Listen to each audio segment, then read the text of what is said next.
ನನ್ನ ಸ್ಕ್ರೀನ್ ಕಾಣಿಸ್ತಾ ಇದೆಯಾ?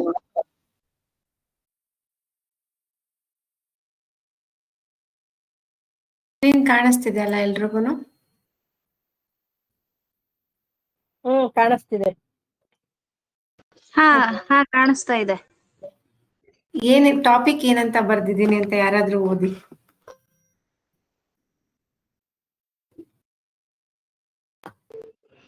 ಆಧುನಿಕ ಜೀವನ ಮಹಿಳೆಯರಿಗೆ ಸಮುದಾಯ ಏಕೆ ಅಗತ್ಯ? ಓಕೆ. ಆಧುನಿಕ ಜೀವನದಲ್ಲಿ ಮಹಿಳೆಯರಿಗೆ ಸಮುದಾಯದ ಅಗತ್ಯ ಏನಿದೆ ಅಂತ. ಇವಾಗ ಆಧುನಿಕ ಮಹಿಳೆಯರು ಅಂದ್ರೆ ಯಾರು ಅಂದ್ರೆ ಮಾಡರ್ನ್ ಲೇಡೀಸ್, ಎಲ್ಲ ಮಾಡರ್ನ್ ಆಗಿರೋರು.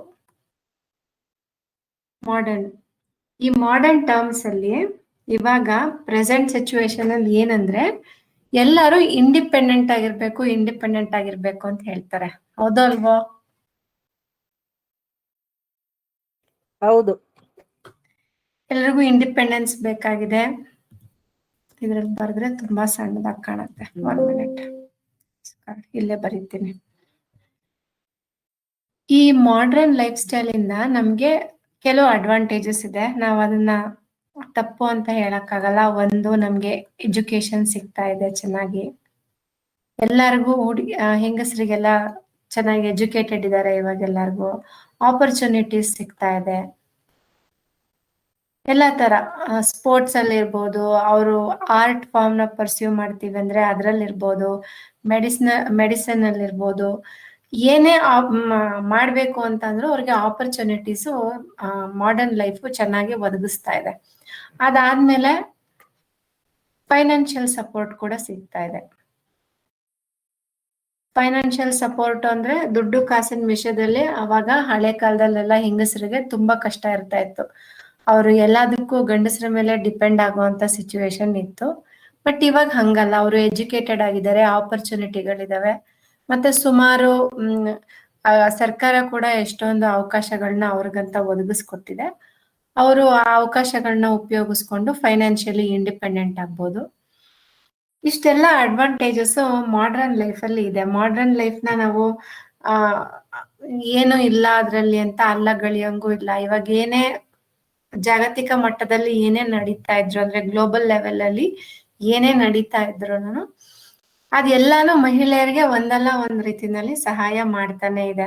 ಅದು ಫ್ಯಾಷನ್ ಇರ್ಬೋದು ಅಥವಾ ಸೋಷಿಯಲ್ ಮೀಡಿಯಾ ಇರ್ಬೋದು, ಯಾವುದೇ ತಗೊಂಡ್ರು ಏನೋ ಬೇಡಪ್ಪ ನನ್ಗೆ ಏನು ಗೊತ್ತಿಲ್ಲ ಅಂದವರು ಕೂಡ ಮನೆಯಲ್ಲಿ ಪಾತ್ರೆ ತೊಳೆಯೋದು, ಬಟ್ಟೆ ಒಗೆಯೋದು, ಅದನ್ನ ವ್ಲಾಗ್ಸ್ ಮಾಡಿ ಹಾಕಿ ಕೂಡ ದುಡ್ಡು ಮಾಡ್ತಾ ಇರೋರು ಇದ್ದಾರೆ. ಹೌದಲ್ವಾ? ಹೌದು. ಅದಕ್ಕೇನು ಜಾಸ್ತಿ ಎಜುಕೇಶನ್ ಬೇಡ, ಸ್ಕಿಲ್ಸ್ ಬೇಡ, ಏನು ಬೇಕಾಗಿಲ್ಲ. ಅದಕ್ಕೆ ನಾನು ಯಾವ್ದೋ ಒಂದು ವಿಡಿಯೋ ನೋಡ್ತಾ ಇರ್ಬೇಕಾದ್ರೆ ಅದ್ರಲ್ಲಿ ನೋಡ್ದೆ, ಯಾವ್ದೋ ಒಂದು ಹಳ್ಳಿ ಹೊಲದಲ್ಲಿ ಇರೋಂತ ಲೇಬರ್ಸು, ಆ ಲೇಬರ್ಸು ವಿಡಿಯೋ ಮಾಡ್ಬಿಟ್ಟು ಡೈಲಿ ಅಪ್ಲೋಡ್ ಮಾಡ್ತಾರೆ. ಬೆಳಿಗ್ಗೆಯಿಂದ ರಾತ್ರಿವರೆಗೂ ಅವ್ರ ಲೈಫಲ್ಲಿ ಏನ್ ನಡೆಯುತ್ತೆ ಅಂತ. ಅದು ವ್ಲಾಗ್ಸ್ ಎಷ್ಟು ಫೇಮಸ್ ಆಗಿದೆ ಅಂದ್ರೆ ಅವ್ರ ಇವಾಗ ಅಲ್ಲಿ ಕೆಲಸ ಮಾಡೋ ಅಗತ್ಯನೇ ಇಲ್ಲ. ಅವ್ರು ಕೆಲಸ ಮಾಡ್ತಿರೋದೇ ವ್ಲಾಗ್ಸ್ ಮಾಡಕ್ಕೋಸ್ಕರ. ಈ ತರ ಮಾಡ್ರನ್ ಲೈಫು ತುಂಬಾ ಅವಕಾಶಗಳ ಜೊತೆಗೆ ತುಂಬಾ ದುಡ್ಡು, ಇನ್ನು ನಮ್ಗೆ ಏನ್ ಬೇಕೋ ಎಲ್ಲಾನು ಮೊದ್ಲಿಗಿಂತ ತುಂಬಾ ಈಸಿಯಾಗಿ ಪಡ್ಕೋಬಹುದು ಇವಾಗ. ಇಷ್ಟೆಲ್ಲ ಇರ್ಬೇಕಂದ್ರೆ ನಾನು ಯಾಕಪ್ಪ ನನಗೆ ಸಮುದಾಯ ಬೇಕು, ನಾನೇ ವ್ಲಾಗ್ಸ್ ಮಾಡ್ತೀನಿ ಅಥವಾ ನಾನೇ ಏನೋ ಒಂದು ಕೆಲಸ ಮಾಡ್ತಾ ಇದ್ದೀನಿ, ನಾನು ತುಂಬಾ ವೆಲ್ ಎಜುಕೇಟೆಡ್, ನನ್ಗೇನು ಆಪರ್ಚುನಿಟಿ ಬೇಕು ನಾನೇ ಸೃಷ್ಟಿ ಮಾಡ್ಕೋತಾ ಇದ್ದೀನಿ, ನನಗೆ ಯಾಕೆ ಒಂದು ಕಮ್ಯುನಿಟಿ ಅಗತ್ಯ ಇದೆ ಅನ್ನೋದು ಒಂದು ಪ್ರಶ್ನೆ ಬರುತ್ತೆ. ಯಾಕೆ ಅಂದ್ರೆ ಈ ಎಜುಕೇಶನ್, ಆಪರ್ಚುನಿಟಿ, ಫೈನಾನ್ಷಿಯಲ್ ಸಪೋರ್ಟ್ ಇವೆಲ್ಲ ನಮ್ಮನ್ನ ತುಂಬಾ ಇಂಡಿಪೆಂಡೆಂಟ್ ಮಾಡುತ್ತೆ. ಸ್ವತಂತ್ರ, ಎಲ್ಲದರಲ್ಲೂ ಸ್ವತಂತ್ರ ಕೇಳ್ತೀವಿ. ಆದ್ರೆ ಕಮ್ಯುನಿಟಿನಲ್ಲಿ ಇಂಟ್ರಾ ಡಿಪೆಂಡೆನ್ಸ್ ಇರುತ್ತೆ. ಅಂದ್ರೆ ಒಬ್ರಿಗೊಬ್ರು ಅವಲಂಬಿತ ಆಗಿರ್ತೀವಿ. ಇಂಟ್ರಾ ಡಿಪೆಂಡೆನ್ಸ್, ಇಂಟ್ರಾ ಅಂದ್ರೆ ಒಬ್ರಿಗೆ ಒಬ್ರು ನಡುವೆ ಇರೋ ಕನೆಕ್ಷನ್ ಇಸ್ ಇಂಟ್ರಾ ಡಿಪೆಂಡೆನ್ಸ್. ಯಾರಿಗೂ ಕನೆಕ್ಷನ್ ಇಲ್ದಲೆ ಅವ್ರಾಗ ಅವರೇ ಇರೋದು ಇಂಡಿಪೆಂಡೆನ್ಸ್. ಹೈಲಿ ಎಜುಕೇಟೆಡ್, ನನಗೆ ಯಾರ್ದು ಸಹಾಯ ಇಲ್ಲ, ನನ್ನ ಪಾಡಿಗೆ ನಾನು ಕೆಲಸ ಮಾಡ್ಕೋತೀನಿ, ನಾನು ಸ್ಯಾಲ್ರಿ ತಗೋತೀನಿ, ನನ್ನ ಜೀವನ ನಾನು ಮಾಡ್ತೀನಿ, ನನಗೆ ಬೇಕಾಗಿರೋರ್ನ ನಾನು ಮದ್ವೆ ಆಗ್ತೀನಿ, ಆಮೇಲೆ ನನಗೆ ಬೇಕಂದ್ರೆ ಮಕ್ಳು ಮಾಡ್ಕೋತೀನಿ, ಬೇಡ ಅಂದ್ರೆ ಸುಮ್ಮನೆ ಇರ್ತೀನಿ, ಆಮೇಲೆ ಹೆಂಗೋ ನನ್ನ ಲೈಫ್ ನಡೆಯುತ್ತೆ. ಈ ತರ ಇವಾಗ ಗ್ಲೋಬಲ್ ಸಿಚುವೇಶನ್ ಇರೋದು. ಎಷ್ಟೊಂದ್ ಜನ ಡಬಲ್ ಇನ್ಕಮ್ ನೋ ಕಿಡ್ಸ್ ಅನ್ನೋ ಒಂದು ಕಾನ್ಸೆಪ್ಟ್ ಅಲ್ಲಿ ಬದುಕ್ತಾ ಇದ್ದಾರೆ. ಇದ್ರ ಬಗ್ಗೆ ನಿಮ್ಗೆ ಐಡಿಯಾ ಇದೆಯೋ ಇಲ್ವೋ ನನಗೆ ಗೊತ್ತಿಲ್ಲ, ಬಟ್ ನಾನು ನಿಮ್ಗೆ ಒಂದ್ ಸ್ವಲ್ಪ ಇಂಟ್ರಡಕ್ಷನ್ ನ ಎಕ್ಸ್ಪ್ಲೇನ್ ಮಾಡಿದ್ರೆ ಅಷ್ಟೇ ನಾನು ಏನ್ ಹೇಳಕ್ ಹೋಗ್ತಾ ಇದ್ದೀನಿ ಅಂತ ನಿಮ್ಗೆ ಅರ್ಥ ಆಗೋದು. ಈ ಡಬಲ್ ಇನ್ಕಮ್ ನೋ ಕಿಡ್ಸ್ ಅಂತ ಅಂದ್ರೆ, ಡಬಲ್ ಇನ್ಕಮ್ ಎಲ್ಲಿಂದ ಬರುತ್ತೆ ಅಂತಂದ್ರೆ ಹಸ್ಬೆಂಡ್ ಅಂಡ್ ವೈಫ್ ಇಬ್ರು ಕೆಲಸ ಮಾಡ್ತಾರೆ. ಸೊ 2 ಇನ್ಕಮ್ಸ್ ಆಯ್ತು. ಮಗು ಮಾಡ್ಕೊಂಡ್ರೆ ಅವರಿಗೆ ಇಂಡಿಪೆಂಡೆನ್ಸ್ ಇರಲ್ಲ ಅನ್ನೋ ಕಾರಣಕ್ಕೋಸ್ಕರ ಅವರು ಮಗು ಮಾಡ್ಕೊಂಡಲೆ ಅವ್ರ ಜೀವನನ ಹಂಗೆ ನಡೆಸ್ತಾರೆ. ಯಾಕಂದ್ರೆ ಅವ್ರದ್ದು ಜೀವನದ ಉದ್ದೇಶ ಟ್ರಾವೆಲ್ ಮಾಡೋದಿರುತ್ತೆ, ಇಲ್ಲ ಬೇರೆ ಏನೋ ಎಕ್ಸ್ಪ್ಲೋರ್ ಮಾಡೋದಿರುತ್ತೆ. ಅದಕ್ಕೆ ಮಕ್ಕಳು ಅಡ್ಡಿ ಆಗುತ್ತೆ, ಮತ್ತೆ ಅವ್ರ ಎಜುಕೇಶನ್ಗೋಸ್ಕರ ಎಲ್ಲ ಅವ್ರ ಒಂದ್ ಜಾಗದಲ್ಲೆಲ್ಲ ಸೆಟ್ಲ್ ಹಾಕೊಂಡು ಮಾಡ್ಕೊಂಡು ಇರ್ಬೇಕಾಗತ್ತೆ ಅಂತ ಹೇಳ್ಬಿಟ್ಟು ತುಂಬಾ ಜನ ಇದನ್ನ ಮಕ್ಕಳನ್ನ ಆಪ್ಟ್ ಮಾಡ್ತಾ ಇಲ್ಲ. ಇದು ಇವಾಗ ಇರೋ ಕರೆಂಟ್ ಸಿನಾರಿಯೋ. ಇದಿಷ್ಟು ಹೇಳಿದ ಎಲ್ರಿಗೂ ಅರ್ಥ ಆಗಿದೆ ಅಲ್ಲ? ಅರ್ಥ ಆಯ್ತು. ಆ ಸುಮನ್ ನಗರ್ಕರ್ ಇದೇ ತರ ಇದ್ದಾಳೆ. ಹಾ ನೋಡು, ಯಾರೋ ಒಬ್ರು ಸುಮನ್ ನಗರ್ಕರ್ ಅನ್ನೋರೊಬ್ರು ಸೆಲೆಬ್ರಿಟಿ, ಅವರು ಇದೇ ತರ ಇದಾರಂತೆ. ಆತರ ತುಂಬಾ ಜನ ಇದ್ದಾರೆ. ನನ್ ಫ್ರೆಂಡ್ಸ್ ಕೂಡನು ಡಬಲ್ ಇನ್ಕಮ್ ನೋ ಕಿಡ್ಸ್ ಅಂತ ಇರೋರು ಸುಮಾರು ಜನ ಇದ್ದಾರೆ. ನನ್ ಫ್ರೆಂಡ್ಸ್ ತುಂಬಾ ಜನ ಇದ್ದಾರೆ. ಓಕೆ, ಇದು ಇಷ್ಟೆಲ್ಲ ನಾವು ಮಾಡ್ರನ್ ಆಗಿ ಸೈನ್ಸು, ಟೆಕ್ನಾಲಜಿ, ಇನೋವೇಷನ್, ಫೈನಾನ್ಷಿಯಲ್ ವಿಷಯಗಳಲ್ಲಿ, ಮೆಡಿಸಿನ್ ವಿಷಯಗಳಲ್ಲಿ ನಾವೆಲ್ಲ ತುಂಬಾ ಮುಂದೆ ಹೋದ್ರೂನು ನಮ್ಗೆ ಸುಮಾರು ಪ್ರಾಬ್ಲಮ್ಗಳು ಜಾಸ್ತಿ ಆಗ್ತಾನೆ ಹೋಗ್ತಾ ಇದಾವೆ. ಅವು ಯಾವ ವಿಷಯದಲ್ಲಿ ಜಾಸ್ತಿ ಆಗ್ತಾ ಹೋಗ್ತಿದಾವೆ? ಡಿಪ್ರೆಷನ್ ಬರುತ್ತೆ ಕೆಲವರಿಗೆ, ಸೆನ್ಸ್ ಆಫ್ ಬಿಲಾಂಗಿಂಗ್ನೆಸ್ ಇರಲ್ಲ. ಅಂದ್ರೆ ನಾವ್ ಎಲ್ಲೋ ಒಂದ್ ಜಾಗಕ್ಕೆ ಸೇರಿದೀವಿ, ಒಂದ್ ಮನೆಗ್ ಸೇರಿದೀವಿ, ಒಂದು ಸಮುದಾಯಕ್ಕೆ ಸೇರಿದೀವಿ ಅನ್ನೋ ಭಾವನೆನೇ ಅವ್ರಿಗೆ ಬರೋದಿಲ್ಲ. ಈ ಭಾವನೆಗಳು ಇಲ್ಲದೆ ಇರ್ಬೇಕಾದ್ರೆ ಏನಾಗುತ್ತೆ ಅಂತಂದ್ರೆ, ನಮ್ದು ಎಕ್ಸ್ಟರ್ನಲಿ ನಾವ್ ಏನೇ ಅಚೀವ್ ಮಾಡಿದ್ರು ನಮ್ಗೆ ವಾಪಸ್ಸು ಆ ಒಂದು ಸೇಫ್ ಸ್ಪೇಸ್ ನ ಹುಡ್ಕೊಂಡು ಹೋಗೋದಕ್ಕೆ ನಮ್ಗೆ ತುಂಬಾ ಕಷ್ಟ ಆಗುತ್ತೆ. ಎಕ್ಸಾಂಪಲ್, ದೀಪಿಕಾ ಪಡುಕೋನ್ಗೆ ಏನಾಯ್ತು, ಅವಳು ಅವಳ ಡಿಪ್ರೆಷನ್ ವಿಷಯನ ಅವಳು ಎಲ್ಲಾ ಕಡೆ ಮಾತಾಡಿದಾಳೆ. ಅವಳು ಪೀಕ್ ಆಫ್ ದ ಕರಿಯರ್ ಅವಳು ಯಾವಾಗ ತಲುಪಿದ್ಲು ಅಂದ್ರೆ, ಅವಳು ಸಕ್ಸಸ್ಫುಲ್ ನಂಬರ್ 1 ಹೈಯೆಸ್ಟ್ ಪೇಡ್ ಎಲ್ಲ ಆಗಿರ್ಬೇಕಾದ್ರೆ ಅವಳಿಗೆ ಏನಾಯ್ತು, ಡಿಪ್ರೆಷನ್ ಬಂತು. ಅವಳ ಹತ್ರ ಇದೆಲ್ಲ ಇದೆ, ಅವಳ ಹತ್ರ ಎಜುಕೇಶನ್ ಇದೆ, ಆಪರ್ಚುನಿಟೀಸ್ ಇದಾವೆ, financially she is very well sound, ಮತ್ತೆ ಫೇಮಸ್ ಆಗಿದ್ದಾಳೆ, ರೆಕಗ್ನಿಷನ್ ಇದೆ ಅವಳಿಗೆ, ಎಲ್ಲ ಇದ್ರೂನು ಒಬ್ಬ ಮನುಷ್ಯ ಯಾಕೆ ಡಿಪ್ರೆಷನ್ಗೆ ಹೋಗ್ತಾನೆ? ಎಸ್ಪೆಷಲಿ ಹುಡುಗರು ಸಕ್ಸಸ್ಫುಲ್ ಆಗಿರೋರು ಡಿಪ್ರೆಷನ್ಗೆ ಹೋಗಿರೋದನ್ನ ನೀವು ನೋಡಕ್ ಸಾಧ್ಯ ಇಲ್ಲ. ಅವಾಗ ಅವ್ರದ್ದು ಸರ್ಕಲ್ ಇನ್ನು ಹೆಚ್ಚಾಗ್ತಾ ಹೋಗುತ್ತೆ. ಬಟ್ ಒಂದ್ ಹುಡುಗಿ ಇಂಡಿಪೆಂಡೆಂಟ್ ಆಗಿ ಅವಳು ಸಕ್ಸಸ್ಫುಲ್ ಆಗಿದ್ದಾಳೆ ಅಂತ ಅಂದ್ರೆ, ಅದು ತುಂಬಾ ಜಾಸ್ತಿ ಸಕ್ಸಸ್ ನ ಅವಳೇ ತಗೊಂಡ್ಬಿಟ್ಟಿದ್ದಾಳೆ ಅಂತ ಅಂದ್ರೆ, ಅವಳು ಡಿಪ್ರೆಷನ್ಗೆ ಹೋಗಕ್ ಸ್ಟಾರ್ಟ್ ಆಗ್ತಾಳೆ. ಅವಳು ಯಾಕೆ ಹಂಗಾಗುತ್ತೆ ಅನ್ನೋದನ್ನ ನಾವು ಈ ಕ್ಲಾಸ್ ಅಲ್ಲಿ ನಾವು ಎಕ್ಸ್ಪ್ಲೋರ್ ಮಾಡ್ತಾ ಹೋಗೋಣ ಈ ಸೆಷನ್ ಅಲ್ಲಿ. ಸಕ್ಸಸ್ ಇಂಪಾರ್ಟೆಂಟು, ಅದ್ರ ಒಟ್ಟಿಗೆ ನಾವು ಆ ಸೆನ್ಸ್ ಆಫ್ ಬಿಲಾಂಗಿಂಗ್ನೆಸ್ ಅಂತ ಇದೆಯಲ್ಲ, ಅದಿಲ್ದಲೆ ಏನೇನೆಲ್ಲ ಸಮಸ್ಯೆಗಳಿಗೆ ಈಡ್ ಮಾಡುತ್ತೆ ಜನಗಳನ್ನ ಅನ್ನೋದನ್ನ ನಾವು ನೋಡ್ತಾ ಹೋಗೋಣ. ಇವಾಗ ಫಸ್ಟ್ ಥಿಂಗ್, ಸುಮ್ನೆ ಒಂದು ನಾರ್ಮಲ್ ಡಿಸ್ಕಷನ್ ಅಂತ ತಗೊಳ್ಳೋಣ. ಎಲ್ಲಾರು ಒಬ್ನು ಗಂಡ ಒಬ್ನು ಹೆಂಡತಿ ಇದಾರೆ ಅಂತ ಅನ್ಕೊಳ್ಳಿ. ಒಂದ್ ಮನೆಯಲ್ಲಿ ಗಂಡ ಸಕ್ಸಸ್ಫುಲ್ ಆದಾಗ ಎಲ್ಲಾರು ಹೇಳ್ತಾರ, ಒಬ್ನು ಸಕ್ಸಸ್ಫುಲ್ ಗಂಡನಿಂದ ಒಂದ್ ಹೆಂಡತಿ ಇರ್ತಾಳೆ, ಇಲ್ಲ ಒಂದ್ ಮಹಿಳೆ ಇರ್ತಾಳೆ, ಅವಳ ಹೆಂಡತಿನೋ ಅಮ್ಮನೋ ಒಂದ್ ಫ್ರೆಂಡೋ ಯಾರೋ ಇರ್ತಾರೆ ಅಂತ ನಾವು ಎಲ್ಲ ಕೇಳಿದೀವಲ್ವಾ? Behind every successful man there is a women ಅಂತ ಕೇಳಿದೀವಲ್ಲ? ಹೌದು, ಕೇಳಿದೀವಿ. ಸೊ ಈ ಸಕ್ಸಸ್ಫುಲ್ ಮ್ಯಾನ್ ಹಿಂದೆ ಒಂದು ಮಹಿಳೆ ಇರ್ಬೇಕಾದ್ರೆ, ಈ ಒಂದ್ ಮಹಿಳೆ ಸಕ್ಸಸ್ಫುಲ್ ಆಗ್ತಾಳಲ್ಲ, ಅವಳಿಂದ ಯಾರಿರ್ತಾರೆ ಅಂತ ನಾವು ಯಾವಾಗಾದ್ರೂ ಯೋಚನೆ ಮಾಡಿದೀವ? ಯೋಚನೆ ಮಾಡಿದ್ರು ನಮ್ಗೆ ಕಂಪ್ಲೀಟ್ ಆನ್ಸರ್ ಸಿಗಲ್ಲ. ಯಾಕಂದ್ರೆ ನಮ್ಗೆ ಗೊತ್ತಿಲ್ಲ. ಅವಳದು ಡಿಫ್ರೆಂಟ್ ಸ್ಟೇಜಸ್ ಅಲ್ಲಿ ಡಿಪೆಂಡೆನ್ಸಿ ಬೇರೆ ಇರುತ್ತೆ, ರಿಕ್ವೈರ್ಮೆಂಟ್ ಬೇರೆ ಇರುತ್ತೆ. ಹಾಗಾಗಿ ಒಂದ್ ಪರ್ಟಿಕ್ಯುಲರ್ ಆಗಿ ಒಂದು ಆನ್ಸರ್ ಅಂತ ನಮ್ಗೆ ಹುಡುಗಿರ್ ವಿಷಯದಲ್ಲಿ ಸಿಗಲ್ಲ. ಅದೇ ಗಂಡಸ್ರ ವಿಷಯದಲ್ಲಿ ತುಂಬಾ ಈಸಿಯಾಗಿ ಹೇಳ್ಬೋದು. ಮತ್ತೆ ಗಂಡ ಈಸಿಯಾಗಿ ಹೆಂಡತಿ ನೀನೇ ನನಗೆ ತುಂಬಾ ಮುಖ್ಯ ಅಂತ ಹೇಳ್ತಾನೆ. ಬಟ್ ಆ ಹೆಂಗಸಿಗೆ ಆತರ ಹೇಳಕ್ ಆಗಲ್ಲ. ಯಾಕಂದ್ರೆ ಮಕ್ಳು ಗಂಡ ಎರಡನ್ನೂ ಮಧ್ಯದಲ್ಲಿ ಯಾರನ್ನ ಚೂಸ್ ಮಾಡ್ಬೇಕು ಅಂತ ಅವಳಿಗೆ ಗೊತ್ತಾಗಲ್ಲ ಎಷ್ಟೋ ಸಲ. ಹಿಂಗಾಗುತ್ತೆ. ಯಾಕಂದ್ರೆ ನಮ್ಗೆ ಎಮೋಷನಲ್ ನೀಡ್ಸ್ ಇರುತ್ತೆ. ಅದೇನು ಅಂತ ಈ ಸ್ಲೈಡ್ ಅಲ್ಲಿ ನೋಡಿ. ಒಬ್ರು ಫೇಮಸ್ ಅಮೆರಿಕನ್ ಸೈಕಾಲಜಿಸ್ಟ್ ಇದ್ದಾರೆ, ಅವ್ರ ಹೆಸರು ಮ್ಯಾಸ್ಲೋ ಅಂತ, ಅಬ್ರಹಂ ಮ್ಯಾಸ್ಲೋ ಅಂತ ಅವ್ರ ಹೆಸರು. ಈ ಅಬ್ರಹಂ ಮ್ಯಾಸ್ಲೋ ಏನ್ ಮಾಡಿದ್ರು, ಒಂದು ಪ್ರಾಪರ್ ಸೈಕಲಾಜಿಕಲ್ ಮಾಡೆಲ್ ನ ಸ್ಟಾರ್ಟ್ ಮಾಡಿದ್ರು. ಅಂದ್ರೆ ಅವರೇ ಡಿಸೈನ್ ಮಾಡಿದ್ರು ಆ ಮಾಡೆಲ್ನ. ಆ ಮಾಡೆಲ್ ಉದ್ದೇಶ ಏನು ಅಂತಂದ್ರೆ, ಒಬ್ಬ ಮನುಷ್ಯ ಆಗಿ ಹುಟ್ಟಿದ್ಮೇಲೆ ಇರ್ರೆಸ್ಪೆಕ್ಟಿವ್ ಆಫ್ ಜೆಂಡರ್, ಅಂದ್ರೆ ಮಹಿಳೆ ಪುರುಷ ಅನ್ನೋ ಒಂದು ಲಿಂಗ ಭೇದ ಇಲ್ದಲೆ ಒಂದು ಮಾಡೆಲ್ ನ ನಾನು ಕ್ರಿಯೇಟ್ ಮಾಡಿದ್ರೆ, ಆ ಮಾಡೆಲ್ ಅಲ್ಲಿ ಏನೇನ್ ಬರುತ್ತೆ ಅಂದ್ರೆ ಅವ್ರ ನೀಡ್ಸ್ಗಳು, ಅವರ ಅಗತ್ಯಗಳು ಏನಿರುತ್ತೆ ಅದನ್ನ ಅವರು ಸ್ಟಡಿ ಮಾಡ್ಬೇಕು ಅನ್ನೋದಕ್ಕೋಸ್ಕರ ಈ ಮಾಡೆಲ್ ನ ಸ್ಟಾರ್ಟ್ ಮಾಡಿದ್ರು. ಇವಾಗ ನೀವು ಇಲ್ಲಿ ನೋಡ್ತಾ ಇರೋ ಟ್ರಯಾಂಗಲ್ ಮ್ಯಾಸ್ಲೋಸ್ ಹೈರಾರ್ಕಿಕಲ್ ನೀಡ್ಸ್ ಅಂತ ಕರಿತೀವಿ. ಇದರಲ್ಲಿ ಅವರು ಏನ್ ಮಾಡಿದ್ದಾರೆ ಅಂದ್ರೆ, ಫಸ್ಟ್ ಫಿಸಿಯೋಲಾಜಿಕಲ್ ನೀಡ್ಸ್ ಅಂತ ಬರೆದಿದ್ದಾರೆ. ಅಂದ್ರೆ ನಮ್ಮ ಶರೀರಕ್ಕಿರೋ ಅಗತ್ಯಗಳು. ಶರೀರಕ್ಕೆ ಏನ್ ಅಗತ್ಯ ಇದೆ? ಉಸಿರಾಟ ಮಾಡ್ಬೇಕು, ಆಮೇಲೆ ಊಟ ತಿಂಡಿ ಬೇಕು, ನೀರ್ ಬೇಕು, ಆಮೇಲೆ ಲೈಂಗಿಕ ಕ್ರಿಯೆ, ನಿದ್ದೆ, ಇವೆಲ್ಲಾನು ಅದು ಫಿಸಿಯೋಲಾಜಿಕಲ್ ನೀಡ್ಸ್ ಅಂದ್ರೆ ದೈಹಿಕವಾಗಿ ನಮಗೆ ಬೇಕಾಗಿರುವಂತಹ ವಸ್ತುಗಳು, ಅಗತ್ಯಗಳು ಇವೆಲ್ಲಾನು. ಇದು ಫಸ್ಟ್ ಲೆವೆಲ್ ಅಲ್ಲಿ ಇವೆಲ್ಲ ಬರುತ್ತೆ. ಇವೆಲ್ಲ ಸಿಗದಲ್ಲೇ ಮನುಷ್ಯ ನೆಕ್ಸ್ಟ್ ಲೆವೆಲ್ಗೆ ಹೋಗಕ್ ಸಾಧ್ಯನೇ ಇಲ್ಲ. ಸೆಕೆಂಡ್ ಲೆವೆಲ್ ಅಲ್ಲಿ ಏನ್ ಬರುತ್ತೆ ಅಂದ್ರೆ ಸೇಫ್ಟಿ. ಅವನ್ಗೆ ಸೇಫ್ ಆಗಿ ಇರೋದಿಕ್ಕೆ ಏನ್ ಬೇಕು? ಒಂದು ಮನೆ ಬೇಕು, ಆಮೇಲೆ ಅವನ್ಗೊಂದ್ ಕೆಲ್ಸ ಬೇಕು, ಆ ಕೆಲ್ಸದಿಂದ ಅವನ್ಗೆ ಕರೆಕ್ಟ್ ಆಗಿ ದುಡ್ಡು ಬರ್ಬೇಕು, ಅವನ ಹತ್ರ ಅವನಿಗೆ ಬೇಕಾಗಿರೋ ರಿಸೋರ್ಸ್ಗಳಿರ್ಬೇಕು, ಅವನಿಗೆ ಏನಾದ್ರೂ ಪ್ರಾಬ್ಲಮ್ ಆದ್ರೆ ಅವನ್ನ ಬಂದು ಯಾರಾದ್ರೂ ಸೆಕ್ಯೂರ್ ಮಾಡ್ತಾರೆ ಅನ್ನೋ ಒಂದು ಭರವಸೆ ಬೇಕು.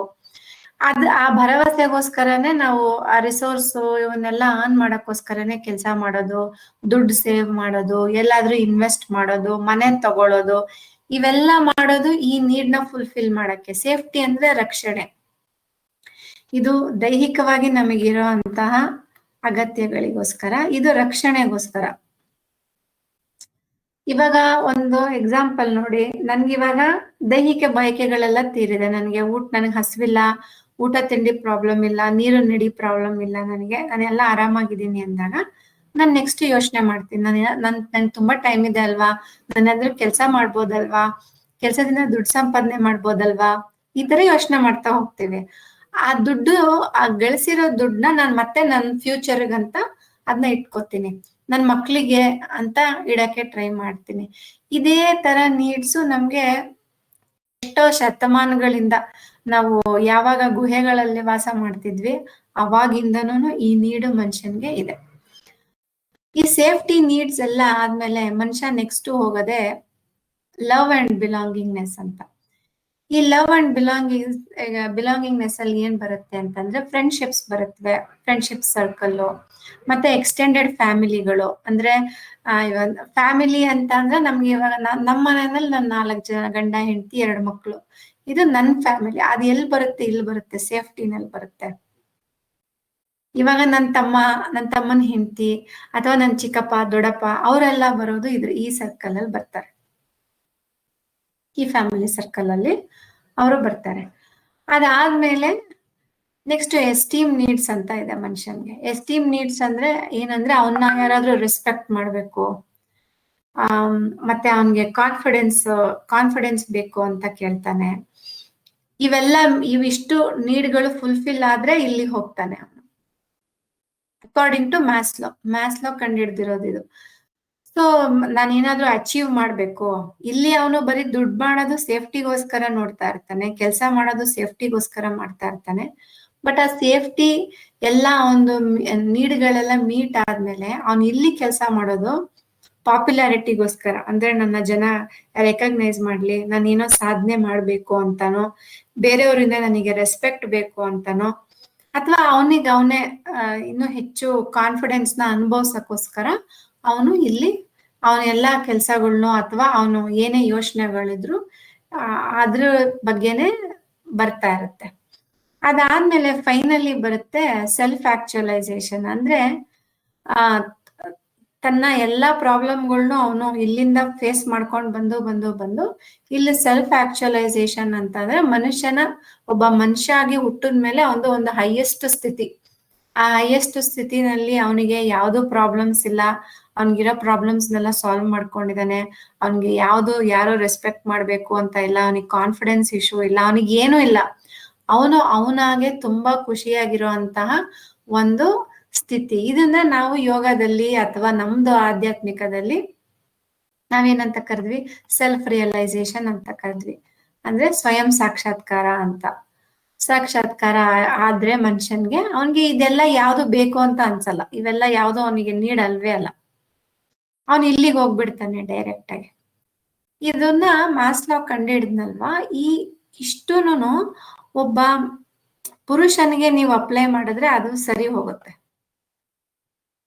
ಪುರುಷನ್ಗೆ ಇದು ಸರಿ ಹೋಗುತ್ತೆ. ಬಟ್ ಮಹಿಳೆಗೆ ಇದು ಸರಿ ಹೋಗಲ್ಲ. ಇದು ಯಾಕೆಂದ್ರೆ ಮಹಿಳೆಗೆ ಬೇರೆ ಬೇರೆ ನೀಡ್ಸ್ ಇದಾವೆ. ಅವಳಿಗೆ ಲವ್, ಬಿಲಾಂಗಿಂಗ್ನೆಸ್, ಇಲ್ಲಿ ಫ್ಯಾಮಿಲಿ ಅಂತ ಬಂದಾಗ ಪುರುಷನ್ಗೆ ಇಲ್ಲದೆ ಇರುವಂತಹ ಕೆಲವು ರೆಸ್ಪಾನ್ಸಿಬಿಲಿಟಿಗಳನ್ನ ಪ್ರಕೃತಿನೇ ಅವಳಿಗೆ ಕೊಟ್ಬಿಟ್ಟಿದೆ. ಅದು ಮಗುನ ಪ್ರೆಗ್ನೆನ್ಸಿ ಇರಬಹುದು, ಮಗುನ ಅದನ್ನ ಕ್ಯಾರಿ ಮಾಡೋ ಅಂತಹ ಸ್ಟೇಜ್ ಇರ್ಬೋದು, ಅದಕ್ಕೆ ಹಾಲು ಉಣ್ಸಿ ಅದನ್ನ ದೊಡ್ಡೋದ್ ಮಾಡೋದಿರ್ಬೋದು, ಆಮೇಲೆ ಆ ಮಗು ಜೊತೆಗೆ ಇದ್ದು ಆ ಮಗು ಪ್ರಾಬ್ಲಮ್ಸ್ ಫೇಸ್ ಮಾಡೋದನ್ನೆಲ್ಲಾನು ಅವಳ ಆ ಮಗು ಕೈ ಹಿಡ್ದು ಮುಂದಕ್ಕೆ ಕರ್ಕೊಂಡು ಹೋಗ್ತಾಳಲ್ಲ, ಕರ್ಕೊಂಡೋಗಿ ಆ ಮಗು ದೊಡ್ಡದಾಗಿ ಒಂದು 18-20 ವರ್ಷ ಆಗೋವರ್ಗು ಅಮ್ಮನ ಒಂದು ಅಗತ್ಯ ಮಗುಗಿರುತ್ತೆ. ಅದನ್ನೆಲ್ಲ ರೆಸ್ಪಾನ್ಸಿಬಿಲಿಟಿಗಳನ್ನ ಅವಳು ಇದನ್ ಮಾಡಿ ಆಮೇಲೆ ಅವಳು ಇಲ್ಲಿಗೆ ಬರ್ಬೇಕನ್ನೋ ಅಷ್ಟರಲ್ಲಿ ಅವಳಿಗೆ ಆಲ್ರೆಡಿ ಟಯರ್ಡ್ ಆಗೋಗುತ್ತೆ. ಅವಳು ಇಲ್ಲಿಗೆ ಬರಕ್ ಚಾನ್ಸ್ಗಳು ಬಹಳ ಕಮ್ಮಿ ಇರ್ತಾವ ಅವಳಿಗೆ. ಇದನ್ನ ಬಿಟ್ಟುನು ಅವಳಿಗೆ ಬೇರೆ ಇನ್ನೊಂದು ನೀಡಿದೆ. ಆ ಇನ್ನೊಂದು ನೀಡ್ ಬಂದ್ಬಿಟ್ಟು ಸಿಕ್ಸ್ತ್ ಲೇಯರ್. ಅದನ್ನ ಮ್ಯಾಸ್ಲೋ ಎಕ್ಸ್ಪ್ಲೋರ್ ಮಾಡಿಲ್ಲ. ಅದೇನು ಅಂತ ನಾವು ನೆಕ್ಸ್ಟ್ ನೋಡೋಣ. ಇವಾಗ ನಾನು ಇಷ್ಟು ಹೇಳಿದ ಅರ್ಥ ಆಯ್ತಲ್ವಾ ಎಲ್ರಿಗೂನು? ದೈಹಿಕವಾಗಿ ಬಯಕೆಗಳಿರುತ್ತೆ, ಅಗತ್ಯಗಳಿರುತ್ತೆ, ಅದೆಲ್ಲ ಪೂರೈಸಿದ್ಮೇಲೆ ಮನುಷ್ಯ ನೆಕ್ಸ್ಟ್ ಲೆವೆಲ್ಗೆ ಹೋಗ್ತಾನೆ. ಅದ್ರಲ್ಲಿ ಅವನು ಕೆಲಸ ಹುಡುಕ್ತಾನೆ, ದುಡ್ಡು ಸಂಪಾದನೆ ಮಾಡ್ತಾನೆ, ಒಂದ್ ಪ್ರಾಪರ್ಟಿ ಮಾಡ್ತಾನೆ, ಒಂದ್ ಫ್ಯಾಮಿಲಿಯನ್ನು ನೋಡ್ಕೋತಾನೆ. ಅದಾದ್ಮೇಲೆ ಅವನ್ಗೆ ಫ್ರೆಂಡ್ಸ್ ಬರ್ತಾರೆ, ಫ್ರೆಂಡ್ಸ್ ಜೊತೆ ಇರ್ಬೇಕು ಅಂತ ಅನ್ಸುತ್ತೆ, ಒಂದ್ ಎಕ್ಸ್ಟೆಂಡೆಡ್ ಫ್ಯಾಮಿಲಿ, ಅಲ್ಲಿ ನಾನು ಒಬ್ನು ಬಿಲಾಂಗ್ ಆಗ್ಬೇಕು, ನಾನು ಈ ಲೀನಿಯೇಜ್ ಅವನು ಆ ಲೀನಿಯೇಜ್ ಅವನು ಅಂತ ಬರುತ್ತೆ. ಅದಾದ್ಮೇಲೆ ನನ್ನ ಯಾರಾದ್ರೂ ರೆಸ್ಪೆಕ್ಟ್ ಮಾಡ್ಲಿ ಸೊಸೈಟಿನಲ್ಲಿ, ನಾನು ಅಚೀವ್ ಮಾಡ್ಬೇಕು ಏನಾದ್ರೂ ಅನ್ನೋ ಅಂತಹ ಒಂದ್ ಸ್ಟೇಜಿಗೆ ಹೋಗ್ತಾನೆ. ಆಮೇಲೆ ಫೈನಲಿ ಎಲ್ಲಾ ಸ್ಟೇಜ್ಗಳ ರುಚಿನೂ ಅವನು ಕಂಡ ಮೇಲೆ ಅವನಿಗೆ ಸಾಕ್ಷಾತ್ಕಾರದ ಸ್ಟೇಜ್ಗೆ ಅವನು ಹೋಗ್ತಾನೆ. ಆ ಸಾಕ್ಷಾತ್ಕಾರದಲ್ಲಿ ಅವನಿಗೆ ಯಾವ್ದೇ ಪ್ರಾಬ್ಲಮ್ ಇಲ್ದೇ ಇರೋ ಸ್ಥಿತಿ, ಯಾವ್ದೇ ಪ್ರಾಬ್ಲಮ್ ಬಂದ್ರೂ ಅವ್ನು ಸಾಲ್ವ್ ಮಾಡ್ಕೋತಾನೆ. ಮತ್ತೆ ಏನು ಲೈಫ್ದು ಏನ್ ಫ್ಯಾಕ್ಟ್ಗಳಿದಾವೆ ಅದನ್ನೆಲ್ಲ ಅವನು ಈಸಿಯಾಗಿ ಅಕ್ಸೆಪ್ಟ್ ಮಾಡ್ಕೊಂಡು ಒಂದು ಸೆಲ್ಫ್ ರಿಯಲೈಸೇಷನ್ ಅಂತೀವಲ್ವಾ, ಆತ್ಮ ಸಾಕ್ಷಾತ್ಕಾರ ಅಂತ, ಅದನ್ನ ಮಾಡ್ಕೊಂಡು ಮುಂದಕ್ಕೆ ಹೋಗೋದಿಕ್ಕೆ ಅವನಿಗೆ ಆಗತ್ತೆ ಅನ್ನೋದನ್ನ ಮ್ಯಾಸ್ಲೋ ಈ ಒಂದು ಮಾಡೆಲ್ ಅಲ್ಲಿ ಹೇಳಿದ್ದಾರೆ. ಇದು ಅರ್ಥ ಆಯ್ತಾ ಎಲ್ರಿಗೂನು? ಏನಾದ್ರೂ ಡೌಟ್ಸ್ ಇದ್ರೆ ಕೇಳಿ, ನೆಕ್ಸ್ಟ್ ಹೋಗೋಣ.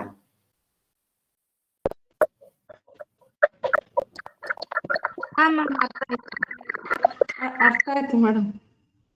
ಓಕೆ, ಸೊ ಇವಾಗ ನೆಕ್ಸ್ಟ್ ಸ್ಟೇಜ್ಗೆ ನಾವು ಹೋಗಕ್ ಮುಂಚೆ ನಾನು ಇಲ್ಲಿ ಹೇಳಿದೆ ಅಲ್ವಾ, ಸಿಕ್ಸ್ತ್ ಲೇಯರ್ ಒಂದು, ಅದು ಹೆಂಗಸ್ರಿಗೆ ಅವನು ಬಿಟ್ಬಿಟ್ಟಿದ್ದಾನೆ ಮ್ಯಾಸ್ಲೋ, ಅದ್ರಲ್ಲಿ ಹಾಕಿಲ್ಲ ಅಂತ ಹೇಳ್ಬಿಟ್ಟು. ಅದ್ ಏನು ಅಂತಂದ್ರೆ, ಈ ನಾನು ಇವಾಗ ಹೇಳದ್ನಲ್ವಾ ಅವೆಲ್ಲ ಇಶ್ಯೂಗಳು, ಅದು ಮದರ್ಹುಡ್ ಇರ್ಬೋದು, ಅಂದ್ರೆ ಪ್ರೆಗ್ನೆನ್ಸಿ, ಆಮೇಲೆ ಮಗು, ಪ್ರೆಗ್ನೆನ್ಸಿ ಅಂಡ್ ಚೈಲ್ಡ್ ಕೇರ್ ಅಂತ ಬರೆದಿರ್ತೇನೆ ಅಲ್ಲಿ ಸದ್ಯಕ್ಕೆ. ಇದರಲ್ಲೇನೆ ಸುಮಾರು ಪ್ರಾಬ್ಲಮ್ಸ್ ನ ಹೆಂಗಸರು ಫೇಸ್ ಮಾಡ್ತಾರೆ ಈ ಸ್ಟೇಜ್ ನಲ್ಲಿ. ಇಟ್ಕೊಳ್ಳಿ 25 to 35 ಅಂತ ಇಟ್ಕೊಳ್ಳಿ. ಇವಾಗಿನ ಮಾಡರ್ನ್ ಟೈಮ್ಸಿಗೆ 25 to 35 ಅಂತ. ಇದು ಮುಂಚೆ ಏನಾಗಿರುತ್ತೆ, ಮಗು ಒಂದ್ 5 ವರ್ಷಕ್ಕೆ ಸ್ಕೂಲಿಗೆ ಹೋಗುತ್ತೆ ಅಂತಂದ್ರೆ 5ರಿಂದ 16 ವರ್ಷದವರೆಗೂ ಸ್ಕೂಲಲ್ಲಿ ಇರುತ್ತೆ. ಆಮೇಲೆ 16ರಿಂದ 21ವರೆಗೂ ಕಾಲೇಜಲ್ಲಿ ಇರುತ್ತೆ. ಆಮೇಲೆ ಮಾಸ್ಟರ್ಸ್ ಗೀಸ್ಟರ್ಸ್ ಮಾಡಿದ್ರೆ 21ರಿಂದ 23, 24ವರೆಗೂ ಯೂನಿವರ್ಸಿಟಿನಲ್ಲಿ ಇರುತ್ತೆ. 25 ಆದ್ಮೇಲೆ ಅದು ಹೊಸ ಜನಗಳನ್ನ ಮೀಟ್ ಮಾಡುವಂತಹದ್ದು ಅಥವಾ ಒಂದು ಕಮ್ಯುನಿಟಿ ಜೊತೆಗಿನ ಅನುಬಂಧ ಅಲ್ಲ, ಎಕ್ಸ್ಪೀರಿಯನ್ಸ್ ಹೇಳ್ತೀವಲ್ವಾ, ಅದು ಕಮ್ಮಿ ಆಗಕ್ಕೆ ಸ್ಟಾರ್ಟ್ ಆಗುತ್ತೆ 25ನೇ ವರ್ಷದಿಂದ. ಇನ್ ಕೇಸ್ ಅವರು ಮಾಸ್ಟರ್ಸ್ ಎಲ್ಲ ಮಾಡಕ್ಕೆ ಡಬಲ್ ಡಿಗ್ರಿ ಮಾಡಕ್ ಹೋಗಿ ಅದಾದ್ಮೇಲೆ ಆ ಟೈಮಿಗೆ ಮದ್ವೆ ಆದ್ರೆ ಓಕೆ, ಒಬ್ನು ಪಾರ್ಟ್ನರ್ ಅಂತ ಸಿಗ್ತಾನೆ, ಇಲ್ಲ ಅವಳು ಪಾರ್ಟ್ನರ್ ಅಂತ ಸಿಗ್ತಾಳೆ.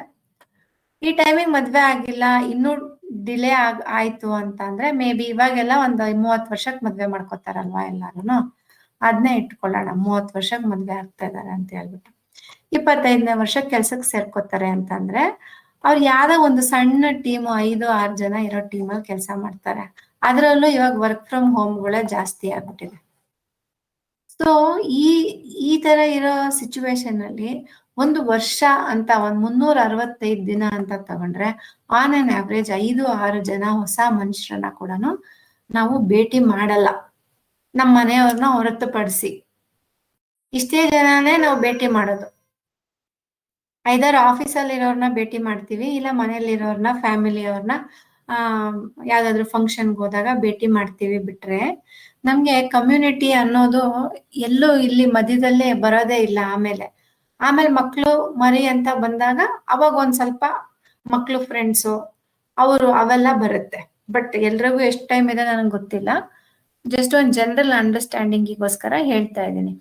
ಈ 25 ವರ್ಷದವರೆಗೂ ಇರೋಂತಹ ಒಂದು ಸ್ಟ್ರಾಂಗ್ ಕಮ್ಯುನಿಟಿ ಬಾಂಡ್ ಇರುತ್ತಲ್ವಾ, ಅದು 25 ಆದ್ಮೇಲೆ ಕಟ್ ಆಗ್ಬಿಡುತ್ತೆ. ಅದು ಕೆಲ್ಸಕ್ಕೆ ಹೋಗಿ ಇರ್ಬೋದು, ಅಥವಾ ಮದ್ವೆಯಿಂದ ಇರ್ಬೋದು, ಸ್ಥಳಗಳ ಬದಲಾವಣೆಯಿಂದ ಇರ್ಬೋದು. ರೀಸನ್ ಏನೇ ಇದ್ರೂನು ಅಲ್ಲಿಂದ ಅದು ಕಮ್ಮಿ ಆಗ್ತಾ ಬರುತ್ತೆ. ಈ ಕಮ್ಮಿ ಆಗ್ತಾ ಬಂದಿದ್ದು ಮುಂದೆ ಅವ್ರಿಗೆ ಪ್ರಾಬ್ಲಮ್ಸ್ ಕ್ರಿಯೇಟ್ ಮಾಡುತ್ತೆ. ಹೆಂಗ್ ಪ್ರಾಬ್ಲಮ್ಸ್ ಕ್ರಿಯೇಟ್ ಮಾಡುತ್ತೆ ಅಂತ ಅಂದ್ರೆ, ನಾನು ಆಗ್ಲೇ ಇದ್ರಲ್ಲಿ ಹೇಳಿದ್ನಲ್ಲ, 6th ಲೇಯರ್ ಒಂದು ಎಮೋಷನಲ್ ನೀಡ್ ಇರುತ್ತೆ ಹೆಂಗಸರಿಗೆ. ಎಮೋಷನಲ್ ನೀಡ್ ಅಂದ್ರೆ ಭಾವನಾತ್ಮಕವಾದ ಅಗತ್ಯತೆಗಳು ಹೆಂಗಸರಿಗೆ ಗಂಡಸರಿಗಿಂತ ಜಾಸ್ತಿ ಇರುತ್ತೆ. ಭಾವನಾತ್ಮಕವಾದ ಅಗತ್ಯತೆಗಳು ಅದನ್ನ ಅವನು ಎಲ್ಲೂ ಇಲ್ಲಿ ಮೆನ್ಷನ್ ಮಾಡಿಲ್ಲ, ಬರೀ ಲವ್ ಅಂಡ್ ಬಿಲಾಂಗಿಂಗ್ನೆಸ್ ಅಂತ ಬರೆದ್ಬಿಟ್ಟಿದ್ದಾನೆ. ಬಟ್ ಇದನ್ನು ಮೀರಿನೂ ಹೆಂಗಸರಿಗೆ ಬೇಕಾಗಿರೋದು ಭಾವನಾತ್ಮಕ ಅಗತ್ಯಗಳು. ಅದು ಹೇಗಿರುತ್ತೆ ಅಂತ ಅಂದ್ರೆ ತೋರಿಸ್ತೀನಿ. ಇವಾಗ ಒಬ್ನು ಹುಡುಗ ಇದ್ದಾನೆ ಅಂತ ಅನ್ಕೊಳ್ಳಿ, ಬಾಯ್. ಒಂದು ಗರ್ಲ್ ಇದೆ, ಒಂದು ಹುಡುಗಿ ಇದ್ದಾಳೆ ಅಂತ ಅನ್ಕೊಳ್ಳಿ. ಒಂದು ಬಾಯ್ ಏನಾದ್ರೂ ಒಂದು ಇನ್ಫಾರ್ಮೇಶನ್ ಅವನಿಗೆ ಕೊಟ್ರೆ ಅವನು ಅದನ್ನ ಪ್ರೋಸೆಸ್ ಮಾಡಿ ಅರ್ಥ ಮಾಡ್ಕೊಳೋ ರೀತಿನೇ ಬೇರೆ ತರ. ಹುಡುಗಿಗೆ ಒಂದು ಇನ್ಫಾರ್ಮೇಶನ್ ಕೊಟ್ರೆ ಅವಳು ಅರ್ಥ ಮಾಡ್ಕೊಳ್ಳೋದೇ ಬೇರೆ ತರ. ಇವನು ಟೆಕ್ನಿಕಲ್ ಆಗಿ ಅರ್ಥ ಮಾಡ್ಕೋತಾನೆ, ಇವಳು ಕ್ರಿಯೇಟಿವ್ ಆಗಿ ಅರ್ಥ ಮಾಡ್ಕೊಂತಾಳೆ ಎಲ್ಲಾನು. ಅದಕ್ಕೆ ಮ್ಯಾಥ್ಸ್ ಅಲ್ಲಿ, ಫಿಸಿಕ್ಸ್ ಅಲ್ಲಿ ಹುಡುಗರು ಚೆನ್ನಾಗಿ ಮಾಡ್ತಾರೆ, ಹುಡುಗಿರು ಲ್ಯಾಂಗ್ವೇಜಸ್, ಸೈನ್ಸ್ ಅಲ್ಲಿ ಹುಡುಗಿರು ಚೆನ್ನಾಗಿ ಮಾಡ್ತಾರೆ. ಯಾಕಂದ್ರೆ ಅವರು ಕ್ರಿಯೇಟಿವ್ ಆಗಿರ್ತಾರೆ. ಮತ್ತೆ ಏನೋ ಒಂದು ಪ್ರಾಬ್ಲಮ್ ಬರುತ್ತೆ, ಇವನು ಈಸಿಯಾಗಿ ಬಿಟ್ಬಿಡ್ತಾನೆ, ಅಯ್ಯೋ ಬಿಡು ಅಂತ ಹೇಳ್ಬಿಟ್ಟು ಇವನು ಈಸಿಯಾಗಿ ಮರ್ತೋಗ್ತಾನೆ. ಬಟ್ ಹುಡುಗಿಗೆ ಅದು ಈಸಿಯಾಗಿ ಮರೆಯಕ್ ಆಗಲ್ಲ ಅವಳಿಗೆ. ಯಾಕೆ? ಹೆಂಗಸರು 15 ದಿನ ಆದ್ಮೇಲೂ ಏನ್ ನಡೆದಿರುತ್ತೆ ಅದನ್ನ ತಗೊಂಡ್ ಮನೇಲಿ ಗಲಾಟೆ ಮಾಡ್ತಾರೆ ಅಂತಂದ್ರೆ ಅವ್ರಿಗೆ 15 ದಿನನೂ ಅದು ಅವ್ರ ತಲೆನಲ್ಲಿ ಓಡ್ತಾ ಇರುತ್ತೆ. ಬಟ್ ಹುಡುಗಂಗ್ ಅದ್ ಮರ್ತೇ ಹೋಗಿರುತ್ತೆ. ಯಾಕಂದ್ರೆ ಅವ್ನ್ ನೆಕ್ಸ್ಟ್ ಡೇ ಅವ್ನ್ ಆರಾಮಾಗಿರ್ತಾನ. ಅವ್ನ ಅದೇ ತರಾನೇ ಅವ್ನ್ ಬ್ರೈನ್ ಇರೋದು, ಪ್ರಕೃತಿ ಹಂಗೆ ಮಾಡಿರೋದು ಅವ್ರಿಗೆ. ಸೊ ಇವಳು ಮರೆಯಲ್ಲ. 15 ದಿನ ಆದ್ರೂ ಅದನ್ನ ನಂಗೆ ನೆನ್ಪಿಟ್ಕೋತಾಳೆ, ವರ್ಷಾನ್ಗಟ್ಲೆ ನೆನ್ಪಿಟ್ಕೋತಾಳೆ. ಇವನು ವೆಡ್ಡಿಂಗ್ ಆನಿವರ್ಸರಿ, ಬರ್ತಡೇ ಎಲ್ಲ ಮರ್ತೋಗ್ತಾನೆ, ಇವಳು ವೆಡ್ಡಿಂಗ್ ಆನಿವರ್ಸರಿ, ಬರ್ತಡೇ ಮರ್ತೋಗಲ್ಲ. ಯಾಕಪ್ಪ ಇವಳು ಈ ತರ ಇದ್ದಾಳೆ? ಯಾಕೆ ಪ್ರಕೃತಿ ಇವಳಿಗೆ ಮಾತ್ರ ಈ ತರ ಕೊಟ್ಟಿದೆ ಅಂತ ಅಂದ್ರೆ, ಅಕಸ್ಮಾತ್ ಅವಳು ಹುಡುಗನ್ ತರಾನೇ ಇದ್ಬಿಟ್ರೆ ಏನಾಗುತ್ತೆ, ಮಗು ಇರುತ್ತೆ, ಅವಳಿಗೆ ಇವೆಲ್ಲ ನೆನ್ಪಿಲ್ಲ. ಮಗು ಏನ್ ಮಾಡ್ತಾ ಇದೆ, ಮಲ್ಕೊಂಡಿದೆ, ಅದ್ ಸೇಫ್ ಆಗಿದೆಯೋ ಇಲ್ವೋ, ಅದಕ್ಕೆ ಹೊಟ್ಟೆ ಹಸ್ತಿದ್ಯೋ ಇಲ್ವೋ ಅನ್ನೋ ಅಗತ್ಯಗಳನ್ನ ಅವಳು ಅರ್ಥ ಮಾಡ್ಕೋಬೇಕಲ್ವಾ ಕರೆಕ್ಟ್ ಆಗಿ. ಅದನ್ನ ಅರ್ಥ ಮಾಡ್ಕೊಂಡ್ಲಿಲ್ಲ ಅಂದ್ರೆ ಮನುಷ್ಯನ ಸಂತತಿ ಮುಂದುವರಿಯೋದಿಲ್ಲ.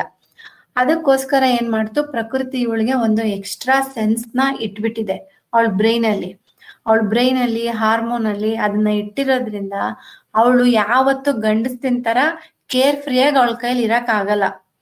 ಆ ಕೇರ್ ಫ್ರೀ ಆಟಿಟ್ಯೂಡ್ ಆಚೆ ತೋರಿಸಿದ್ರುನು ಮನ್ಸಿನಲ್ಲಿ ಭಾವನಾತ್ಮಕವಾಗಿ ಅವಳು ಎಲ್ಲಾದ್ರ ಜೊತೆ ಬೇಗ ಕನೆಕ್ಟ್ ಆಗ್ತಾಳೆ. ಒಂದ್ ಹುಡುಗ ಮದ್ವೆ ಮಾಡ್ಕೊಂಡ್ಬಂದು ಬೇರೆ ಮನೆಯಲ್ಲಿ ಇರೋ ಅಂತಂದ್ರೆ ಅವ್ನು ಇರಲ್ಲ. ಬಟ್ ಹುಡುಗಿ ಎಲ್ಲಾರನ್ನೂ ಬಿಟ್ಟು ಹೋಗಿ ಅವ್ರ ಮನೆಯಲ್ಲಿ ಬೇಕಾದ್ರೆ ಅವಳು ಇರ್ತಾಳೆ. ಅದಕ್ಕೋಸ್ಕರನ ನಮ್ ಕಲ್ಚರ್ ಅಲ್ಲಿ ಇಲ್ಲ ಹುಡುಗಿ ಅಡಾಪ್ಟಬಲ್ ಇರ್ತಾಳೆ, ಅವಳು ಯಾರನ್ನ ಬೇಕಾದ್ರೂ ಬೇಗ ಭಾವನಾತ್ಮಕವಾಗಿ ಹಚ್ಕೋತಾಳೆ, ಎಮೋಷನಲಿ ಕನೆಕ್ಟ್ ಆಗ್ತಾಳೆ ಅನ್ನೋ ಒಂದೇ ರೀಸನ್ಗೋಸ್ಕರನೇ ಅವ್ರು ಏನ್ ಮಾಡಿದ್ರು, ಮದ್ವೆನ ಆದ್ಮೇಲೆ ಹುಡುಗಿ ಹೋಗಿ ಹುಡುಗನ ಮನೆಯಲ್ಲಿ ಇರ್ಬೇಕು ಅಂತ ಹೇಳ್ಬಿಟ್ಟು ಅವರು ಮಾಡಿದ್ದು. ಮತ್ತೆ ಈಗೋ ಅಂತ ಬಂದಾಗ್ಲೂನು ಹುಡುಗ ಅದವನ್ಗೆ ಸ್ಟ್ರಾಂಗ್ ಈಗೋ ಇರುತ್ತೆ, ಹುಡುಗಿಗೆ ಸಾಫ್ಟ್ ಈಗೋ ಇರುತ್ತೆ. ಹುಡುಗ ಕೋಪ ಬಂದಾಗ ಗಲಾಟೆ ಮಾಡ್ಕೊಂಡು ಕೂಗಾಡಿ ಕಿರ್ಚಾಡಿ ಹೊಟ್ಟೋಗ್ತಾನೆ. ಬಟ್ ಹುಡುಗಿ ಅದನ್ನ ಸಾಫ್ಟ್ ಆಗಿ ಆ ಈಗೋನ ಪ್ಲೇ ಮಾಡ್ತಾ ಇರ್ತಾಳೆ. ಅದು ನಿಮ್ಗೂ ಎಲ್ಲ ನಾನು ಹೇಳ್ತಾ ನೀವ್ ಹೆಂಗ್ ಬಿಹೇವ್ ಮಾಡ್ತಾ ಇದ್ದೀರಾ ಇಡೀ ದಿನ ಅನ್ನೋದು ನಿಮ್ಗೂ ಗೊತ್ತಾಗ್ತಾ ಇರತ್ತೆ, ಅದ್ ಮನ್ಸಲ್ಲಿ ಬರ್ತಾ ಇರತ್ತೆ. ಅವೇ ಸೆಲ್ಫ್ ರಿಯಲೈಸೇಷನ್ಗಳು. ಅವನು ಸ್ಟ್ರಾಂಗ್ ಆಗಿ ಇರ್ತಾನೆ, ಯಾಕಂದ್ರೆ ನೇಚರ್ ಅವನಿಗೆ ಹಂಗೆ ಮಾಡಿದೆ. ಅವನು ಹೊರ್ಗಡೆ ಹೋಗ್ಬೇಕಾಗಿತ್ತು, ಬೇಟೆ ಆಡ್ಬೇಕಾಗಿತ್ತು ಪ್ರಾಣಿಗಳನ್ನ, ಅಲ್ಲಿಂದ ತಗೊಂಬಂದಿರೋ ಊಟನ ಇವಳಿಗೆ ಕೊಟ್ಟು ಮನೆಯಲ್ಲಿ ಇವಳನ್ನ ಮಗುನ ನೋಡ್ಕೊಬೇಕಾಗಿದ್ದು ಅವನ ಕರ್ತವ್ಯ ಆಗಿದ್ರಿಂದ ಅವನನ್ನ ಪ್ರಕೃತಿ ತುಂಬಾ ಸ್ಟ್ರಾಂಗ್ ಆಗಿ, ರಫ್ ಅಂಡ್ ಟಫ್ ಆಗಿ, ಟೆಕ್ನಿಕಲ್ ಆಗಿ, ಸೌಂಡಿಂಗ್ ಆಗಿ ಮಾಡ್ತು. ಹೆಂಗ್ಸು ಮಗುನ್ ನೋಡ್ಕೋಬೇಕಾಗಿ ಅವಳು ಆ ಸಂತತಿನ ಮುಂದುವರಿಸ್ಬೇಕಲ್ಲ, ಇದು ಫ್ಯಾಮಿಲಿ ಲೀನಿಯೇಜ್ನೆಲ್ಲ ಮುಂದುವರಿಸ್ಬೇಕು ಅವಳು. ಹಂಗಾಗಿ ಅವಳನ್ನ ಹೆಚ್ಚು ಎಮೋಷನಲ್ ಆಗಿ ಮಾಡ್ದ, ಅವಳಿಗೆ ಜಾಸ್ತಿ ನರಿಶಿಂಗ್ ಅಂದ್ರೆ ಪಾಲನೆ ಪೋಷಣೆ ಮಾಡುವಂತ ಗುಣಗಳನ್ನ ಅವಳಿಗೆ ಜಾಸ್ತಿ ಕೊಟ್ಟು, ಈ ತರ ಪ್ರಕೃತಿ ಬಾಯ್ ಗರ್ಲ್ ಅಂತ ಸೆಪರೇಟ್ ಮಾಡಿ ಇಟ್ಟಿದೆ. ಇವತ್ತು ತಾನೇ ನಾನು ನ್ಯೂಸ್ ಪೇಪರ್ ಅಲ್ಲಿ ನೋಡ್ತಾ ಇದ್ದೆ, ಇವತ್ತು ಫಾದರ್ಸ್ ಡೇ ಇದೆ ಅಲ್ಲ, ಫಾದರ್ಸ್ ಡೇ ಇರೋದಕ್ಕೆ ಏನ್ ಮಾಡಿದ್ದಾರೆ ಅಂತಂದ್ರೆ, ಫಾದರ್ಸು ಯಾರು ಡಾಟರ್ಸ್ ಇದ್ದಾರೆ ಅಂದ್ರೆ ಹೆಣ್ಮಕ್ಳಿರುವಂತ ಅಪ್ಪಂದ್ರು ಎಲ್ಲ ಮಕ್ಳುಗಳಿಗೆ ಮೆನ್ಸ್ಟ್ರುಯೇಷನ್ ಬಗ್ಗೆ, ಪೀರಿಯಡ್ಸ್ ಬಗ್ಗೆ ಹೇಳ್ಕೊಡ್ತಾ ಇದಾರಂತೆ. ಅಂದ್ರೆ ಯಾವ ತರ ಇರ್ಬೇಕು, ಆ ಟೈಮ್ನ ಅವ್ರು ಹೆಂಗೆ ಎಂಜಾಯ್ ಮಾಡ್ಕೋಬೇಕು, ಅವ್ರಿಗೆ ಪೇಯ್ನ್ ಇದ್ರೆ ಪೇಯ್ನ್ ನ ಹೆಂಗೆ ಕಮ್ಮಿ ಮಾಡ್ಕೋಬೇಕು, ಈ ತರ ಕೆಲ್ಸನ ಅಪ್ಪಂದ್ರು ಮಾಡ್ತಾ ಇದಾರಂತೆ. ಅಪ್ಪಂದ್ರು ಏನು ಇನ್ಫಾರ್ಮೇಶನ್ ತಾನೇ ಕೊಡ್ಬೋದು, ಬಟ್ ಎಕ್ಸ್ಪೀರಿಯನ್ಸ್ ಕೊಡಕ್ ಆಗುತ್ತಾ ಅವ್ರಿಗೆ? ಎಕ್ಸ್ಪೀರಿಯನ್ಸ್ ಅಮ್ಮನೇ ತಾನೇ ಕೊಡ್ಬೇಕು, ಯಾಕಂದ್ರೆ ಅಮ್ಮ ಅದನ್ನ ಅಷ್ಟೊಂದ್ ವರ್ಷ ಅನುಭವಿಸಿರ್ತಾಳೆ. ಇವಾಗ ಈ ತರ ಜೆಂಡರ್ ರೋಲ್ ರಿವರ್ಸ್ಗಳಂತ ಕರಿತೀವಿ. ಅಂದ್ರೆ ನಾನೇ ಸುಮಾರು ನನ್ನ ಮಗನ್ ಸ್ಕೂಲ್ ಇದ್ರಲ್ಲಿ ನೋಡಿದ್ದೀನಿ, ತುಂಬಾ ಗಂಡಸರು ಮನೆಯಲ್ಲಿ ಇರ್ತಾರೆ, ಹೆಂಗಸರು ಆಚೆ ಹೋಗಿ ಕೆಲಸ ಮಾಡಿ ದುಡ್ಡು ಸಂಪಾದನೆ ಮಾಡ್ಕೊಂಬಂದ್ ಕೊಡ್ತಾರೆ. ಅದು ಕೆಲ್ಸದ ವಿಷಯದಲ್ಲೋ ಬೇರೆ ವಿಷಯದಲ್ಲೋ ಅವರಿಗೆ ಸಮಸ್ಯೆ ಆದಾಗ ಓಕೆ, ಅದು ಅರ್ಥ ಮಾಡ್ಕೋತೀವಿ, ಯಾಕಂದ್ರೆ ಅದು ಆರ್ಥಿಕ ಪರಿಸ್ಥಿತಿಗಳಿಗೋಸ್ಕರ ಮಾಡ್ತಾ ಇರೋದು. ಬಟ್ ಅಪ್ಪ ಇವನ್ನೆಲ್ಲ ಮಗಳು ಹೇಗಿದ್ದಾಳೋ ಹಾಗೆ ಅಕ್ಸೆಪ್ಟ್ ಮಾಡ್ಬೇಕು, ಅವಳಿಗೆ ಪ್ರಾಬ್ಲಮ್ ಇದ್ದಾಗ ಅದಕ್ಕೆ ಸ್ಪಂದಿಸ್ಬೇಕು, ಎಲ್ಲ ಮಾಡ್ಬೇಕು. ಬಟ್ ಅಪ್ಪ ಪೀರಿಯಡ್ಸ್ ಬಗ್ಗೆ ಮಗಳಿಗೆ ಏನ್ ಹೇಳ್ಕೊಡಕ್ ಸಾಧ್ಯ? ಇನ್ಫಾರ್ಮೇಶನ್ ಕೊಡ್ತಾನೆ, ಏನಾದ್ರೂ ಓದಿ ಕೊಡ್ತಾನೆ ಅಷ್ಟೇ, ಬಿಟ್ರೆ ಅನುಭವದಿಂದ ಏನು ಹೇಳ್ಕೊಡಕ್ ಸಾಧ್ಯ ಇಲ್ವಲ್ಲ. ಈ ತರ ಇರುತ್ತೆ. ಇವಾಗ ಅದೂನು ಮಾಡ್ರನ್ ಟೈಮ್ಸ್ ಅಲ್ಲಿ, ಆಧುನಿಕ ಜಗತ್ನಲ್ಲಿ ಅದು ಕೂಡ ಬದಲಾವಣೆ ಆಗಿದೆ. ಇವಾಗ ಹೆಂಗಸರು ಹೆಂಗೆ ನಾನೇ ಯಾಕೆ ಅಡ್ಗೆ ಮಾಡ್ಬೇಕು, ನಾನೇ ಯಾಕೆ ಪಾತ್ರೆ ತೊಳಿಬೇಕು ಅಂತ ಮಾತುಗಳು ಬರ್ತವೆ, ಅದೇ ತರ ಇದು ಬಂದ್ಬಿಟ್ಟಿದೆ, ನಾನೇ ಯಾಕೆ ಇದನ್ನ ಹೇಳ್ಕೊಡ್ಬೇಕು, ನೀನೇ ಹೇಳ್ಕೊಡು. ಈ ತರ ಯಾವ್ದ್ರಲ್ಲೂ ಗಂಡು ಹೆಣ್ಣಿಗೆ ಭೇದ ಇಲ್ಲ ಅನ್ನೋ ತರಾನೇ ಎಲ್ಲರೂ ಬೆಳೀತಾ ಇದ್ದಾರೆ. ಬಟ್ ಗಂಡು ಹೆಣ್ಣಿಗೆ ಭೇದ ಇದೆ. ಪ್ರಕೃತಿನಲ್ಲಿ ಅವನಿಗೆ ಬೇರೆ ತರ ಪಾತ್ರಗಳನ್ನ, ಕೆಲ್ಸಗಳನ್ನ, ಚಟುವಟಿಕೆಗಳನ್ನ ಪ್ರಕೃತಿ ಕೊಟ್ಟಿದೆ. ಇವಳಿಗೆ ಬೇರೆ ತರ ಕೆಲಸಗಳು, ಚಟುವಟಿಕೆಗಳು, ತನ್ನದೇ ಆದ ಜವಾಬ್ದಾರಿಗಳನ್ನ ಕೊಟ್ಟಿದೆ. ಇಬ್ರು ಅವ್ರವ್ರ ರೀತಿನಲ್ಲಿ ಸಮ ಆಗಿದ್ದಾರೆ. ಬಟ್ ಅದನ್ನ ಬಿಟ್ಬಿಟ್ಟು ಗಂಡು ಹೆಣ್ಣು ಇಬ್ರು ನಾವ್ ಈಕ್ವಲ್ ಅಂತ ನೋಡಕ್ ಹೋದಾಗ ಏನಾಗತ್ತೆ, ಈ ತರ ಪ್ರಾಬ್ಲಮ್ಸ್ ಬರುತ್ತೆ. ಏನು ಅನುಭವ ಇಲ್ಲದೆ ಇರೋರು ಆ ಹುಡುಗಿಗೆ ಏನ್ ಹೇಳ್ಕೊಡ್ಬೋದು? ಇವತ್ತು ಯಾರಾದ್ರೂ times of India news paper ಇದ್ರೆ ಓದಿ, ಅದರಲ್ಲಿ 1 ಪೇಜ್ ಆರ್ಟಿಕಲ್ ಪೂರ್ತಿ ಅದನ್ನೇ ಕೊಟ್ಟಿದ್ದಾರೆ. ಸೊ ಇದು ಈ ಗಂಡು ಹೆಣ್ಣು ಅವರ ದೇಹ ಪ್ರಕೃತಿಗಳು, ಅವ್ರಿಗೆ ಮಾಡ್ಬೇಕಾಗಿರೋ ಚಟುವಟಿಕೆಗಳು, ಇವೆಲ್ಲ ನಿಮ್ಗೆ ಅರ್ಥ ಆಗಿದೆ ಅಲ್ಲ? ನಾನು ಮುಂದಕ್ಕೆ ಹೋಗ್ಲಾ? ಅರ್ಥ ಆಗಿದೆ.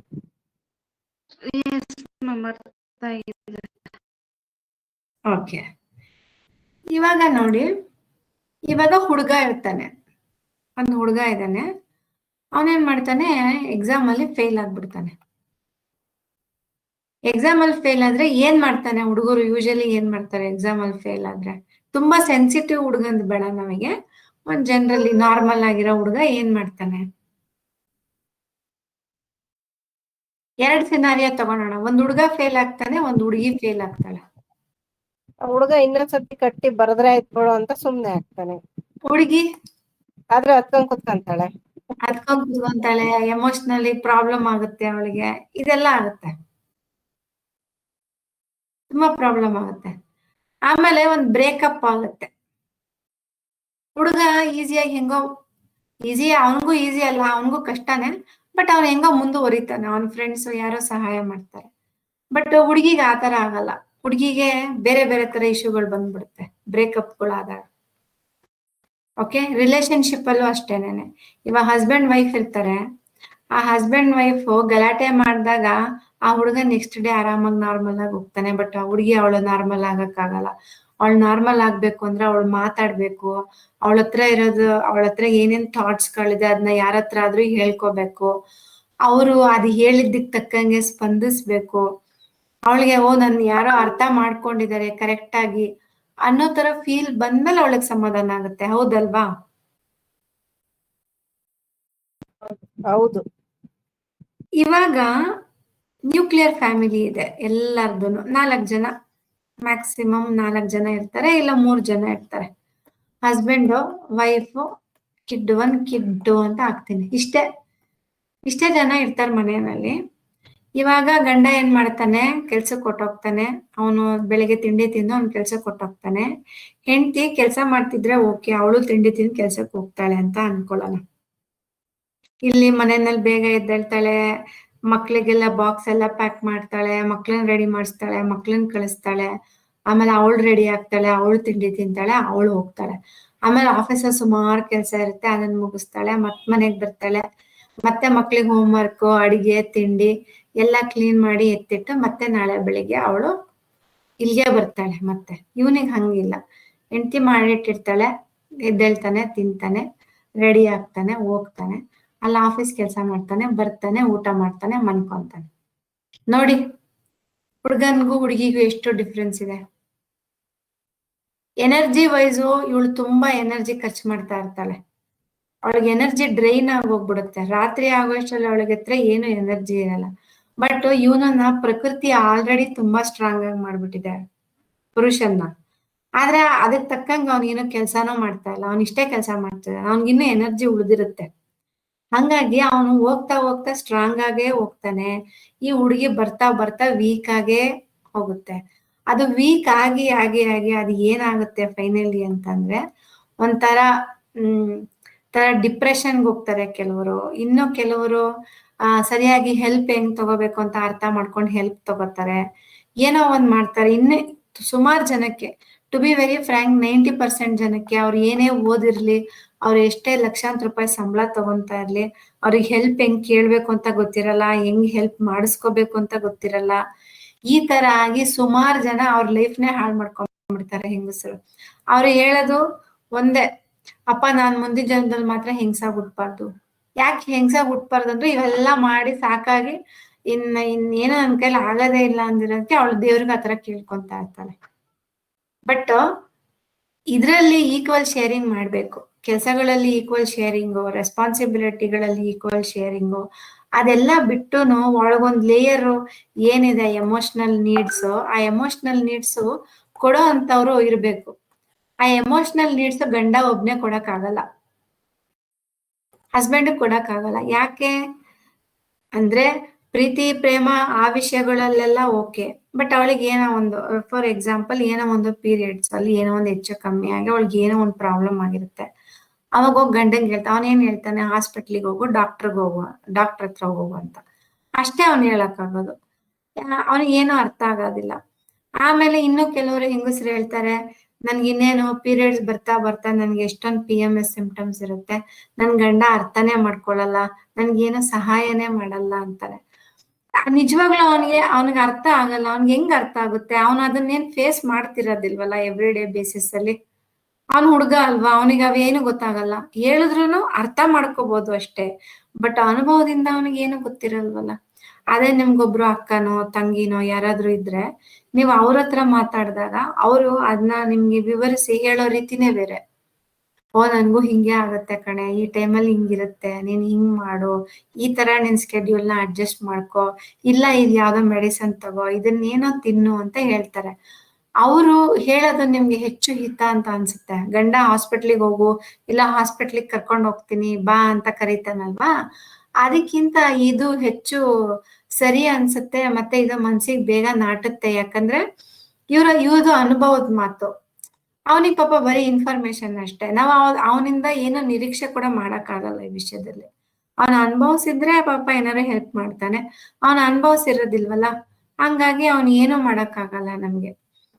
ಇವಾಗ ಈ ತರ 4 ಜನದ ಫ್ಯಾಮಿಲಿ ಆಗಿ ಏನಾಗಿದೆ, ಎಲ್ಲರಿಗೂ ಸುಮಾರು ಪ್ರಾಬ್ಲಮ್ಸ್. ದುಡ್ಡಿರ್ಬೋದು, ಕಾಸಿರ್ಬೋದು, ಎಜುಕೇಶನ್ ಇರ್ಬೋದು, ಬುದ್ಧಿ ಇರ್ಬೋದು, ಬಿಟ್ರೆ ಈ ಎಮೋಷನಲಿ ಯಾರು ಸ್ಟ್ರಾಂಗ್ ಆಗಿಲ್ಲ. ಅದಕ್ಕೆ ಎಲ್ಲಾನು it is very easy to break. ಇವಾಗ ಒಂದು ಇನ್ಸ್ಟಾಗ್ರಾಮ್ ಬಂದು ಎಷ್ಟ್ ಜನ ಅದಕ್ಕೆ ಅಡಿಕ್ಟ್ ಆಗಿದ್ದಾರೆ. ಈ ಹೆಂಗಸರು, ಮಕ್ಕಳು, ಮುದುಕರು ಎಲ್ಲಾರು ಅಡಿಕ್ಟ್ ಆಗಿದ್ದಾರೆ. ಏನಕ್ಕಂದ್ರೆ ಯಾರು ಎಮೋಷನಲಿ ಸ್ಟ್ರಾಂಗ್ ಇಲ್ಲ. ಇವಾಗ ಯಾರು ಸ್ಟ್ರಾಂಗ್ ಇಲ್ಲ ಎಮೋಷನಲಿ. ನಾಳೆ ದಿನ ನನ್ಗೆ ಏನಾದ್ರೂ ಒಂದ್ ಆಗತ್ತೆ ಅಂತಂದ್ರೆ ನನ್ ಯಾರಾದ್ರೂ ಬಂದ್ ಪ್ರೊಟೆಕ್ಟ್ ಮಾಡ್ತಾರೆ ಅನ್ನೋ ಫೀಲಿಂಗೇ ಇಲ್ಲ ಯಾರಿಗೂ. ನಮ್ಮಲ್ಲೇ ತಗೊಳ್ಳಿ, ಎಷ್ಟ್ ಜನಕ್ಕಿದೆ. ನಂಗ್ ನಾಳೆ ಏನೋ ಪ್ರಾಬ್ಲಮ್ ಆಗುತ್ತಂದ್ರೆ ಈ ತರದವ್ರು ಬರ್ತಾರೆ ನನ್ಗೆ, ಈ ತರದವ್ರು ನಂಗೆ ಪ್ರೊಟೆಕ್ಟ್ ಮಾಡ್ತಾರೆ. ನಮ್ ದೊಡ್ಡಪ್ಪನೋ ಚಿಕ್ಕಪ್ಪನೋ ಬರ್ತಾರೆ, ನಮ್ ಚಿಕ್ಕಪ್ಪನ ಮಗ ಬರ್ತಾನೆ, ನಮ್ ದೊಡ್ಡಪ್ಪನ ಮಗಳು ಬರ್ತಾಳೆ ಅಂತ ನಾವ್ ಎಷ್ಟ್ ಜನ ಯೋಚನೆ ಮಾಡ್ತೀವಿ. ಇವಾಗ ನಮ್ಗೆ ಏನೇ ಪ್ರಾಬ್ಲಮ್ ಆದ್ರೂ ಇಲ್ಲೇ 4 ಜನ. ಈ 4 ಜನದಲ್ಲೇ ಪ್ರಪಂಚದಲ್ಲಿರೋ ಎಲ್ಲಾ ಅಗತ್ಯಗಳು ಪೂರೈಸ್ಬೇಕು ಅಂದ್ರೆ ಇವೆರಡಕ್ಕೂ ಬುದ್ಧಿ ಇರಲ್ಲ. ಇನ್ನು ಮಕ್ಕಳು, ಗಂಡ ಅವನ್ ಯಾವ ತರ ಬ್ಯಾಕ್ ಗ್ರೌಂಡು ಹೆಂಗ್ ಬಂದಿರ್ತಾನೋ ಗೊತ್ತಿಲ್ಲ. ಹುಡುಗಿನೂ ಅಷ್ಟೇ, ಅವಳನ್ನ ಹೆಂಗ್ ಬೆಳೆಸಿರ್ತಾರೆ ಮನೆಯಲ್ಲಿ, ಇಂಡಿಪೆಂಡೆಂಟ್ ಆಗಿ ಬೆಳೆಸಿರ್ತಾರ, ತುಂಬಾ ಮುದ್ದು ಮಾಡಿ ಬೆಳೆಸಿರ್ತಾರ, ಅದು ನಮಗ್ ಗೊತ್ತಿರೋದಿಲ್ಲ. ಇಂಥ ಸಿಚುವೇಶನ್ ಅಲ್ಲಿ ಇವ್ರ 4 ಜನಕ್ಕೆ ಪ್ರಪಂಚದ ಎಲ್ಲಾನು ನೀವ್ ಅರ್ಥ ಮಾಡ್ಕೊಂಡು ನೀವು ಚೆನ್ನಾಗಿ ಜೀವನ ಮಾಡಿ ಈ ಸೆಲ್ಫ್ ಆಕ್ಚುಲೈಸೇಷನ್ ನೀವು ಮಾಡ್ಕೊಳ್ಳಿ ಅಂತ ಅವ್ರನ್ನ ನಾವು ಬಿಟ್ರೆ ಏನಾಗುತ್ತೆ ಈ ಸೆನಾರಿಯೋನಲ್ಲಿ? ಹೇಳಿ, ನಿಮ್ಮ ಅನಿಸಿಕೆಗಳನ್ನ ಹೇಳಿ.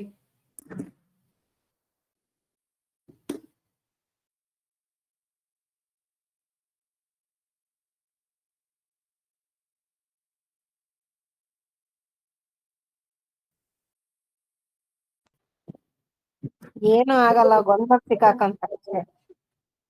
ತುಂಬಾ ಗೊಂದಲ ಆಗುತ್ತೆ, ಹೆಲ್ಪ್ಲೆಸ್ನೆಸ್ ಫೀಲ್ ಆಗ್ತಾ ಇರುತ್ತೆ, ಏನ್ ಮಾಡ್ಬೇಕು ಅಂತ ಗೊತ್ತಾಗಲ್ಲ.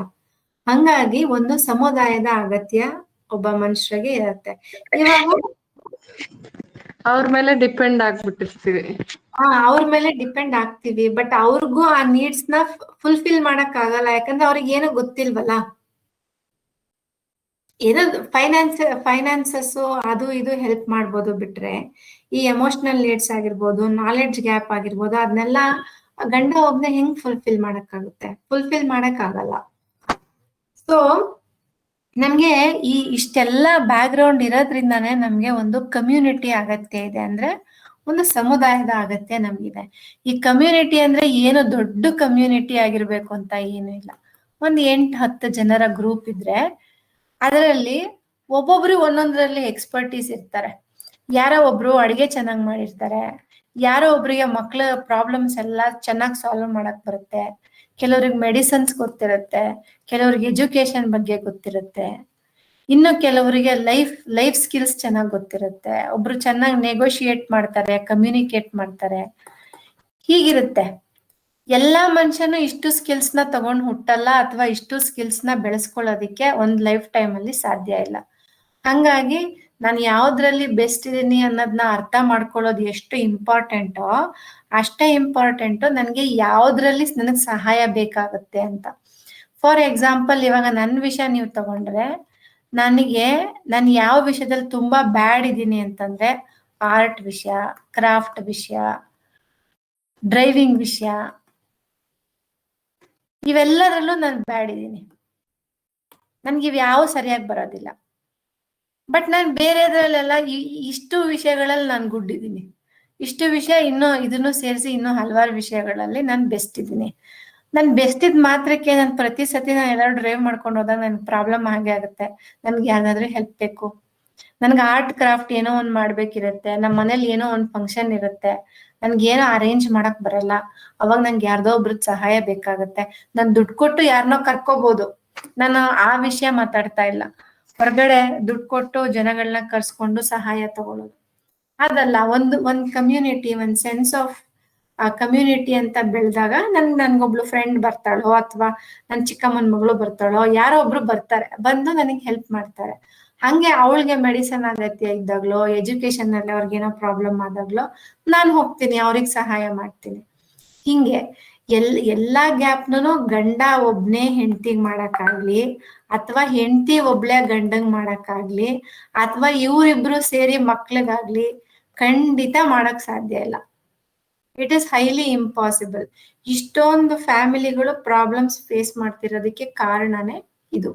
ನಾವು 4 ಜನ ಎಲ್ಲಾ ಮಾಡ್ಕೊಂಡ್ಬಿಡ್ತೀವಿ ಅಂತ ಹೋಗೋದು, ಅದು ತುಂಬಾ ತಪ್ಪು. ನಮ್ಗೆ ಸಾಲ್ವ್ ಮಾಡಕ್ ಆಗಲ್ಲ ಆ ತರ ಪ್ರಾಬ್ಲಮ್ಸ್ ನ. ಇವಾಗ ಮಾಡ್ರನ್ ಲೈಫ್ ಅಲ್ಲಿ ಹೆಂಗಸಿಗೆ ಈ ತರ ಎಲ್ಲ ಮಾಡ್ತಿರೋದ್ರೆ ನಾವ್ ಹೆಂಗಸ್ರ ಬಗ್ಗೆ ನಾನು ಯಾಕೆ ಜಾಸ್ತಿ ಮಾತಾಡ್ತಿದ್ದೀನಿ ಅಂತಂದ್ರೆ, ಈ ಹೆಂಗಸರಿಗೆ ಈ ಕಮ್ಯುನಿಟಿ ಸೆನ್ಸ್ ಬೇಕಾಗಿರೋದು. ಹುಡುಗರು ಸಿಗರೇಟ್ ಹೊಡಿಯೋ ಕಡೆ ಆರಾಮಾಗಿ ಮನ್ಸ್ ಬಿಚ್ಚಿ ಮಾತಾಡ್ಕೊಂಡ್ಬಿಡ್ತಾರೆ. ಅವ್ರು ಎಲ್ಲೋ ಹೋಗ್ತಾರೆ, ಯಾರೋ ಫ್ರೆಂಡ್ಸ್ ಜೊತೆ ಹೋಗ್ತಾರೆ, ಅವ್ರಿಗೆಲ್ಲ ತುಂಬಾ ಎಮೋಷನಲ್ ನೀಡ್ಸ್ ಇಲ್ಲ. ನಾನ್ ಮಾತಾಡಿದ್ರೆ ನನ್ ಫ್ರೆಂಡ್ ನನ್ ಬಗ್ಗೆ ಏನ್ ಅನ್ಕೊಂತಾನೆ ಅನ್ನೋ ಯೋಚನೆಗಳಿಲ್ಲ. ಯಾಕಂದ್ರೆ ಹುಡುಗರು ಅಷ್ಟು ಆಳಕ್ಕೆ ಇಳಿದು ಯಾವ್ದನ್ನು ತಗೊಳ್ಳೋದಿಲ್ಲ. ಅವರು ಎಲ್ಲ ಮೇಲ್ಗಡೆ ಮಾಡ್ಕೊಂಡು ಅವ್ರು ಮುಂದಕ್ಕೆ ಹೋಗ್ತಾ ಇರ್ತಾರೆ. ಅವ್ರು ಯಾರ ಬಗ್ಗೆ ಅಷ್ಟೊಂದು ತಲೆ ಕೆಡಿಸ್ಕೊಳ್ಳಲ್ಲ. ಬಟ್ ನಾವು ನಮ್ ಫ್ರೆಂಡ್ ಯಾವಾಗ್ಲೂ ನಮ್ಗೆ ಏನೋ ಹೇಳಿರೋದೇ ನಮ್ಗೆ ತುಂಬಾ ದೊಡ್ಡ ವಿಷಯ ಆಗೋಗ್ಬಿಡುತ್ತೆ, ನಾವ್ ಅವ್ರ ಜೊತೆ ಮಾತಾಡೋದೇ ಬಿಟ್ಬಿಡ್ತೀವಿ. ಈ ತರ ಎಲ್ಲ ಹೆಂಗಸರದು ಪ್ರಾಬ್ಲಮ್ ಇದೆ. ಅದಕ್ಕೋಸ್ಕರ ನಾನು ಹೆಂಗಸರಿಗೆ ಇದನ್ನ ಹೇಳ್ತಾ ಇದ್ದೀನಿ. ಮತ್ತೆ ಪೋಸ್ಟ್ ಪಾರ್ಟಮ್ ಡಿಪ್ರೆಷನ್ ಅಂತ ಅಂದ್ರೆ, ಮಕ್ಳು ಹುಟ್ಟಿ ಆದ್ಮೇಲೆ ಪೋಸ್ಟ್ ಪಾರ್ಟಮ್ ಡಿಪ್ರೆಷನ್ ಅಂತ ಬರುತ್ತೆ ಹೆಂಗಸರಿಗೆ. ನಾರ್ಮಲ್ ಡಿಪ್ರೆಷನ್ ಬರುತ್ತೆ. ಆಮೇಲೆ ಇದಿರುತ್ತೆ, PMS ಅಂತ ಪ್ರಾಬ್ಲಮ್ಸ್ ಇರ್ತವೆ. ಆಮೇಲೆ ಇದು ಪ್ರೆಗ್ನೆನ್ಸಿನಲ್ಲೂ ಸುಮಾರು ಮೂಡ್ ಸ್ವಿಂಗ್ಸ್ ಅವು ಇವು ಎಲ್ಲ ಇರುತ್ತೆ. ಚೈಲ್ಡ್ ಬರ್ತ್ ವಿಷಯಗಳಲ್ಲಿ ಅವರಿಗೆ ಎಜುಕೇಶನ್ ಬೇಕಾಗುತ್ತೆ. ಜನರಲಿ ಲೈಫಲ್ಲಿ ಎಷ್ಟೊಂದು ವಿಷಯಗಳು. ನನಗೆ ಈ ಫುಡ್ ವಿಷಯ ಬಂದಾಗ, ಫುಡ್ ಗ್ರೇನ್ಸ್ಗಳು ಅಂದ್ರೆ ಈ ಕಾಳು ಕಡಿಗಳನ್ನ ಹೆಂಗ್ ಸ್ಟೋರ್ ಮಾಡ್ಬೇಕನ್ನೋದು ನನಗೆ ಗೊತ್ತಿಲ್ಲ. ಅದನ್ನ ನಮ್ಮ ಮನೆಗೆ ಕೆಲಸ ಮಾಡಕ್ ಬರೋ ಆಂಟಿಯಿಂದ ನಾನು ಎಷ್ಟೊಂದು ಕಲ್ತ್ಕೊಂಡಿದ್ದೀನಿ. ಅವ್ರು ನನಗೆ ಫುಡ್ಗಳನ್ನ ಹೆಂಗ್ ಸ್ಟೋರ್ ಮಾಡ್ಬೇಕು, ಗ್ರೇನ್ಸ್ಗಳನ್ನ ಹೆಂಗ್ ಸ್ಟೋರ್ ಮಾಡ್ಬೇಕು ಅಂತ ಹೇಳ್ಕೊಟ್ಟಿದ್ದಾರೆ. ಅದನ್ನ ನಾನು ನಮ್ಮ ಅಮ್ಮಂಗೂ ಹೇಳ್ಕೊಟ್ಟಿದ್ದೀನಿ. ಅದಾದ್ಮೇಲೆ ಆ ನಾಲೆಡ್ಜ್ ನಮ್ಗೆ ಇರ್ಲೇ ಇಲ್ಲ, ನಮ್ಗೆ ಯಾರು ಪಾಸ್ ಮಾಡೇ ಇಲ್ಲ. ಅದ್ ಎಲ್ಲಿಂದನೋ ಒಂದ್ ಕಡೆ ಬಂತು. ಸೊ ಈ ತರ ಒಬ್ಬೊಬ್ರಿಗೆ ಒಂದೊಂದು ನಾಲೆಡ್ಜ್ ಇರುತ್ತೆ. ಅದನ್ನ ನಾವು ತಗೊಂಡು ನಮ್ ಲೈಫಲ್ಲಿ ಅಳವಡಿಸ್ಕೊಂಡಾಗ ನಮ್ಗೆ ಎಲ್ಲಾನು ನಾವೇ ಕಲ್ತ್ಕೋಬೇಕು ಅಂತ ಇಲ್ಲ. ಯಾರೋ ಒಬ್ರು ಬಂದು ನಮ್ಗೆ ಸಹಾಯ ಮಾಡಿದಾಗ ಆ ಸಿಚುವೇಶನ್ ಅಲ್ಲಿಗೆ ಮುಗಿಯುತ್ತೆ. ಇವೆಲ್ಲ ಮಾಡ್ರನ್ ಆಗಿ ಕಮ್ಯುನಿಟಿ, ಸೆನ್ಸ್ ಆಫ್ ಕಮ್ಯುನಿಟಿ ಇಲ್ದಲೆ ಆಗಿರುವಂತಹ ಸಮಸ್ಯೆಗಳು. ನೋಡಿ, ಸೆಲ್ಫ್ ಡೌಟ್, ಆತ್ಮವಿಶ್ವಾಸದ ಕುಸಿತ. ಸೆಲ್ಫ್ ಡೌಟ್ ಬರುತ್ತೆ. ನನ್ಗೆ ನಾಳೆ ದಿನ ನನಗೆ ಹುಷಾರಿಲ್ಲ ಅಂತಂದ್ರೆ ನಾನು ಏನ್ ಮಾಡ್ತೀನಿ? ಏನೋ ಒಂದು ಹುಷಾರ್ ತಪ್ಪಿಬಿಡ್ತೀವಿ ನಾವು. ನನ್ಗೆ 2 ಮಕ್ಳಿದ್ದಾರೆ, ನನ್ಗೆ ಇಷ್ಟೊಂದು ಪ್ರಾಬ್ಲಮ್ ಆಗಿದೆ, ನಂಗೆ ಏನಾದ್ರೂ ಬೇರೆ ತರ ದೊಡ್ಡ ಕಾಯಿಲೆ ಬಂದ್ಬಿಟ್ರೆ ನಾನು ಹಿಂಗ್ ಮ್ಯಾನೇಜ್ ಮಾಡ್ತೀನಿ ಅನ್ನೋ ಆಂಗ್ಸೈಟಿಗಳು. ನಾನು ಯಾರ ಮೇಲೆ ಡಿಪೆಂಡ್ ಆಗ್ಲಿ ಅಂತ ಗೊತ್ತಾಗಲ್ಲ. ಆಮೇಲೆ ದೊಡ್ಡವ್ರ ಹತ್ರ ಗೈಡೆನ್ಸ್ಗಳಿರಲ್ಲ. ಅವ್ರು ಹೆಂಗೆ ನಮ್ಗೆ ಗೈಡ್ ಮಾಡ್ತಾರಂತ ಕೂಡ ಕೆಲವು ಡೌಟ್ ಪಡ್ತಾರೆ. ಮಕ್ಕಳ ಪಾಲನೆ ಪೋಷಣೆ ಅದು ಮಾಡ್ತಾನೆ ಸುಮಾರು ಜನಕ್ಕೆ ಪ್ರೆಷರ್ ಹೆಚ್ಚಾಗ್ತಾ ಇದೆ ಈ ವಿಷಯದಲ್ಲಿ. 24 ಗಂಟೆ ಮಗುದು ಸೇಫ್ ಆಗಿದ್ಯಾ, ಮಗು ಅಲ್ಲಿ ಹತ್ತಿಲ್ವಾ ಇಲ್ಲಿ ಹತ್ತಿಲ್ವಾ ಅಂತ ನೋಡ್ಕೊಂಡು, ಅವಳು ಅಡ್ಗೆ ಮಾಡ್ಕೊಂಡು, ಆಫೀಸ್ ಕೆಲಸ ಮಾಡ್ಕೊಂಡು, ಆ ಮೈಂಡ್ ಎಷ್ಟು ಕಡೆ ಓಡುತ್ತೆ. ಇಷ್ಟು ಕಡೆ ಓಡಿ ಅವಳು ಬರ್ನ್ಔಟ್ ಆಗೇ ಆಗ್ತಾಳೆ ನೋಡಿ. ಭಾವನಾತ್ಮಕ ದಣಿವು, ಎಮೋಷನಲ್ ಬರ್ನ್ಔಟ್, ಮಾನಸಿಕವಾಗಿ ಒತ್ತಡಗಳು, ಆತಂಕಗಳು, ಇವೆಲ್ಲ ಡಿಪ್ರೆಷನ್ ಸಿಂಪ್ಟಮ್ಸ್. ಜೀವನಾನುಭವ ಮತ್ತು ಜ್ಞಾನದ ನಷ್ಟ. ಇವಾಗ ಜೀವನದಲ್ಲಿ ನನಗಾಗಿರೋ ಅನುಭವ ನಿಮಗಾಗಿರಲ್ಲ, ನಿಮಗಾಗೋ ಅನುಭವ ನನಗಾಗಲ್ಲ. ಯಾಕಂದ್ರೆ ಎಲ್ಲರದು ಲೈಫಲ್ಲಿ ಸಿಚುವೇಶನ್ಸ್ ಟೈಮ್ ಟು ಟೈಮ್ ಬೇರೆ ಬೇರೆ ಬರ್ತಾ ಇರುತ್ತೆ. ನಿಮ್ ಲೈಫಲ್ಲಿ ನಡೆಯೋ ಯಾವ್ದೋ ವಿಷಯದಿಂದ ನೋಡಿ ನಾನು ಒಂದು ಪಾಠ ಕಲಿತೀನಿ, ಆ ಪಾಠನ ನನ್ನ ಮಗುಗೆ ಹೇಳ್ತೀನಿ, ನಾನು ಯಾರೋ ನನ್ನ ಫ್ರೆಂಡಿಗೆ ಹೇಳ್ತೀನಿ. ಈ ತರ ನಾವ್ ಹಿಂಗೆ ಶೇರ್ ಮಾಡ್ಕೋಬೇಕಾಗತ್ತೆ ಜೀವನದಲ್ಲಿ. ಎಲ್ಲಾರ್ಗು ಒಳ್ಳೆ ಘಟನೆಗಳು ನಡೆಯಲ್ಲ, ಎಲ್ಲಾರ್ಗು ಕೆಟ್ಟ ಘಟನೆಗಳು ಒಂದೇ ಸಮ ನಡ್ಕೊಂಡು ಹೋಗಲ್ಲ. ಹಂಗಾಗಿ ಜೀವನಾನುಭವ, ಒಬ್ರು ತುಂಬಾ ಶ್ರೀಮಂತರು ಇರ್ತಾರೆ, ಜೀವನದಲ್ಲಿ ಎಲ್ಲಾ ತರ ಅನುಭವಗಳಾಗಿರ್ತಾವ ಅವ್ರಿಗೆ. ಅಂತವ್ರ ಹತ್ರ ಹೋದಾಗ ಅವ್ರು ನಮ್ಗೆ ಏನೇ ಪ್ರಶ್ನೆಗೂ ಕರೆಕ್ಟ್ ಆಗಿ ಆನ್ಸರ್ ಮಾಡ್ತಾರ ಅವ್ರು. ಹಂಗೆ ಅದಿಲ್ಲ ಅಂತ ಅಂದಾಗ್ಲೂ ಕೂಡ ನಮ್ಗೆ ಏನ್ ಮಾಡ್ಬೇಕು ಅಂತ ಗೊತ್ತಾಗಲ್ಲ. ಇಲ್ಲಿ ನೋಡಿ, ಒಂಟಿಯಾಗಿ ಎಲ್ಲವನ್ನು ನಿಭಾಯಿಸ್ಬೇಕಾದ ಪರಿಸ್ಥಿತಿ. ಇವಾಗ ಗಂಡ ಒಳ್ಳೆಯವನಿದಾನೆ, ಹೆಂಡತಿ ಒಳ್ಳೆಯವಳಿದಾಳೆ ಅಂದ್ರೆ ಹೆಂಗೋ ಒಂದ್ ಕಡೆ ಬ್ಯಾಲೆನ್ಸ್ ಮಾಡ್ಕೊಂಡು ಹೋಗ್ತಾರೆ. ಇದ್ರಲ್ಲಿ ಒಂದೊಂದ್ಸತಿ ಗಂಡ ಒಳ್ಳೆಯವನಿರಲ್ಲ, ಇಲ್ಲ ಹೆಂಡತಿ ಒಳ್ಳೆಯವಳಿರಲ್ಲ. ಆವಾಗ ಮತ್ತೆ ಇಶ್ಯೂಗಳು, ಮತ್ತೆ ಪ್ರಾಬ್ಲಮ್ಸ್, ಅದು ಇನ್ನ ಕಾಂಪ್ಲಿಕೇಶನ್ ಅದು. ಮತ್ತೆ ಸಾಮಾಜಿಕ ಪ್ರತ್ಯೇಕತೆ, ಸೋಷಲ್ ಆಗಿ ಐಸೋಲೇಟ್ ಆಗ್ಬಿಡೋದು. ಅವ್ರ 4 ಜನ, ಯಾಕಂದ್ರೆ ಇಷ್ಟ ಕೆಲಸ ಮಾಡೋ ಅಷ್ಟ್ರಲ್ಲೇ ಅವ್ರ ಟೈಮಲ್ಲಿ ಇರುತ್ತೆ ಅವ್ರಿಗೆ. ಯಾರ ಹತ್ರನೂ ಮಾತಿಲ್ಲ, ಕತೆ ಇಲ್ಲ, ಅವ್ರ ಲೈಫು ಅವ್ರದ್ದು, ಯಾರು ಬೇಕಾಗಿಲ್ಲ. ಆ ತರ ಐಸೋಲೇಷನ್ಗೆ ಹೋಗ್ಬಿಡ್ತಾರೆ. ಮತ್ತೆ ವರ್ಕ್ ಲೈಫ್ ಬ್ಯಾಲೆನ್ಸ್ ಇರಲ್ಲ.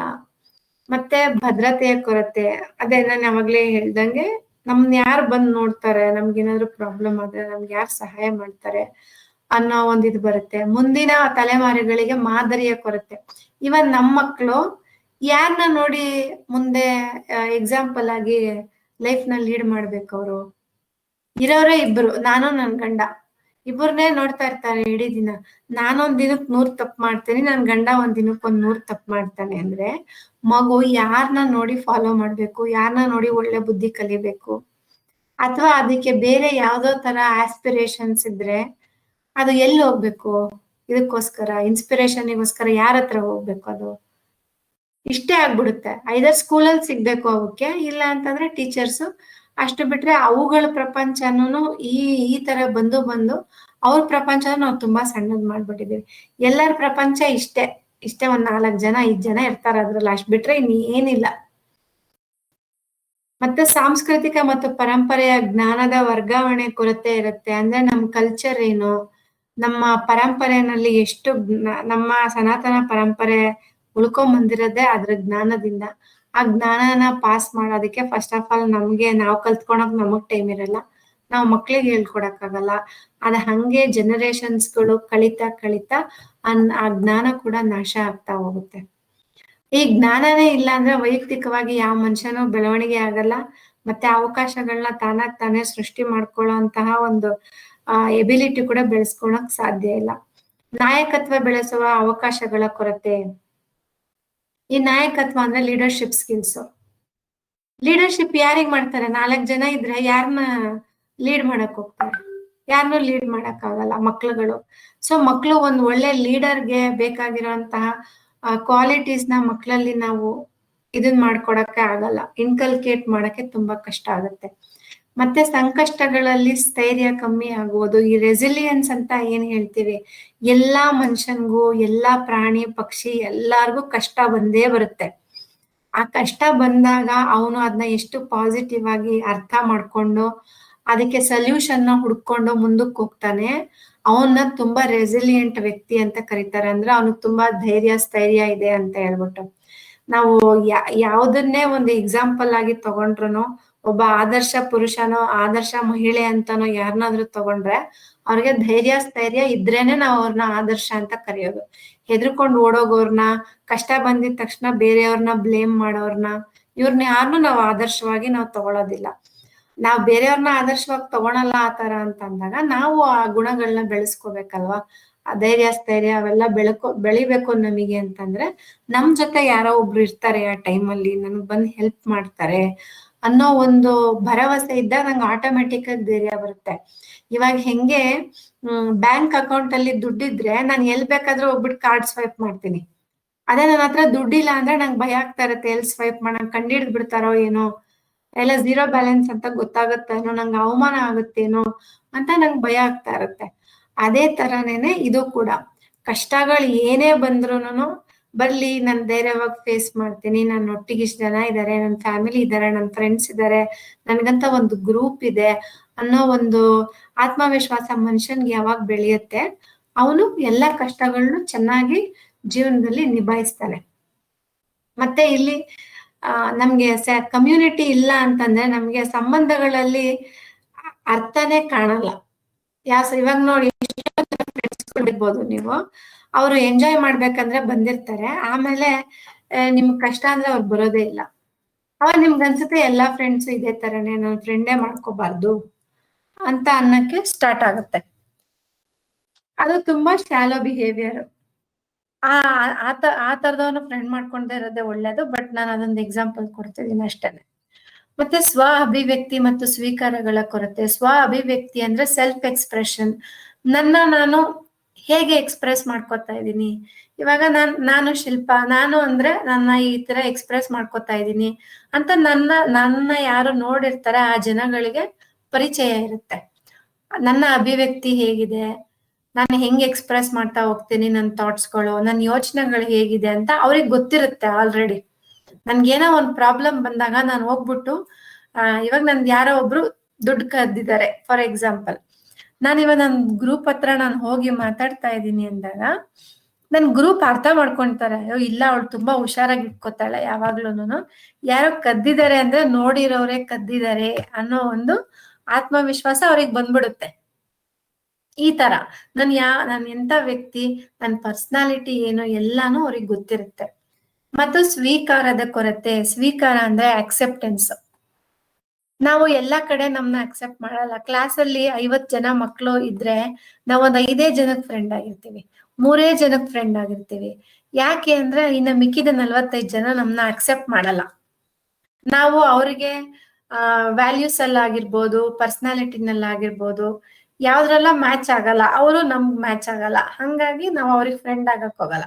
ಇವ್ರ 5 ಜನ ನಮ್ಗ್ ಫ್ರೆಂಡ್ ಆಗಿರ್ತಾರೆ, ಅವ್ರು ನಮ್ನ ಸ್ವೀಕಾರ ಮಾಡಿರ್ತಾರೆ.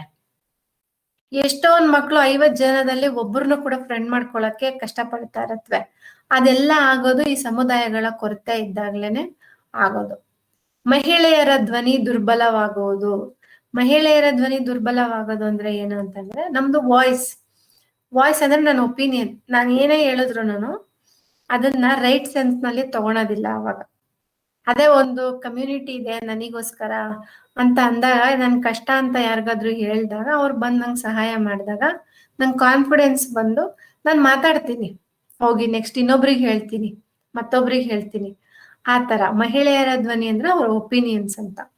ಸಾಮೂಹಿಕ ಸಮಸ್ಯೆಗಳಿಗೆ ಸಾಮೂಹಿಕ ಪರಿಹಾರಗಳ ಕೊರತೆ.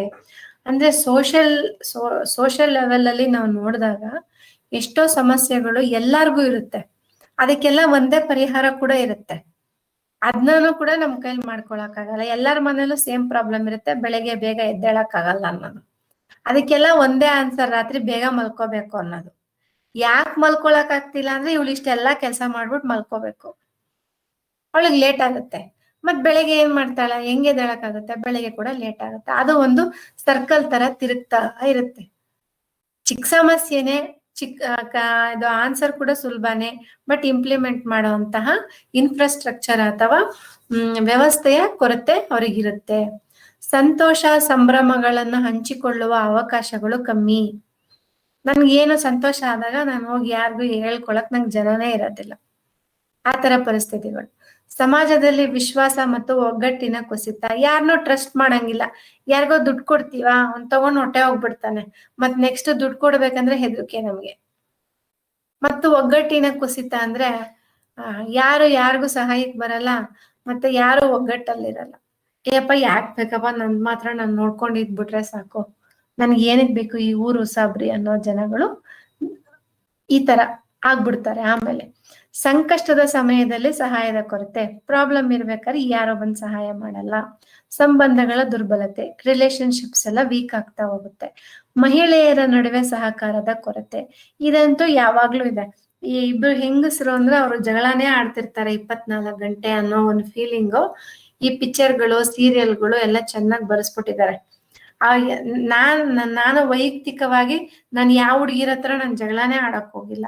ನಂತರನೇ ನಾನು ಸುಮಾರು ಜನನ ನೋಡಿದ್ದೀನಿ, ಯಾವ ಹುಡುಗಿರ್ ಜೊತೆ ಜಗಳ ಆಡದೆ ಇರೋರು, ಹುಡುಗಿರ್ನ ತುಂಬಾ ಇಷ್ಟ ಪಡೋರು, ಕ್ಲೋಸ್ ಫ್ರೆಂಡ್ಸ್ ಆಗಿ ಇಟ್ಕೊಂಡಿರೋರು, ಅವ್ರ ಕಷ್ಟಗಳಿಗೆ ಇವ್ರು ಆಗೋದು, ಇವ್ರ ಕಷ್ಟಗಳಿಗೆ ಅವ್ರು ಆಗೋರ ನಾನು ತುಂಬಾ ಜನ ನೋಡಿದ್ದೀನಿ. ಎಲ್ಲಿಂದ ಸ್ಕೂಲ್ ಲೆವೆಲ್ ಇಂದ ಆಫೀಸಲ್ಲಿ ಮ್ಯಾನೇಜ್ಮೆಂಟ್ ಲೆವೆಲ್ ವರ್ಗು ನಾನು ನೋಡಿದ್ದೀನಿ. ಈ ಚಿಕ್ಕದಾಗಿ ಚೀಪ್ ಆಗಿ ಫೈಟ್ ಮಾಡೋದು ಅಂತವೆಲ್ಲ ಈ ಮೂವೀಸು. ಮತ್ತೆ ಈ ಕೆಳಗಡೆ ಲೆವೆಲ್ ಅಲ್ಲಿ ಇರ್ತಾರಲ್ವಾ ಜನ, ಈ ಕೆಳಗಡೆ ಇರ್ತಾರ ನೋಡಿ, ಫಿಸಿಕಲ್ ಲೆವೆಲ್, ಇನ್ನು ದೈಹಿಕವಾದ ಅಗತ್ಯಗಳಿಗೋಸ್ಕರನೇ ಹೋರಾಡ್ತಾ ಇರ್ತಾರಲ್ಲ, ಇವ್ರಿಗೆ ಈ ತರ ಚೀಪ್ ಬಿಹೇವಿಯರ್ ಬಂದ್ಬಿಡುತ್ತೆ. ಸೊ ನಾವು ಯಾರ ಹತ್ರ ಫ್ರೆಂಡ್ ಆಗ್ತಾ ಇದೀವಿ, ಅವ್ರನ್ನ ನಾವು ಹೆಂಗ್ ಕಮ್ಯುನಿಟಿ ಮಾಡ್ಕೋತಾ ಇದೀವಿ ಅನ್ನೋದು ಕೂಡ ಅದರಲ್ಲಿ ಇಂಪಾರ್ಟೆಂಟ್ ಆಗುತ್ತೆ. ಮತ್ತೆ ಸ್ಪರ್ಧಾತ್ಮಕ ಮನೋಭಾವದ ಹೆಚ್ಚಳ, ಕಾಂಪಿಟೇಟಿವ್ ಆಗ್ಬಿಡ್ತೀವಿ ಎಲ್ಲಾದ್ರಲ್ಲೂ. ಅವಳು ನನ್ನ ಪಕ್ಕದ ಮನೆಯವಳು ಏನೋ ತಗೊಂಡಿದ್ದಾಳೆ, ಏನೋ ಗೋಲ್ಡ್ ತಗೊಂಡಿದ್ದಾಳೆ, ನಾನು ತಗೋಬೇಕು ಅಂತ. ಅವಳು ತಗೊಂಡಿದ್ದಾಳೆ ಅಂತ ಹೇಳ್ಬಿಟ್ಟು ಅವಳು ಎಷ್ಟು ದಿನದಿಂದ ಸೇವ್ ಮಾಡಿದ್ಲು ದುಡ್ಡು, ಅವಳು ಹೆಂಗ್ ದುಡ್ಡು ಅಡ್ಜಸ್ಟ್ ಮಾಡಿದ್ಲು, ಹೆಂಗ್ ಬುದ್ಧಿವಂತಿಕೆ ಮಾಡಿದ್ಲು, ಅದನ್ನೆಲ್ಲ ನಾವು ಹೋಗಿ ಅವಳನ್ನ ಕೇಳಲ್ಲ. ಅವಳು ತಗೊಂಡಿದ್ದಾಳೆ ನನ್ಗೂ ಬೇಕು ಅನ್ನೋ ತರ ಮನೋಭಾವ, ಕಾಂಪಿಟೇಷನ್ ಬಂದ್ಬಿಡುತ್ತೆ. ಅವಳನ್ನ ನೋಡಿ ಖುಷಿ ಪಡೋದು, ಅವಳಿಗೆ ಕಂಗ್ರ್ಯಾಚುಲೇಟ್ ಮಾಡೋದು, ಅವೆಲ್ಲಾನು ಬಿಟ್ಬಿಡ್ತೀವಿ.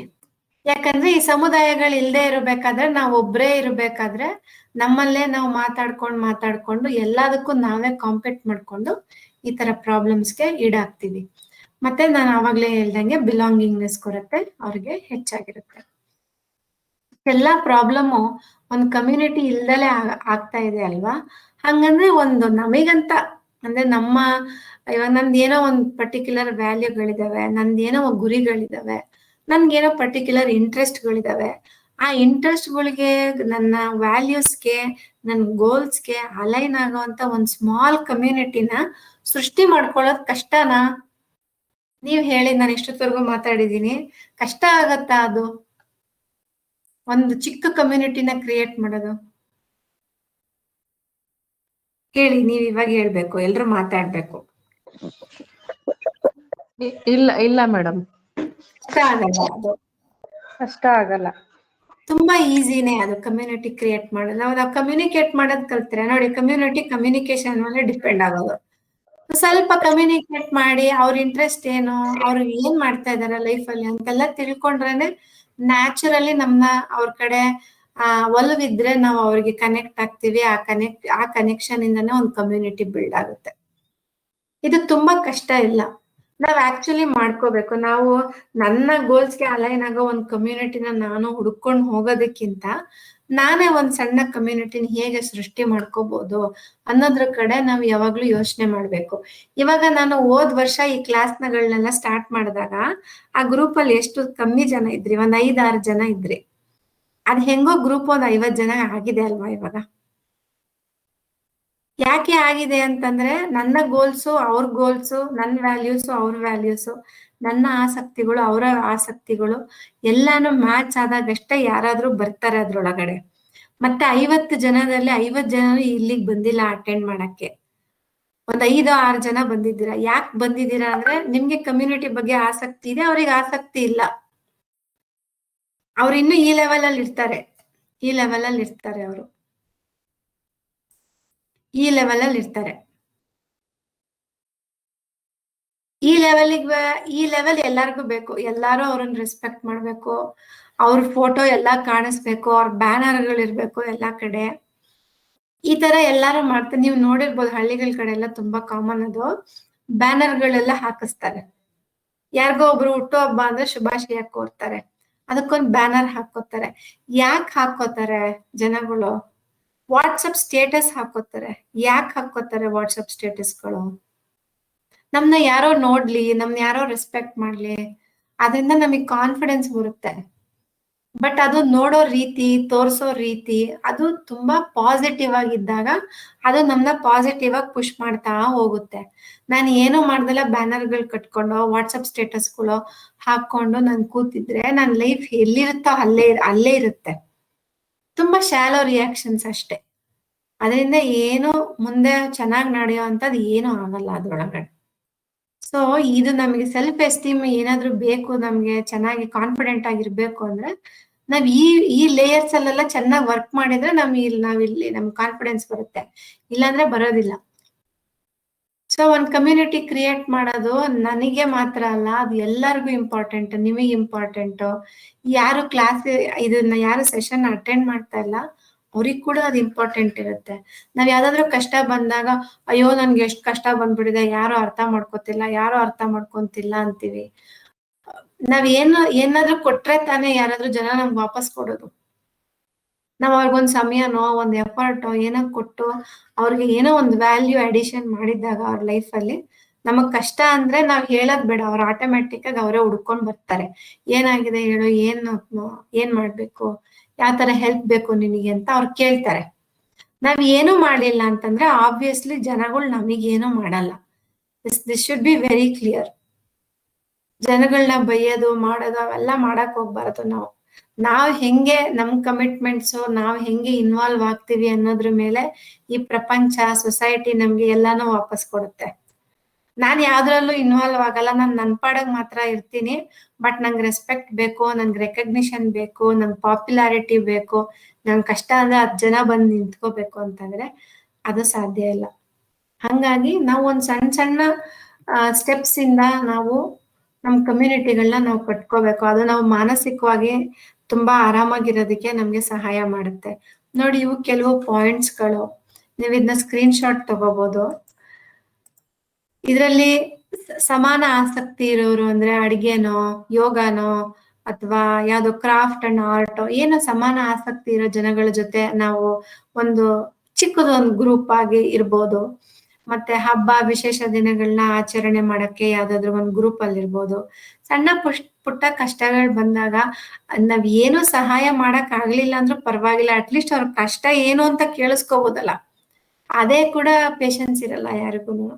ಅಯ್ಯೋ ನಾವ್ ಕೇಳಿಸ್ಕೊಂಡ್ ನಾವೇನ್ ಮಾಡ್ತೀವಿ ಅಂತ ಅದನ್ನ ಕೇಳಿಸ್ಕೊಳ್ಳೋ ಜನ ಕೂಡ ಎಷ್ಟೊಂದ್ ಜನಕ್ಕೆ ಇರಲ್ಲ ಅನ್ನೋದು ಇವ್ರಿಗೆ ಮರ್ತೋಗಿರುತ್ತೆ.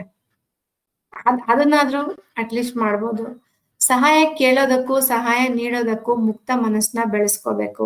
ಯಾರತ್ರಾದ್ರೂ ನಾವು ಸಹಾಯ ಕೇಳ್ಬೇಕು ಅಂತ ಅಂದಾಗ ಅದು ಆಲ್ರೆಡಿ ನಮ್ನ ಇನ್ಫೀರಿಯರ್ ಮಾಡ್ಬಿಡುತ್ತೆ. ಅಯ್ಯೋ ನಾನ್ ಸಹಾಯ ಕೇಳ್ತಿದ್ದೀನಿ ಅಂದ್ರೆ ನಾನ್ ಚಿಕ್ಕೋನು, ಯಾರೋ ಸಹಾಯ ಮಾಡ್ತಿದ್ದಾರೆ ಅಂದ್ರೆ ಅವ್ನು ಆಟೋಮ್ಯಾಟಿಕ್ ಆಗಿ ದೊಡ್ಡೋನು ಅನ್ನೋ ಫೀಲಿಂಗು ನಮಗೆ ನಮ್ ಕಲ್ಚರ್ ಇಂದ ಬಂದ್ಬಿಟ್ಟಿದೆ. ಸಹಾಯ ಕೇಳೋದು ಮಾಡೋದು ಎರಡೂನು ತುಂಬಾ ಓಪನ್ ಮೈಂಡ್ ಇಂದ ಮಾಡ್ಬೇಕು. ಸಹಾಯ ಮಾಡ್ತಿರೋರು ಯಾವ್ದೇ ರೀತಿ ದೊಡ್ಡವರಲ್ಲ, ಸಹಾಯ ತಗೊಂತಿರೋರು ಯಾವ್ದೇ ರೀತಿ ಚಿಕ್ಕವರಲ್ಲ ಅನ್ನೋ ಫೀಲಿಂಗು ಕಮ್ಯುನಿಟಿನಲ್ಲಿ ಮಾತ್ರ ಬರಕ್ ಸಾಧ್ಯ. ಕಮ್ಯುನಿಟಿ ಹೊರತಾಗಿ ನಾವ್ ಏನೇ ಮಾಡಕ್ ಹೋದ್ರು ಅವ್ರಿಗೆ ನಾವ್ಯಾರು ಅಂತ ಪರಿಚಯನೇ ಇಲ್ದೇ ಇರೋ ಕಾರಣ ಅವ್ರು ನಮ್ನ ಹೇಗೂ ನೋಡ್ಬೋದು. ಹಂಗಾಗಿ ಒಂದು ಮುಕ್ತ ವಾತಾವರಣನ ಒದಗಿಸಕ್ಕೆ ಕಮ್ಯುನಿಟಿಗಳು ಸಹಾಯ ಮಾಡುತ್ತೆ. ಹೊಸದಾಗಿ ಬಂದವರನ್ನ ಸಮುದಾಯಕ್ಕೆ ಪರಿಚಯಿಸಿ. ಯಾರನ್ನೋ ನೋಡ್ತೀರಾ, ಅವ್ರಿಗೆ ಯಾರೋ ಅಡಿಗೆ ಇಂಟ್ರೆಸ್ಟ್ ಇದೆ, ಯೋಗ ಇಂಟ್ರೆಸ್ಟ್ ಇದೆ, ಬನ್ರಿ ಈ ತರ ಒಂದ್ ಗ್ರೂಪ್ ಇದೆ, ಬನ್ನಿ ನೀವು ಇದಕ್ ಜಾಯಿನ್ ಮಾಡ್ಕೊಳ್ಳಿ. ಅಲ್ಲೂ ಅಡಿಗೆ ಡಿಸ್ಕಸ್ ಮಾಡ್ತಾರೆ, ಯೋಗ ಡಿಸ್ಕಸ್ ಮಾಡ್ತಾರೆ ಅಂತ ಯಾರೋ ಹೊಸದಾಗಿ ಒಬ್ರನ್ನ ಪರಿಚಯ ಮಾಡೋದ್ರಿಂದ ಅವ್ರಿಗೆ ಲೈಫ್ ಅಲ್ಲಿ ಯಾವ್ದೋ ಒಂದ್ ಕಳೆದೋಗಿರೋಂತ ಕನೆಕ್ಷನ್ಸ್ ಅವ್ರಿಗೇನೋ ಹೊಸದಾಗಿ ಬಂದಂಗ ಅನ್ಸುತ್ತೆ. ನೀವು ಮಾಡ್ತಿರೋದು ನಿಮ್ಗೆ ತುಂಬಾ ಸಣ್ಣದು ಅಂತ ಅನ್ಸ್ಬೋದು, ಬಟ್ ಆ ವ್ಯಕ್ತಿಗೆ ಅದು ತುಂಬಾ ದೊಡ್ಡ ಸಹಾಯ ಆಗಿರುತ್ತೆ. ಹಾಗಾಗಿ ಆ ತರ ಸಿಚುವೇಶನ್ ಬಂದಾಗ ನಾವು ಯಾರನ್ನಾದ್ರೂ ಒಂದು ಕಮ್ಯುನಿಟಿಗೆ ಇಂಟ್ರೊಡ್ಯೂಸ್ ಮಾಡೋದಕ್ಕೆ ಹಿಂದೆ ಮುಂದೆ ನೋಡ್ಬಾರ್ದು, ಇಂಟ್ರೊಡ್ಯೂಸ್ ಮಾಡ್ಬೇಕು. ಸ್ಥಳೀಯ ಸ್ವಯಂ ಸೇವಾ ಚಟುವಟಿಕೆಗಳಲ್ಲಿ ಭಾಗವಹಿಸಿ. ಅಂದ್ರೆ ನಿಮ್ಗೆ ಯಾವ್ದ್ರಲ್ಲಿ ಇಂಟ್ರೆಸ್ಟ್ ಇದೆ, ಎನ್ವೈರನ್ಮೆಂಟ್ ಇಂಟ್ರೆಸ್ಟ್ ಇರೋರು, ಪ್ರಕೃತಿ ಪರಿಸರ ಅಥವಾ ಬೇರೆ ಏನು ನಿಮ್ಗೆ ಏನ್ ಇಂಟ್ರೆಸ್ಟ್ ಇದೆ ಅದ್ರಲ್ಲಿ ಭಾಗವಹಿಸಿ. ಹಿರಿಯರೊಂದಿಗೆ ಸಮಯ ಕಳೆಯಿರಿ ಮತ್ತು ಅವರ ಅನುಭವಗಳನ್ನು ಕೇಳಿ. ಈ ಹಿರಿಯರ ಜೊತೆ ಯಾರು ಮಾತಾಡೋದಿಲ್ಲ ಇವಾಗ, ಹಾಗಾಗಿ ಕೇಳಿ ಅವ್ರದ್ದು ಅನುಭವಗಳು ಏನು, ಅವ್ರ ಜೀವನದಲ್ಲಿ ಏನ್ ಕಷ್ಟ ಆಗಿತ್ತು. ನನಗೆ ತುಂಬಾ ಫೇವ್ರೆಟ್ ಅಂದ್ರೆ ನಾನ್ ಸಣ್ಣವಳಿರ್ಬೇಕಂದ್ರೆ ನಮ್ಮ ಅವ್ರ ಅಜ್ಜಿ ಒಂದ್ ಕತೆ ಹೇಳ್ತಾ ಇದ್ರು. ಬರಗಾಲ ಬಂದಾಗ ಹೇಗೆ ಜನ ಜೀವನ ಮಾಡ್ತಾ ಇದ್ರು ಅಂತ. ಯಾಕಂದ್ರೆ ಸರಿಯಾಗಿ ಊಟ ಮಾಡ್ತಿರ್ಲಿಲ್ಲ. ಅವಾಗ ಅವ್ರು ಹೇಳೋರ ಕತೆನ.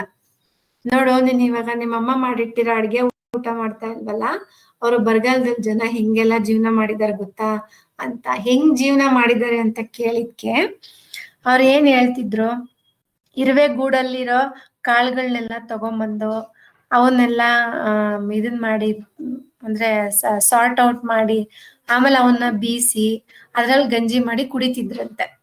ಇದ್ನಂಗೆ ಒಂದ್ ಐಡಿಯಾ ಕೂಡ ಇರ್ಲಿಲ್ಲ ಜನ ಈ ತರ ಮಾಡಿರ್ತಾರೆ ಆ ಟೈಮಲ್ಲಿ ಅಂತೇಳಿ. ಈ ತರ ಅದನ್ನ ಕೇಳಿ ತಿಳ್ಕೊಳೋದ್ರಿಂದ ಫುಡ್ ಎಷ್ಟು ಇಂಪಾರ್ಟೆಂಟ್ ಅಂತ ಅವಾಗ ನನ್ಗೆ ಗೊತ್ತಾಗಕ್ ಸ್ಟಾರ್ಟ್ ಆಯ್ತು.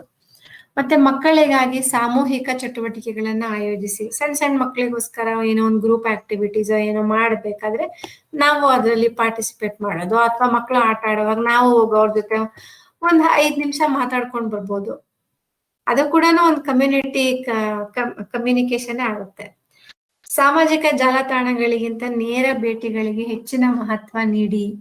ಸೋಷಿಯಲ್ ಮೀಡಿಯಾದಲ್ಲಿ, ವಾಟ್ಸಪ್ ಅಲ್ಲಿ ಅದ್ರಲ್ಲೆಲ್ಲ ನಾವು ಮಾತಾಡ್ತೀವಿ, ಬಟ್ ಪರ್ಸನಲ್ ಆಗಿ ಕೂಡ ಮೀಟ್ ಮಾಡೋದು ನಮಗೂ ಚೆನ್ನಾಗ್ ಅನ್ಸುತ್ತೆ, ಅವ್ರಿಗೂ ಚೆನ್ನಾಗ್ ಅನ್ಸುತ್ತೆ. ಟೈಮ್ ತಗೊಂಡ್ ಬಂದಿದ್ದಾರೆ ನನ್ನ ಮಾತಾಡ್ಸಕ್ಕೆ ಅಂತೆಲ್ಲ.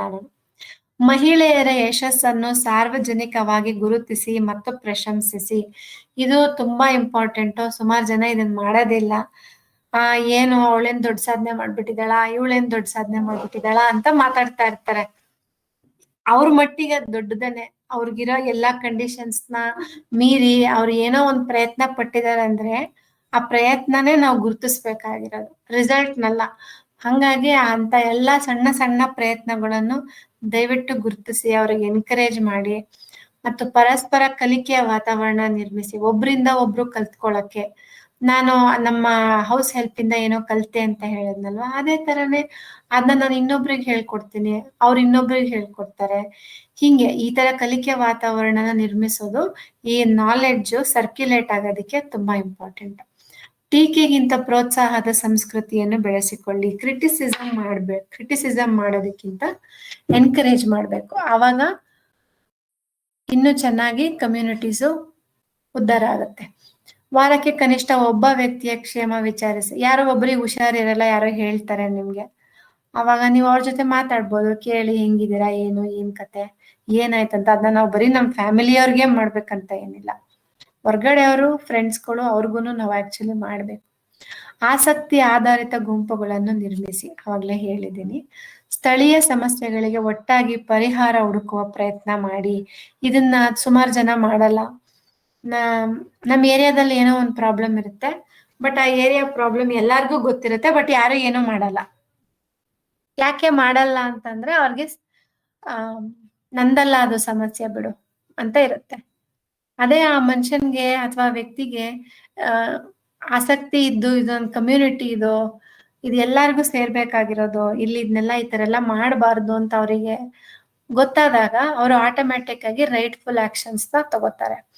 ವಿಭಿನ್ನ ವಯಸ್ಸಿನ ಮಹಿಳೆಯರನ್ನು ಒಟ್ಟಿಗೆ ಕರೆತರುವ ಕಾರ್ಯಕ್ರಮಗಳನ್ನು ನಡೆಸಿ. ಈ ವಿಭಿನ್ನ ವಯಸ್ಸಿನ ಅನ್ನೋದು ತುಂಬಾ ಇಂಪಾರ್ಟೆಂಟ್ ನೋಡಿ. ಇಲ್ಲಿ ಒಂದ್ ನಿಮಿಷ ಇರಿ.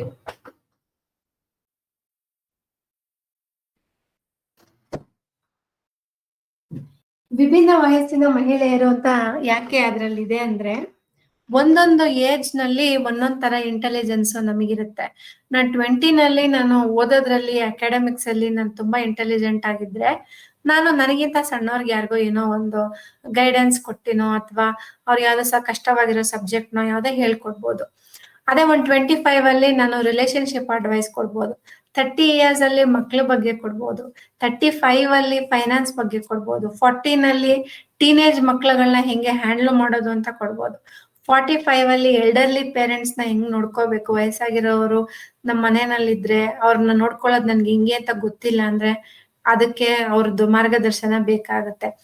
ಅದು ಆ ವಯಸ್ಸುಗಳನ್ನ ದಾಟಿ ಆ ಸಮಸ್ಯೆಗಳನ್ನ ದಾಟಿ ಹೋಗಿರೋರಷ್ಟೇ ನಮ್ಗೆ ಗೈಡ್ ಮಾಡಕ್ಕೆ ಸಾಧ್ಯ. ಹಾಗಾಗಿ ವಿಭಿನ್ನ ವಯಸ್ಸಿನ ಮಹಿಳೆಯರು ನಮ್ಗೆ ಫ್ರೆಂಡ್ಸ್ ಕೂಡ ಇರ್ಬೇಕು, ಮತ್ತೆ ನಮ್ ಕಮ್ಯುನಿಟಿನಲ್ಲಿ ಕೂಡ ಇರ್ಬೇಕು.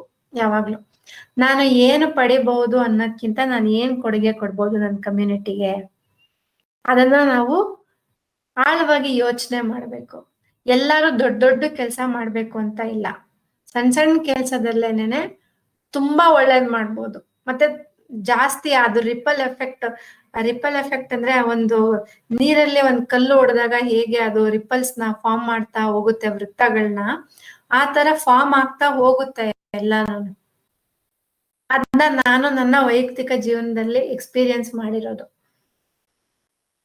ಇಷ್ಟು ಈ ಕಮ್ಯುನಿಟಿಗಳದು ನಿಮ್ಗೆ ಹೇಳಿದೀನಿ. ಇವಾಗ ಈ ಪ್ರಾಬ್ಲಮ್ಸ್ಗಳು ಏನ್ ಬರುತ್ತೆ, ನಾವ್ ಏನ್ ಮಾಡೋದ್ರಿಂದ ಆ ಪ್ರಾಬ್ಲಮ್ಸ್ಗಳು ಹೋಗುತ್ತೆ, ನಾಲೆಡ್ಜ್ ಸರ್ಕ್ಯುಲೇಟ್ ಆಗ್ಬೇಕು, ನಮ್ಗೆ ಭಾವನಾತ್ಮಕವಾಗಿ ನಮ್ಗೆ ಯಾರೋ ನಮ್ಮ ಒಟ್ಟಿಗಿರ್ಬೇಕು, ನಮ್ಮೆಲ್ಲಾ ಸಮಸ್ಯೆಗಳನ್ನ ಕೇಳ್ಬೇಕು, ನಮ್ಗೆ ಅರ್ಥ ಮಾಡಿಸ್ಬೇಕು. ಈ ತರ ಎಲ್ಲ 106 ಸಮಸ್ಯೆಗಳದ್ದು ಎಲ್ಲ ಒಂಥರ ಕಾಂಪ್ಲಿಕೇಟೆಡ್, ಒಂಥರ ವೆಬ್. ಒಂದ್ ಪ್ರಾಬ್ಲಮ್ ಹೋಗಿ ಅದ್ರ ಮೇಲೆ ಇನ್ನೊಂದ್ ಪ್ರಾಬ್ಲಮ್ ಹೋಗಿ ಅದ್ರ ಮೇಲೆ ಇನ್ನೊಂದ್ ಪ್ರಾಬ್ಲಮ್, ಹಿಂಗೆ ಒಂಥರ ವೆಬ್ ತರ ಆಗೋಗ್ಬಿಟ್ಟಿದೆ ಎಲ್ಲಾನು. ಅದ್ ಯಾಕಂದ್ರೆ ಅದ್ರ ಮೂಲಗಳನ್ನ ಬಿಡಿಸೋ ಅಂತಹ ಒಂದು ಇದು ಯಾರಿಗೂ ಇಲ್ಲ. ನಾನು ನನ್ನ ಪ್ರಾಕ್ಟೀಸ್ ಅಲ್ಲಿ ಎವ್ರಿ ಡೇ ನೋಡೋದು ಅಂದ್ರೆ, ಜಾತಕ ನೋಡಿ ಅಲ್ಲಿ ಏನು ಪ್ರಾಬ್ಲಮ್ ಇರೋದಿಲ್ಲ ಜಾತಕದಲ್ಲಿ. ಅವ್ರಿಗೆ ಆ ಹೆಂಗಸ್ಗೆ ಒಂದು ಎಮೋಷನಲ್ ಆಗಿ ಸಪೋರ್ಟ್ ಕೊಡೋರು ಯಾರು ಇರೋದಿಲ್ಲ, ಅಥವಾ ಅವಳು ಏನೋ ಹೇಳ್ಬೇಕಂದ್ರೆ ಕೇಳಿಸ್ಕೊಳೋರೆ ರೆಡಿ ಇರೋದಿಲ್ಲ. ಇಲ್ಲ ಅವಳಿಗೆ ಏನೋ ಒಂದು ಕಂಡೀಷನ್ಸ್ ಹಾಕಿ ಇಟ್ಬಿಟ್ಟಿರ್ತಾರೆ, ನೀನ್ ಹಿಂಗೆ ಫಾಲೋ ಮಾಡ್ಬೇಕು ಅಂತ. ಆಯ್ತು, ಫಾಲೋ ಮಾಡ್ತಾಳೆ. ಅದಕ್ಕಿಂತ ಮುಂಚೆ ಅವಳು ಏನೋ ಹೇಳ್ಬೇಕು ಅಂತ ಬಯಸ್ತಿರ್ತಾಳೆ, ಅದನ್ನ ಕೇಳೋ ಅಂತ ಅವಕಾಶ ಯಾರು ಕೊಡೋದಿಲ್ಲ. ಹಿಂಗೆ ಆಗಿ ಆಗಿ ಏನಾಗತ್ತೆ, ಅವಳು ಈ ಲೈಫಲ್ಲಿ ಏನು ಇಲ್ಲ ಅನ್ನೋ ಒಂದು ಕಹಿ ಇದನ್ನ ಬೆಳೆಸ್ಕೊಂತ ಹೋಗ್ತಾಳೆ, ಭಾವನೆಗಳನ್ನ ಅಷ್ಟೇ. ಎಲ್ಲ ತುಂಬಾ ಡ್ರೈ ಫೀಲಿಂಗು ಎಲ್ಲದ್ರ ಬಗ್ಗೆ. ಜೀವನ ಅಂದ್ರೆ ನೆಕ್ಸ್ಟ್ ನಾಳೆ ದಿನ ನಾನು ಎದ್ದೇಳ್ಬೇಕು ಅಂದ್ರೆ ನಾಳೆ ಬೆಳಿಗ್ಗೆ ನಾನು ಏನೆಲ್ಲ ಮಾಡ್ಬೇಕು, ಎಷ್ಟೆಲ್ಲ ಖುಷಿಯಾಗಿರ್ಬೇಕು ಅನ್ನೋ ಮನೋಭಾವನೆಯಿಂದ ಹೇಳೋ ಅಂತ ಪರಿಸ್ಥಿತಿ ಇವಾಗ ಯಾರಿಗೂ ಇಲ್ಲ. ಎಲ್ಲಾರ್ಗು ಪ್ರಾಬ್ಲಮ್ ಮಾಡ್ಕೊಂಡಿದ್ದಾರೆ. ಇದು ತುಂಬಾ ದೊಡ್ಡದೇನಲ್ಲ, ಇದನ್ನ ಈಸಿಯಾಗಿ ಸಾಲ್ವ್ ಮಾಡ್ಬೋದು. ಅವ್ರು ನನ್ನ ಹತ್ರ ಜಾತಕ ಕೇಳಿದಾಗ ನಾನು ಅವ್ರಿಗೆ ಹೆಂಗೆ ಹೇಳಿ, ನಿಮಗೆ ಜಾತಕದಲ್ಲಿ ಪ್ರಾಬ್ಲಮ್ ಇಲ್ಲ, ನಿಮ್ಗೆ ಕಮ್ಯುನಿಟಿ ಬೇಕಾಗಿದೆ ಅಂತ ನಾನು ಹಿಂಗೆ ಹೇಳಿ ಅವ್ರಿಗೆ? ಆತರ ಏನಾದ್ರು ಹೇಳಿದ್ರೆ ಅವ್ರು ಏನ್ ಅನ್ಕೋತಾರೆ, ಅಯ್ಯೋ ಇವ್ರಿಗೆ ಜ್ಯೋತಿಷ್ಯ ಹೇಳಕ್ ಬರಲ್ಲ ಅನ್ಸುತ್ತೆ, ಅದಕ್ಕೆ ಈ ತರ ಎಲ್ಲ ಹೇಳ್ತಾರೆ ಇವರು ಅಂತ ಹೇಳ್ತಾರೆ.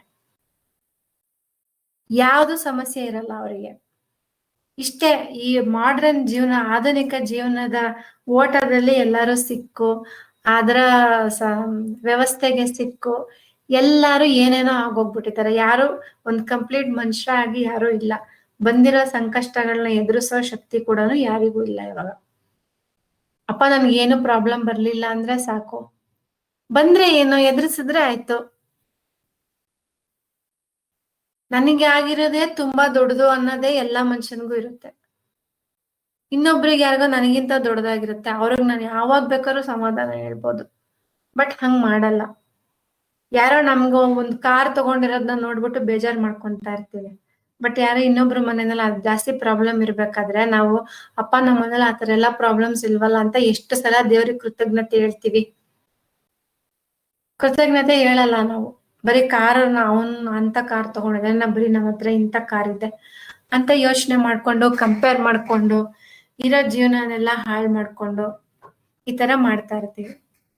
ಈ ಸಮುದಾಯಗಳ ಪ್ರಾಮುಖ್ಯತೆ ನಿಮ್ಗೆ ಎಲ್ಲರಿಗೂ ಅರ್ಥ ಆಗಿದೆ ಅಂತ ಅನ್ಕೊಂತೀನಿ ನಾನು. ಇದನ್ನ ಪರ್ಟಿಕ್ಯುಲರ್ ಆಗಿ ನಾನು ಹೇಳ್ತಾ ಇರೋದಕ್ಕೆ ಕಾರಣ, ಇತ್ತೀಚೆಗೆ ಆಲ್ಮೋಸ್ಟ್ ಒಂದ್ 3-4 ತಿಂಗಳಲ್ಲಿ ನನ್ನ ಹತ್ರ ಯಾರ್ಯಾರು ಬಂದಿದಾರೋ ಅವರಿಗೆ ಈ ಜಾತಕದಲ್ಲಿ ಏನು ಸಮಸ್ಯೆ ಇಲ್ಲ. ಅವ್ರಿಗಿರೋ ಪ್ರಾಬ್ಲಮ್ಮೇ ಒಂದು, ಎಮೋಷನಲಿ ಅವೈಲೇಬಲ್ ಸಿಸ್ಟಮ್ ಯಾರಿಗೂ ಇಲ್ಲ. Please note down this, emotionally available. ಭಾವನಾತ್ಮಕವಾಗಿ ಅವರ ಅಗತ್ಯಗಳನ್ನ ಪೂರೈಕೆ ಮಾಡುವಂತ ಒಂದ್ ಸಿಸ್ಟಮ್ ಅದ್ ಯಾರಿಗೂ ಇಲ್ಲ. ಮತ್ತೆ ನಾನು ಒಬ್ಳು 20 ಜನಕ್ಕೆ ಒಟ್ಟಿಗೆ ಮಾಡಕ್ ಆಗಲ್ಲ ಅದನ್ನ. ನಾನ್ ಮಾಡ್ತೀನಿ, ಒಬ್ರಿಗೂ ಇಬ್ರಿಗೂ ನನ್ ಕೈಲಾಗಿದ್ದಷ್ಟು ಟೈಮ್ ಕೊಡ್ತೀನಿ, ಎಲ್ಲ ಮಾಡ್ತೀನಿ. ಬಟ್ ನಂದೂನು ನ್ಯೂಕ್ಲಿಯರ್ ಫ್ಯಾಮಿಲಿನೇ. ನಾನು ಮತ್ತೆ ಅದೇ ಸಿಸ್ಟಮ್ ಅಲ್ಲಿ ನಾನು ಸಿಕ್ಕಾಕೊಂಡಿದ್ದೀನಿ. ನಾನು ಈ ಸಿಸ್ಟಮ್ ಇಂದ ಹೊರಗಡೆ ಇದ್ದೀನಿ ಅಂತ ಯಾರು ಅನ್ಕೋಬೇಡಿ ದಯವಿಟ್ಟು. ನಾನು ಇದೇ ಸಿಸ್ಟಮ್ ಅಲ್ಲೇ ಇರೋದು. ಬಟ್ ಆ ಕಮ್ಯುನಿಟಿ ಯಾವ ತರ ಆ ಸಿಸ್ಟಮ್ ಇಂದ ನಮ್ಮನ್ನ ಆಚೆ ಕರ್ಕೊಂಡ್ ಬರಕ್ಕೆ ಸಾಧ್ಯ ಇದೆ ಅನ್ನೋದನ್ನ ನಾನು ಪ್ರತಿದಿನ ನೋಡ್ತಾ ಇದ್ದೀನಿ. ಇವ್ರು ಇಷ್ಟು ಜನ ಬಂದಿರೋರಿಗೆ ನಾನು ಆ ಎಮೋಷನಲಿ ಅವೈಲೇಬಲ್ ಇದ್ದೀನಿ, ನೀವು ಅನಾಥರಲ್ಲ, ನಿಮಗೆ ಈ ತರ ಸಮಸ್ಯೆ ಇಲ್ಲ ಅಂತ ನಾನು ಅವ್ರಿಗೆ ಹೇಳ್ತಾ ಅವ್ರು ಆರಾಮಾಗಿ ಹೋಗಿದ್ದಾರೆ. ಹಂಗಂತ ಅವ್ರ ಲೈಫಲ್ಲಿರೋ ಪ್ರಾಬ್ಲಮ್ಗಳೆಲ್ಲ ಹೋಗಿದಾವೆ ಅಂತಲ್ಲ, ಅವೆಲ್ಲ ಹಂಗೆ ಇದಾವೆ. ಪ್ರಾಬ್ಲಮ್ಸ್ ಎಲ್ಲ ಇದಾವೆ, ಬಟ್ ಅವ್ಯಾವ ದೊಡ್ಡದು ಅಂತ ಅವ್ರಿಗೆ ಅನ್ಸ್ತಾ ಇಲ್ಲ. ಯಾಕಂದ್ರೆ ಅವ್ರಿಗೊಂದು ಸಪೋರ್ಟ್ ಸಿಸ್ಟಮ್ ಇರೋದ್ರಿಂದ. ನಾನು ಒಬ್ಳು ಎಷ್ಟು ಜನಕ್ಕೆ ಮಾಡಕ್ಕಾಗತ್ತೆ? ಕಮ್ಮಿ ಜನಕ್ಕೆ ಮಾಡಕ್ಕಾಗತ್ತೆ. ಹಂಗಾಗಿ ನೀವು ಎಲ್ಲ ಆ ತರ ಒಬ್ಬೊಬ್ರಿಗೆ ಸಹಾಯ ಮಾಡ್ಕೊಂಡು ಹೋದ್ರೆ, ಈ ಹೆಂಗಸರುಗಳು ಜಾಸ್ತಿ ಕೊರಗೋದು ಮಾಡೋದು ಅವೆಲ್ಲ ಮಾಡಬಾರ್ದು. ಅವ್ರು ಕೊರಗ್ತಾ ಇದ್ರೆ ಮಕ್ಳು ಚೆನ್ನಾಗಿರಲ್ಲ, ಗಂಡ ಚೆನ್ನಾಗಿರಲ್ಲ, ಮನೆಯಲ್ಲಿ ಯಾರು ನೆಮ್ಮದಿಯಾಗಿರಲ್ಲ. ಕೊರಗ್ಕೊಂಡು ಅಡ್ಗೆ ಮಾಡ್ತಾರೆ, ಕೊರಗ್ಕೊಂಡು ಮನೇಲಿ ಮಲ್ಕೋತಾರೆ, ಬೇಜಾರ್ ಮಾಡ್ಕೊಂತಾರೆ, ಅಳ್ತಾರೆ, ನಂದು ಏನಿದೆ ಲೈಫ್ ಅಂತ ಈ ತರ ಎಲ್ಲ ಇರ್ತಾರ ಅವ್ರು. ಅದನ್ನೆಲ್ಲ ನೋಡಿ ನಂಗೆ ನಿಜವಾಗ್ಲೂ ಬೇಜಾರಾಗುತ್ತೆ. ಇವಾಗ ನಾನು ನಿಮ್ಗೆ 1.5 ಗಂಟೆನಲ್ಲಿ ಹೇಳಿರೋದನ್ನ ಅವ್ರಿಗೆ ನಾನು ದಿನ ಒಬ್ಬೊಬ್ರಿಗೆ ಒಂದೊಂದ್ಸಲ 2 ಗಂಟೆ ತಗೊಂಡು ಹೇಳಕ್ ಆಗಲ್ಲ. ಅಷ್ಟು ಎನರ್ಜಿ ನನಗೂ ಇರೋದಿಲ್ಲ. ಇವೆಲ್ಲ ತುಂಬಾ ಇಂಪಾರ್ಟೆಂಟು. ಯಾರು ಹೇಳಲ್ಲ ನಮ್ಗೆ, ನೀವೊಂದು ಕಮ್ಯುನಿಟಿ ಸೃಷ್ಟಿ ಮಾಡ್ಕೊಳ್ಳಿ, ನೀವೊಂದು ಒಳ್ಳೆ ಫ್ರೆಂಡ್ ಸರ್ಕಲ್ ಇಟ್ಕೊಳ್ರಿ. ಆ ಸರ್ಕಲ್ ಅಲ್ಲಿ ಒಬ್ರು ಡಾಕ್ಟರ್ ಇರ್ಲಿ, ಒಬ್ರು ಹೈಲಿ ಎಜುಕೇಟೆಡ್, ಒಬ್ರು ಪ್ರೊಫೆಸರ್ ಇರ್ಲಿ, ಒಬ್ರು ರಿಸರ್ಚರ್ ಇರ್ಲಿ, ಒಬ್ರು ಥೆರಪಿಸ್ಟ್ ಇರ್ಲಿ, ಕೌನ್ಸಿಲರ್ ಇರ್ಲಿ, ಯಾರು ಹೇಳಲ್ಲ ನಿಮಗೆ. ಯಾಕಂದ್ರೆ ಯಾರಿಗೂನು ಸೊಲ್ಯೂಷನ್ ಕೊಡೋ ಅಂತ ಆಸಕ್ತಿ ಯಾರಿಗೂ ಇಲ್ಲ. ನೀವಿನ್ನೂ ಕಾಯಿಲೆ ಬಿದ್ರೆ, ನೀವಿನ್ನೂ ಡಿಪ್ರೆಷನ್ಗೆ ಹೋದ್ರೆ ಡಾಕ್ಟರ್ಸ್ ದುಡ್ಡು ಮಾಡ್ತಾರೆ. ನೀವ್ ಇನ್ನೂ ಜ್ಯೋತಿಷ್ಯರ ಹತ್ರ ಹೋದ್ರೆ ಜ್ಯೋತಿಷ್ಯರು ದುಡ್ಡು ಮಾಡ್ತಾರೆ.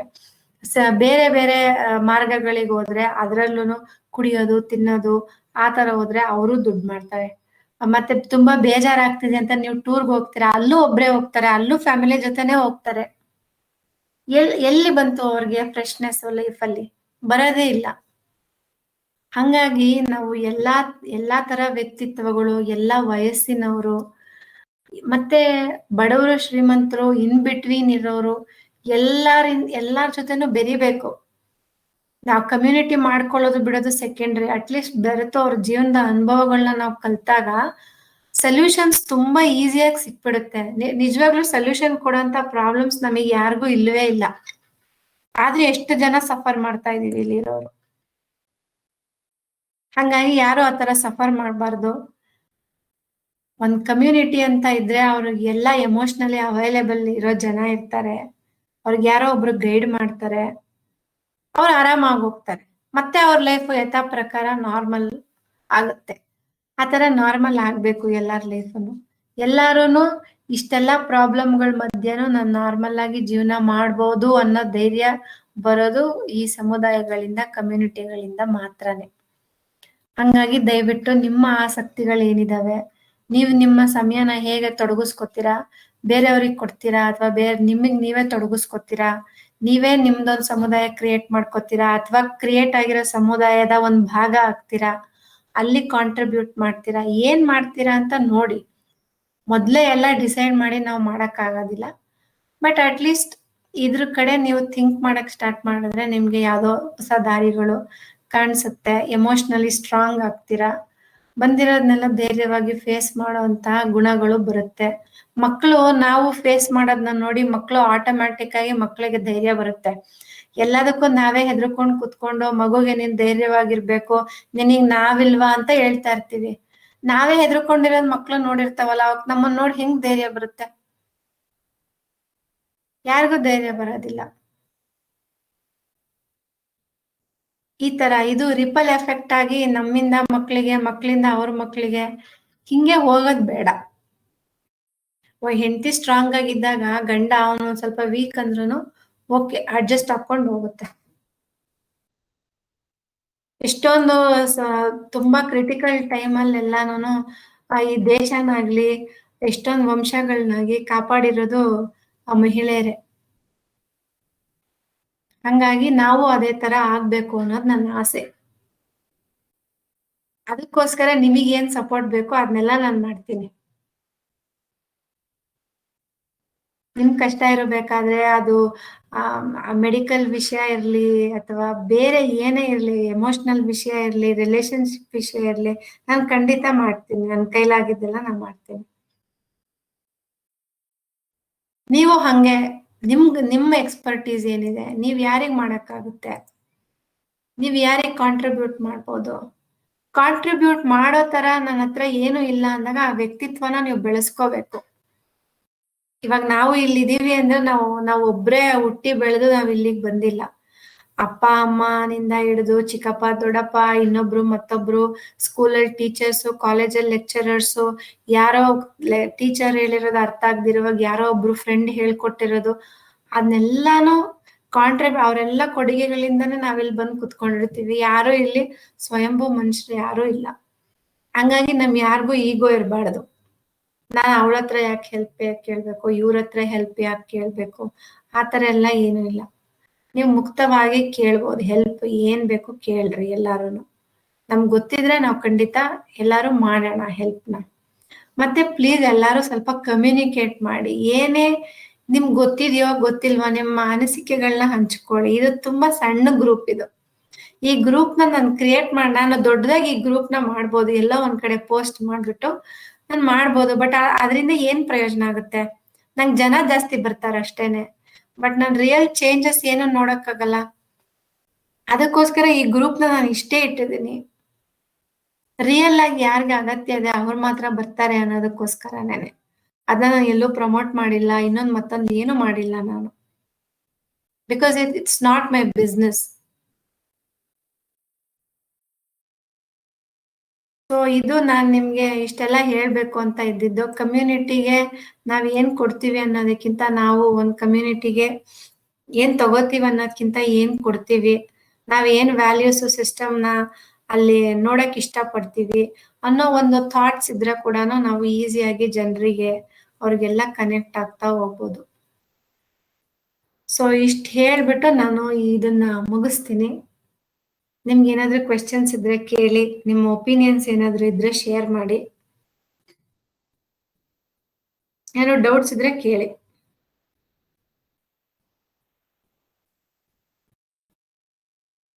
ಇವಾಗ ನಾನು ಹೇಳಿದ್ದೆಲ್ಲ ನಿಮ್ಗೆ ಅರ್ಥ ಆಗಿದೆ ಅಲ್ವಾ? ಇದೆಲ್ಲ ಇಂಪಾರ್ಟೆಂಟ್ ಅಂತ ನಿಮ್ಗೆ ಅನ್ಸುತ್ತಾ? ಹೌದು, ನಾವೆಲ್ಲ ಇಷ್ಟೇ ನಮ್ ಪ್ರಪಂಚ ಮಾಡ್ಕೊಂಡಿದೀವಿ. ಹ್ಮ್. ನಾವು ಬದ್ಲಾಗ್ಬೇಕು. ನಾವು ಬದ್ಲಾದ್ರೇನೆ ಬದ್ಲಾಗ್ಬೇಕು, ಅವಕಾಶಗಳು ಸಿಗ್ಬೇಕು ಬದ್ಲಾಗಕ್ಕೂನು. ಹ್ಮ್ ಅದನ್ನ ಅವಕಾಶ ಬಂದಾಗ ಉಪಯೋಗಿಸ್ಕೋಬೇಕು ಅಷ್ಟೇ. ಉಪಯೋಗಿಸ್ಕೋಬೇಕು. 4-5 ಜನನೇ ನಮ್ ಪ್ರಪಂಚ ಮಾಡ್ಕೊಂಡೇ ಇರೋದು. ಹೌದು, ಎಲ್ಲರೂ ಇರೋದು ಅದೇ ತರನೇ. ಎಲ್ಲಾರು ಅದೇ ತರ, ನನ್ನನ್ನು ಸೇರ್ಸಿ ಯಾರು ಏನು ಹೊರತಾಗಿಲ್ಲ. ನನ್ ಪ್ರಪಂಚದ 4 ಜನನೇನೆ. ಅದೇ ಹಾಗಾಗಿ ಇಷ್ಟೊಂದೆಲ್ಲ ಪ್ರಾಬ್ಲಮ್ಸ್ ಇದೆ, ಎಲ್ಲಾರ್ಗು ಒಂಟಿತನ ಇದೆ, ಎಲ್ಲಾರ್ಗು ಎಮೋಷನಲಿ ಬರ್ನ್ಔಟ್ ಆಗ್ತಾ ಇದೀವಿ. ಯಾಕೆ ಯಾರು ಎಮೋಷನಲ್ ಸಪೋರ್ಟ್ ಕೊಡ್ಲಿಲ್ಲ ಅಂದ್ರೆ ತುಂಬಾ ವೀಕ್ ಆಗೇ ಹೋಗೋದು. ವೀಕ್ ಆಗಿ ಏನಾಗ್ತೀವಿ ಫೈನಲಿ?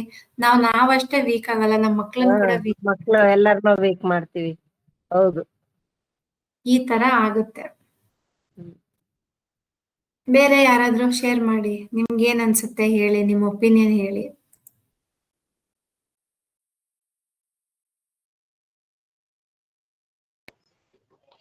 ಒಂಥರ ಮೈಂಡ್ ಫ್ರೆಶ್ ಅನ್ಸುತ್ತೆ ಮೇಡಮ್. ಕಮ್ಯುನಿಟಿ ಜೊತೆ ಎಲ್ಲ ಹಾ. ಬೆರೆತ್ರೆ ಹ್ಮ್ ನಮ್ಮ ಟೆನ್ಷನ್ ಎಲ್ಲ ಚೆನ್ನಾಗ್ ಅನ್ಸುತ್ತೆ. ಹೌದು. ಶೀಲಾ ಅವರು ತುಂಬಾ ಕಮ್ಯುನಿಟಿನಲ್ಲಿ ಪ್ರಾಬಬಲಿ ಎಲ್ಲರ್ಕಿಂತ ಆಕ್ಟಿವ್ ಆಗಿರೋದು ಅವರೇನೆ. ಹೌದು, ನಮ್ದಲ್ಲಿ ಕಿಟ್ಟಿ ಪಾರ್ಟಿಯಲ್ಲೆಲ್ಲ ಹೋದಾಗ ಎಲ್ಲ ಫ್ರೆಂಡ್ಸ್ ಜೊತೆ ಮೀಟ್ ಆದಾಗ ಎಲ್ಲ ಫ್ರೀ ಆಗಿರ್ತೀವಿ. ಹೌದು, ಎಲ್ಲ ಮರ್ತೋಗ್ತಾರೆ ಅವರು. ಮತ್ತೆ ಅವ್ರಿಗೆ ಏನಾದ್ರು ಪ್ರಾಬ್ಲಮ್ ಇದ್ರು ಯಾರೋ ಒಬ್ರು ಇರ್ತಾರೆ, ಒಂದ್ ಫೋನ್ ಕಾಲ್ ಮಾಡಿದ್ರೆ ಯಾರೋ ಒಬ್ರು ಬರ್ತಾರೆ, ಏನೋ ಒಂದ್ ಹೆಲ್ಪ್ ಮಾಡ್ತಾರೆ. ಹೌದು, ಬರ್ತಾರೆ. ಈ ಒಂದು ಸಪೋರ್ಟ್ ಅವ್ರಿಗಿದೆ, ಹಂಗಾಗಿ ಅವ್ರ ಮೈಂಡ್ ಫ್ರೆಶ್ ಆಗುತ್ತೆ ಅಂತ ಅವ್ರು ಹೇಳ್ತಾ ಇದ್ದಾರೆ. ಹೌದು ಮೇಡಮ್. ತುಂಬಾ ಚೆನ್ನಾಗಿತ್ತು ಮೇಡಮ್ ಕ್ಲಾಸ್, ಒಳ್ಳೆ ಇನ್ಫಾರ್ಮೇಶನ್ ಕೊಟ್ರಿ. ಇದು ನಮ್ ನೆಕ್ಸ್ಟ್ ಜನರೇಷನ್ಗೆ ಇದು ಹೆಂಗ್ ಅಫೆಕ್ಟ್ ಆಗ್ತಿದೆ ಅಂತ ನಿಮ್ಗೆ ಚೆನ್ನಾಗಿ ಅರ್ಥ ಆದ್ರೆ ಇದ್ರದ್ದು ಇಂಪಾರ್ಟೆನ್ಸ್ ನನ್ ಹೇಳಿದ್ಕು ಸಾರ್ಥಕ ಆಗುತ್ತೆ. ಹೌದು. ಸ್ಪೆಷಲಿ ಮಕ್ಳುಗಳು ಒಂದ್ 10-12 ವರ್ಷ ಆಗಿರೋರು, ಅವ್ರು ಆಲ್ರೆಡಿ ಎಲ್ಲಾನು ನೋಡ್ಬಿಟ್ಟಿರ್ತಾರೆ. ಅಪ್ಪ ಅಮ್ಮನ್ ಕೆಲವು ಈವೆಂಟ್ಸ್ ಗಳು ನಡೆದಿರೋದು ಅದನ್ನೆಲ್ಲ ನೋಡಿ ಲೈಫ್ ಏನು ಅಂತ ಅವರೇ ಡಿಸೈಡ್ ಮಾಡೋ ಅಂತ ಏಜ್ ಬಂದ್ಬಿಟ್ಟಿರತ್ತೆ ಅವ್ರಿಗೆ. ಆಮೇಲೆ ನಾವ್ ಏನೇ ಹೇಳಿದ್ರು ನಾನ್ ನಿನ್ಗೋಸ್ಕರ ಇದೀನಿ, ನಾನ್ ನಿಮ್ಗೆ ಏನೇ ಕಷ್ಟ ಬಂದ್ರು ನಾನು ಇರ್ತೀನಿ ಅಂತ ನಾವ್ ಎಷ್ಟೇ ಬಾಯಿ ಮಾತಲ್ಲಿ ಹೇಳಿದ್ರು ಅದು ಬಾಯಿ ಮಾತಷ್ಟೇ. ಅದು ನಮ್ಮ ಲೈಫ್ನು ರಿಫ್ಲೆಕ್ಟ್ ಮಾಡ್ತಿರಲ್ಲ, ನಮ್ ಪರ್ಸನಾಲಿಟಿನೂ ರಿಫ್ಲೆಕ್ಟ್ ಮಾಡ್ತಿರಲ್ಲ. ಹಂಗಾಗಿ ಮಕ್ಳು ನಮ್ಮ ಹತ್ರ ಅವ್ರಿಗೆ ಪ್ರಾಬ್ಲಮ್ ಬಂದಾಗ ಅವ್ರು ನಮ್ಮ ಹತ್ರ ಬರೋದೇ ಇಲ್ಲ. ಅವರೇ ಅದನ್ನ ಏನೋ ಬೇರೆ ತರ ಸಾಲ್ವ್ ಮಾಡ್ಕೊಳಕೋ ಮತ್ತೊಂದಕ್ಕೋ ಹೋಗಿ ಪ್ರಾಬ್ಲಮ್ಗೆ ಸಿಕ್ಕಾಕೊಳ್ಳೋದೆ ಜಾಸ್ತಿ. That is the main point. ನಮ್ಮ ಅಜ್ಜಿಯಿಂದ ಬಂದಿರೋ ಎಷ್ಟೋ ನಾಲೆಡ್ಜ್ ನನ್ಗೆ ನಮ್ಮ ಅಮ್ಮನಿಂದ ಬರಲ್ಲ. ನಮ್ಮ ಅಮ್ಮನಿಂದ ಬಂದಿರೋ ನಾಲೆಡ್ಜ್ ನನ್ ಮಗಳಿಗೆ ಎಷ್ಟು ಹೋಗುತ್ತೆ, ನನ್ನಿಂದ ಎಷ್ಟು ಹೋಗುತ್ತೆ, ತುಂಬಾ ಕಮ್ಮಿ.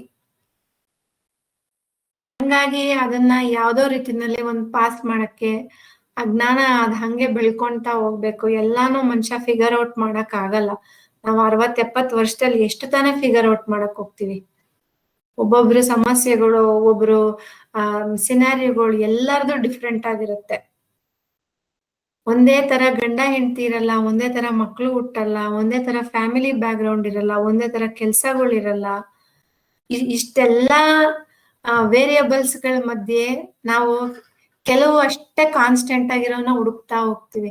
ನಾವ್ ಯಾವಾಗ್ಲೂ ಖುಷಿಯಾಗಿರ್ಬೇಕು, ನಾನು ಯಾವಾಗ್ಲೂ ಆರೋಗ್ಯವಾಗಿರ್ಬೇಕು. ಹೆಂಗೆ ಇರಕ್ ಸಾಧ್ಯ? ಇರ್ಬೇಕು, ಆಸೆ ಇದೆ, ಬಟ್ ಏನ್ ಮಾಡ್ಬೇಕು ಅದಕ್ಕೆ? ಹೋಗ್ಲಿ, ನಂಗೆ ಆರೋಗ್ಯನೂ ಕೊಟ್ಟಿದ್ದಾನೆ ನನ್ಗೆ ದೇವ್ರು, ಇದನ್ನು ಕೊಟ್ಟಿದ್ದಾನಪ್ಪ, ಎಜುಕೇಶನ್ ಕೊಟ್ಟಿದ್ದಾನೆ ಅಂದ್ರೆ ಅವ್ರು ಏನ್ ಮಾಡ್ತಾ ಇದಾರೆ, ಅವ್ರಿಗಷ್ಟೇ ಸೀಮಿತವಾಗಿರ್ತಾರೆ, ಅವ್ರ ಮಕ್ಳಿಗಷ್ಟೇ ಸೀಮಿತವಾಗಿರ್ತಾರೆ.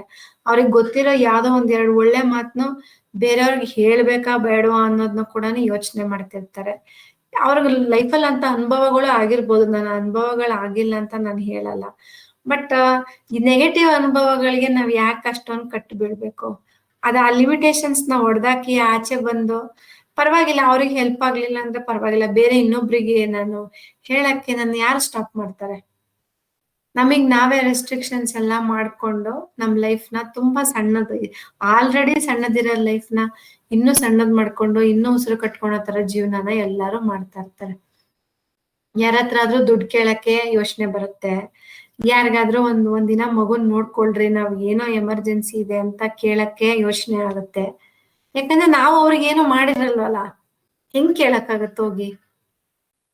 ಅವ್ರಿಗೆ ಯಾವ್ದೋ ಪರಿಸ್ಥಿತಿಗಳಿದ್ದಾಗ ನಾವು ಕೇಳಿದಾಗ, ಅವರು ಅದಕ್ಕೆ ಸ್ಪಂದಿಸಿದಾಗ, ನಾವು ಅವ್ರಿಗೆ ಹೆಲ್ಪ್ ಮಾಡಿದ್ದಾಗ ಅದ್ರಲ್ಲಿ ಸಿಗೋ ಸಪೋರ್ಟ್, ಅದು ಇಟ್ಸ್ ಸಮಥಿಂಗ್ ವೆರಿ ಡಿಫ್ರೆಂಟ್. ಅದನ್ನ ಯಾರು ಎಕ್ಸ್ಪ್ರೆಸ್ ಮಾಡಕ್ಕಾಗಲ್ಲ. ಸೊ ಈ ಮ್ಯಾಸ್ಲೋ ಬಿಟ್ಟಿರೋ 6th ಲೇಯರ್, ಈ ಎಮೋಷನಲ್ ಇದು ಏನಿದೆ ಹೆಂಗಸ್ರಿಗೆ ಬೇಕಾಗಿರೋದು ಇಲ್ಲಿ, ಅದನ್ನ ನಾವ್ ಆಡ್ ಮಾಡ್ಬೇಕು. ಈ ಕಮ್ಯುನಿಟಿಗಳ ಮುಖಾಂತರ, ಕನೆಕ್ಟಿವಿಟಿ ಮುಖಾಂತರ ನಾವಿಲ್ಲಿ ಆಡ್ ಮಾಡ್ಬೇಕು. ಅದನ್ನ ನೀವೆಲ್ಲ ಮಾಡ್ತೀರಾ ಅಂತ ಅನ್ಕೊಂಡಿದೀನಿ. ಮತ್ತೆ ಒಂದ್ ವರ್ಷ ಆದ್ಮೇಲೆ ನಾನು ಈ ಸೆಷನ್ ಮಾಡ್ತಾ ಇರೋದು. ಸೊ ನನ್ಗೂ ಗೊತ್ತಿಲ್ಲ ನಾನು ಏನೇನ್ ಮಾತಾಡಿದೀನಿ, ಹೆಂಗ್ ಮಾತಾಡಿದೀನಿ ಅಂತ. ನನ್ಗೆ ಏನೇನ್ ಅನ್ಸಿದ್ಯೋ ಎಲ್ಲಾನು ಹೇಳಿದೀನಿ ನಿಮ್ಗೆ. ಹೋಪ್ಫುಲಿ ಎಲ್ಲಾನು ಒಂದು ಲಾಜಿಕ್ ಸೀಕ್ವೆನ್ಸ್ ಅಲ್ಲೇ ಹೇಳಿದೀನಿ, ನಿಮ್ಗೆ ಅರ್ಥ ಆಗಿದೆ ಅಂತ ಅನ್ಕೊಂಡಿದೀನಿ. ಅರ್ಥ ಮಾಡ್ಕೊಳ್ಳಿ. ಸಮುದಾಯನ ಒಂದ್ ಸೃಷ್ಟಿ ಮಾಡ್ಕೊಳ್ಳಿ. ನಿಮಗಂತ ಜಾಸ್ತಿ ಜನ ಬೇಡ, ಒಂದ್ 5-6 ಜನ ಮಾಡ್ಕೊಳ್ಳಿ. 5-6 ಅರ್ಥ ಆಗಿದೆ, ಎಲ್ಲ ಚೆನ್ನಾಗೇ ಇತ್ತು, ಚೆನ್ನಾಗಿ ಹೇಳಿದ್ರು. ಒಂದ್ 5-6 ಜನದ್ದು ಒಂದ್ ಕಮ್ಯುನಿಟಿ ಮಾಡ್ಕೊಂಡು ನಿಮ್ಮಲ್ಲೇ ನೀವು ಶೇರ್ ಮಾಡ್ಕೊಳ್ರಿ. ಒಬ್ರಿಗೆ ಕಷ್ಟ ಅಂದಾಗ ಒಂದ್ 4 ಜನ ವಿಚಾರಿಸಿದಾಗ ಅವ್ರಿಗೆ ಕಷ್ಟ ದೊಡ್ಡದಂತಾನೆ ಅನ್ಸಲ್ಲ. 4 ಜನ ಇದಾರೆ ಬಿಡು ನಮ್ಗೆ ಅನ್ನೋದ್ರಲ್ಲೇ ಅವ್ರ ಜೀವನನ ಗೆದ್ಕೊಂಡು ಮುಂದಕ್ಕೆ ಹೋಗ್ತಾರೆ. ಅದೇ ತರಾನೇ ನಾವು ಲೈಕ್ ಸಣ್ಣ ಪ್ರಾಬ್ಲಮ್ಸ್ ಇಂದ ಶುರು ಮಾಡಿ ದೊಡ್ಡ ಪ್ರಾಬ್ಲಮ್ಸ್ ವರ್ಗು ನಾವು ಸಾಲ್ವ್ ಮಾಡ್ಬೋದು. It's not very difficult, it's very easy. ನಾವು ಕ್ಲಿಯರ್ ಆಗಿದ್ರೆ ಏನ್ ಬೇಕಾದ್ರೂ ಮಾಡ್ಬೋದು. ಪ್ರಪಂಚ ಮಾತ್ರ ದಯವಿಟ್ಟು ಚಿಕ್ಕದ್ ಮಾಡ್ಕೋಬೇಡಿ. ಯಾವುದೇ ಕಾರಣಕ್ಕೂ ನಿಮ್ ಮಕ್ಳದು ಚಿಕ್ಕದ್ ಮಾಡ್ಬೇಡಿ. ನಿಮ್ಗಿರೋ ಭಯಗಳು, ಆತಂಕಗಳು ಏನೋ ಇರ್ಲಿ, ಬಟ್ ಮಕ್ಳಿಗೂನು ಆತರ ಮಾಡ್ಬೇಡಿ. ಮಕ್ಳಿಗೆ ಎಕ್ಸ್ಪ್ಲೋರ್ ಮಾಡಕ್ ಬಿಡಿ, ಫ್ರೀಡಮ್ ಕೊಡಿ ಅವರಿಗೆ. ಆದ್ರೆ ವಾಚ್ಫುಲ್ ಆಗಿರ್ಬೇಕು, ಕೇರ್ಫುಲ್ ಆಗಿರ್ಬೇಕು.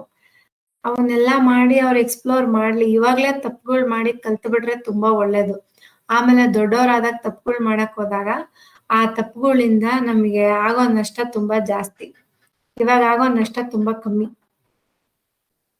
ಹಂಗಾಗಿ ಎಲ್ಲಾ ಮನುಷ್ಯನ ಎಲ್ಲಾ ಟೈಮಲ್ಲೂ ಲಾಭ ಮಾಡ್ಕೊಳಕ್ ಆಗಲ್ಲ. ಕೆಲವು ಸಲ ನಷ್ಟಗಳಿಂದಾನೇ ನಾವು ಕಲಿಯೋದು, ಅದರಿಂದಾನೇ ನಾವು ಜೀವನ ಬದಲಾಯಿಸ್ಕೊಳ್ಳೋದು. ಹಂಗಾಗಿ ಈ ಬಿಟ್ಟೋಗಿರೋ ಈ ಪರಿವರ್ತನೆ ಲೇಯರ್ನ ನಾವು ಕಮ್ಯುನಿಟಿ ಮುಖಾಂತರ, ಸಮುದಾಯದ ಮುಖಾಂತರ ತುಂಬಬೇಕು. ಆ ತರ ಒಂದ್ ಕಮ್ಯುನಿಟಿ ಇರ್ಬೇಕು ಅನ್ನೋ ಕಾರಣಕ್ಕೋಸ್ಕರನೇ ಆ ಗ್ರೂಪ್ ನಾನು ಹಂಗೆ ಆಕ್ಟಿವ್ ಇಟ್ಟಿರೋದು. ಆ ಗ್ರೂಪ್ ಅಲ್ಲಿ ಯಾರು ಏನ್ ಬೇಕಾದ್ರೂ ನನ್ ಕೇಳಿ, ನನ್ ಕೈಲಾಗಿದ್ ನಾನ್ ಮಾಡ್ತೀನಿ. ಆ ಬೀಟ್ ಗೈಡೆನ್ಸ್ ಇರ್ಬೋದು, ಏನಾದ್ರೂ ಆಗಿರ್ಬೋದು. ನನ್ ಕೈಲಿ ಆಗ್ಲಿಲ್ಲ ಅಂದ್ರೂ ಬೇರೆ ಯಾರಿಗೋ ಕನೆಕ್ಟ್ ಮಾಡ್ಕೊಡ್ತೀನಿ, ಅವ್ರು ಯಾರೋ ಸಹಾಯ ಮಾಡ್ತಾರೆ. ಹೀಗೆ ನಿಮ್ ಕೈಲಿ ಏನಾದ್ರು ಕಾಂಟ್ರಿಬ್ಯೂಟ್ ಮಾಡಕ್ ಆಗುತ್ತೆ ಯಾವ್ದು ರೀತಿನಲ್ಲಾದ್ರು ಅಂತ ಅಂದ್ರೆ ಅದನ್ನು ಕೂಡ ನೀವು ಅವ್ರು ಕೇಳಿದಾಗ ನೀವು ಆನ್ಸರ್ ಮಾಡ್ಬೋದು. ಇಲ್ಲ ನಿಮ್ದೇ ಒಂದ್ ಕಮ್ಯುನಿಟಿ ಕ್ರಿಯೇಟ್ ಮಾಡ್ಕೊಂಡು ನನಗೆ ಹೇಳಿ, ನಾನು ತುಂಬಾ ಖುಷಿ ಪಡ್ತೀನಿ. ನಾನು ಆ ಕಮ್ಯುನಿಟಿನಲ್ಲಿ ಭಾಗಿಯಾಗಕ್ ಕೂಡ ಇಷ್ಟಪಡ್ತೀನಿ. ಸೊ ಯಾರಿಗೂ ಏನಾದ್ರು ಕ್ವೆಶನ್ಸ್ ಇದ್ರೆ ಕೇಳಿ, ಇಲ್ಲ ಮುಗಿಸೋಣ. ಎಕ್ಸ್ಟ್ರಾ 15 minutes ತಗೊಂಡ್ಬಿಟ್ಟಿದೀನಿ ಆಲ್ರೆಡಿ.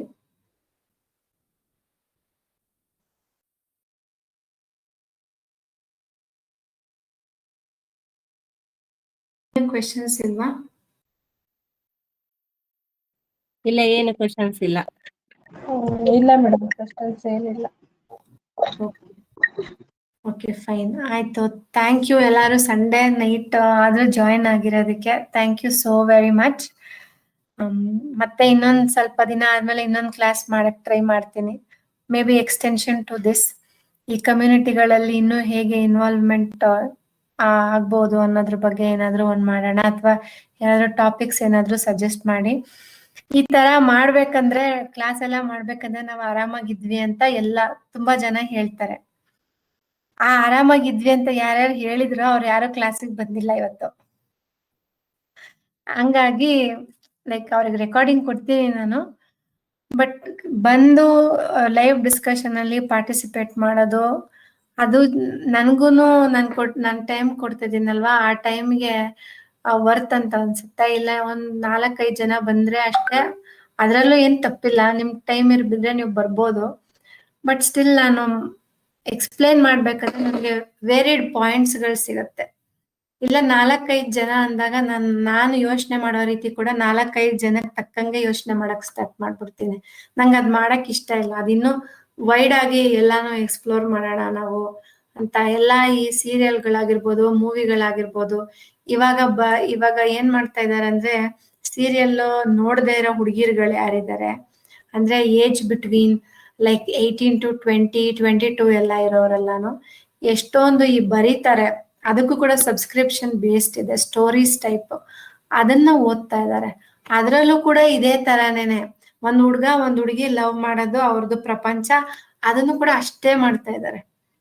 ಯಾವ್ದನ್ನು ಒಂಥರ ಹೊರಗಡೆಯಿಂದ ಎಕ್ಸ್ಪ್ಯಾನ್ಷನ್ ಮಾಡುವಂತದ್ದು, ನಮ್ಮ ಯೋಚನೆಗಳನ್ನ, ಆಲೋಚನೆಗಳನ್ನ 10 ಮೀಟರ್ 100 ಮೀಟರ್ಗೆ ಹೋಗುವಂತ ಯಾರು ಮಾಡ್ತಾ ಇಲ್ಲ ಆಕ್ಟಿವಿಟಿಗಳು.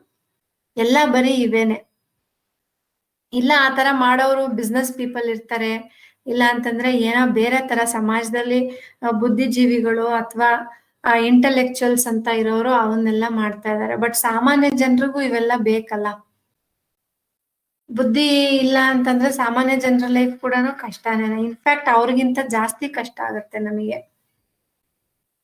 ಈ ಮೈಂಡ್ ಎಕ್ಸ್ಪ್ಯಾನ್ಷನ್, ಥಾಟ್ಸ್ ಎಕ್ಸ್ಪ್ಯಾನ್ಷನ್, ನಮ್ ಪರ್ಸನಾಲಿಟಿ ಎಕ್ಸ್ಪ್ಯಾನ್ಷನ್, ಇದನ್ನೆಲ್ಲ ನಾವು ಮಾಡ್ಬೇಕು. ಎಲ್ಲಾ ಜ್ಯೋತಿಷ್ಯರು ಇವಾಗ ಯೂಟ್ಯೂಬ್ ಅಲ್ಲಿ ಬಂದ್ಬಿಟ್ಟು, ಗುರು ಕರ್ಕಾಟಕ ರಾಶಿಗೆ ಬಂದ್ಬಿಟ್ಟಿದಾನೆ, ನಿಮ್ಗೆ ಹಂಗಾಗೋಗಿರುತ್ತೆ, ನೀವು ನಾಲೆಡ್ಜ್ ನಿಮ್ಗೆ ಹಿಂಗ್ ಬೆಳೆದ್ ಬಿಡುತ್ತೆ, ಯಾಕಂದ್ರೆ ಗುರು ಆ ತರ ಪೊಸಿಷನ್, ಈ ತರ ಪೊಸಿಷನ್ ಅಂತ ಏನೋ ಹೇಳ್ತಾರೆ. ಬಟ್ ಗುರು ಅಲ್ಲಿ ನಿಮ್ಗೆ ಕೆಲಸ ಮಾಡ್ಬೇಕು ಚೆನ್ನಾಗಿ ಅಂತಂದ್ರೆ, ನಿಮ್ಗೆ ಒಂದ್ ಒಳ್ಳೆ ಕುಟುಂಬ, ಒಂದ್ ಒಳ್ಳೆ ಸಮುದಾಯ, ಅದ್ರ ಮೇಲೆ ಒಂದ್ ಮಗು ಬೆಳೆಯೋದು. ಒಂದ್ ಮಗು ಎತ್ತಿದ ತಕ್ಷಣ ಗುರುಗಳ ಹತ್ರ ಹೋಗಲ್ಲ, ಅದು ಮನೇಲಿ ಇರುತ್ತೆ. ಫಸ್ಟ್ ಅಪ್ಪ, ಅಮ್ಮ, ಚಿಕ್ಕಪ್ಪ, ದೊಡ್ಡಪ್ಪ, ಅಜ್ಜಿ, ತಾತ, ಇವ್ರುಗಳ್ದೆಲ್ಲಾ ಪರ್ಸನಾಲಿಟಿ ಅದು ನೋಡುತ್ತೆ, ಕಲಿಯುತ್ತೆ. ಅದು ಸುತ್ತ ಪ್ರಪಂಚನ ಅವ್ರ ಕಣ್ಣುಗಳಲ್ಲಿ ನೋಡಿ ಅರ್ಥ ಮಾಡ್ಕೊಳುತ್ತೆ. ಮಗುಗೆ ಭಾಷೆ ಗೊತ್ತಿಲ್ಲ, ಅದಕ್ ಬೇರೆ ಥಾಟ್ಸ್ ಇಲ್ಲ, ಎಲ್ಲ ಇವ್ರನ್ನ ನೋಡಿ ಅದ್ ಕಲ್ತಿರುತ್ತೆ. ಅದಾದ್ಮೇಲೆ ಒಬ್ನು ಗುರು ಹತ್ರ ಹೋದಾಗ ಅವನು, ಇದು ಸರಿನಪ್ಪ, ಇದು ತಪ್ಪು ನೋಡು, ಇದನ್ ಮಾಡ್ಬೇಡ, ಇದನ್ ಮಾಡು, ಇದನ್ ಕಂಟಿನ್ಯೂ ಮಾಡು ಅಂತ ಎಲ್ಲ ಅವ್ರು ಆಮೇಲೆ ಗೈಡ್ ಮಾಡೋದು. ಸೊ ಗುರು ಇಂಪಾರ್ಟೆನ್ಸು ಅದು. ನಾವು ಬೇಸ್ ವರ್ಕ್ ಮಾಡ್ಕೊಂಡು ಆಮೇಲೆ ಗುರುನ್ ಕರ್ಕೊಂಡ್ ಬರ್ಬೇಕು. ಫಸ್ಟ್ ಗುರುನ್ ಕರ್ಕೊಂಬಂದ್ ಕೂರಿಸ್ಬಿಟ್ಟು ನಾವ್ ಮಾಡಕ್ ಆಗಲ್ಲ ಅವೆಲ್ಲಾನು. ಹಂಗಾಗಿ ಮನೆ ಫಸ್ಟ್ ಚೆನ್ನಾಗಿರ್ಬೇಕು. ಮನೆ ಚೆನ್ನಾಗಿರ್ಬೇಕು ಅಂದ್ರೆ ಹೆಂಗಸರು ಮನೇಲಿ ನಾವು ಚೆನ್ನಾಗಿರ್ಬೇಕು, ನಾವು ಖುಷಿಯಾಗಿರ್ಬೇಕು. ಅದಕ್ಕೆ ಏನಾದ್ರೂ ಪಾಸಿಟಿವ್ ಆಗಿ ಏನೇನ್ ಮಾಡಕ್ ಆಗುತ್ತೋ ಎಲ್ಲಾನು ದಯವಿಟ್ಟು ಮಾಡಿ. ಯಾವ ಕಂಡೀಷನ್ಸು ಇಲ್ಲ. ನೀವು ಖುಷಿಯಾಗಿರ್ಬಾರ್ದು, ನೀವ್ ಯಾವಾಗ್ಲೂ ಹಿಂಗೆ ಇರ್ಬೇಕು, ಆತರ ಎಲ್ಲ ಯಾವ್ದು ರೂಲ್ಸ್ ಇಲ್ಲ, ಏನಿಲ್ಲ. ಮನೆಯಲ್ಲಿ ಲಕ್ಷ್ಮಿ ಅವಳಿಗೆ ಫಸ್ಟ್ ಎಲ್ಲ ಪ್ರಿಫರೆನ್ಸ್ ಅಂತ ಹೇಳೋದು ಎಲ್ಲ ಶಾಸ್ತ್ರಗಳು. ಯಾವ್ದು ಭಯಗಳು ಅವೆಲ್ಲ ಅನ್ನೆಸೆಸರಿ, ಅವೆಲ್ಲ ಬಿಟ್ಬಿಡಿ, ಯಾವ ಇಟ್ಕೊಂಬೇಡಿ. ನಾನು ಇವ್ರ ಹತ್ರ ಮಾತಾಡಿದ್ರೆ ಹಿಂಗೆ, ಅವ್ರ ಹತ್ರ ಮಾತಾಡಿದ್ರೆ ಹಿಂಗೆ. ನೀವು ಓಪನ್ ಮುಕ್ತವಾದ ಮನ್ಸಿನಲ್ಲಿ ನೀವು ಮಾತಾಡಿದಾಗ ನಿಜವಾಗ್ಲೂ ಕೆಟ್ಟ ಇಂಟೆನ್ಷನ್ ಇರೋರು ಕೂಡ ಎಷ್ಟು ತನ ನಿಮ್ ಹತ್ರ ಇರಕ್ಕಾಗುತ್ತೆ. ಆಮೇಲೆ ಒಂದಿನ ಅವ್ರಿಗೆ ತಲೆ ಕೆಟ್ಟ ಅವ್ರೇ ಹೊರ್ಟೋಗ್ತಾರೆ. ಒಂದು ಓಪನ್ ಮೈಂಡ್, ಅದ್ ನಿಜ ಹೇಳ್ಬೇಕಂದ್ರೆ ಅದೊಂದು ಟ್ರೆಜರ್. ಅದು ಎಲ್ಲ ಓಪನ್ ಆಗಿ ಜೀವನ ಮಾಡೋದು, ಟ್ರಾನ್ಸ್ಪರೆಂಟ್ ಆಗಿರೋದು, ಅದ್ ನಮ್ನ ಎಷ್ಟು ಸ್ಟ್ರೆಸ್ ಫ್ರೀ ಮಾಡುತ್ತೆ, ತುಂಬಾ ಸ್ಟ್ರೆಸ್ ಫ್ರೀ ಮಾಡ್ಬಿಡುತ್ತೆ ಅದು. ಅದರಿಂದ ನಮ್ಗೆ ಒಳ್ಳೆ ಜನಗಳ ಕನೆಕ್ಷನ್, ಜೆನ್ಯೂನ್ ಕನೆಕ್ಷನ್ಸ್ ಆಗುತ್ತೆ. ಸೊ ಯಾರು ಜ್ಯೋತಿಷ್ಯಗಳು ಹೇಳಿರೋದು, ಗುರುಗಳು, ಗುರು ಅಂದ್ರೆ ನಿಮ್ಗಿರೋ ಹೈಯೆಸ್ಟ್ ಬುದ್ಧಿ, ಅದು ನಿಮ್ಮಲ್ಲಿರೋ ಗುರು. ಅದನ್ನ ಎಲ್ಲಾ ಸಿಚುವೇಶನ್ ಅಲ್ಲೂ ಉಪಯೋಗಿಸ್ತಾ ಹೋಗಿ. ಅದನ್ನ ಉಪಯೋಗಿಸಿದ್ರೆ ಆಟೋಮೆಟಿಕ್ ಆಗಿ ನಿಮ್ ಗುರು ಚೆನ್ನಾಗ್ ಆಗ್ತಾನೆ. ಅಲ್ಲಿಗೆ ಬಂದಾಗೆ ನಿಮ್ಗೆ ಒಳ್ಳೇದ್ ಮಾಡ್ಬೇಕಂತ ಏನಿಲ್ಲ, ಯಾವಾಗ್ಲೂ ಒಳ್ಳೇದ್ ಮಾಡ್ತಾನೆ. ಆ ತರನು ಏನು ರೂಲ್ಸ್ ಇಲ್ಲ. ಹಂಗಾಗಿ ಈ ಕ್ಲಾಸ್ನ ನಾನು ಮಾಡಿದ ಉದ್ದೇಶ ಕೂಡ ಅದೇನೆ. ಒಂದು ಫೌಂಡೇಶನ್ ಚೆನ್ನಾಗಿದ್ರೆ ಗುರು ಬಂದವನು ಅವನು ಏನೇ ನಾಲೆಡ್ಜ್ ಕೊಟ್ರು ಅದು ಎಕ್ಸ್ಪಾನ್ಷನ್ ಆಗ್ತಾ ಹೋಗುತ್ತೆ, ಮುಂದುವರಿಯುತ್ತಾ ಹೋಗುತ್ತೆ ಲೀನಿಯೇಜ್. ಮನೆಯಲ್ಲಿ ಮಕ್ಳುಗಳು ಎಲ್ಲ ಚೆನ್ನಾಗಾಗ್ಬೇಕು, ಎಲ್ಲರೂ ಚೆನ್ನಾಗಾಗ್ಬೇಕು ಮನೆಯಲ್ಲಿ. ಆ ತರ ಒಂದು ವಾತಾವರಣನ ನೀವು ಕಲ್ಪಿಸ್ಬೇಕು. ಅದು ನಿಮ್ಮಿಂದ ಶುರುವಾಗ್ಬೇಕು. ಇದು ಮೇನ್ ಫೋಕಸ್. ಹೆಂಗಸರಿಗಿದ್ರೂನು ಎಂಡ್ ಆಫ್ ದ ಡೇ ಯಾರು ಬೆನಿಫಿಟ್ ಆಗ್ತಾರೆ ಅಂದ್ರೆ ಮಕ್ಕಳು ಬೆನಿಫಿಟ್ ಆಗ್ತಾರೆ. ಗಂಡಂದ್ರು ಬೆನಿಫಿಟ್ ಆಗ್ತಾರೆ, ಬಟ್ ಅವ್ರು ಹೇಳ್ಕೊಳಲ್ಲ ನಿನ್ನಿಂದ ನನಗೆ ಬೆನಿಫಿಟ್ ಆಗಿದೆ ಅಂತ. ಯಾರಾದ್ರೂ ಹೇಳ್ಕೊತಾರ ಗಂಡಂದ್ರು ಬೆನಿಫಿಟ್ ಆಗಿದೆ ನನಗೆ ಅಂತ?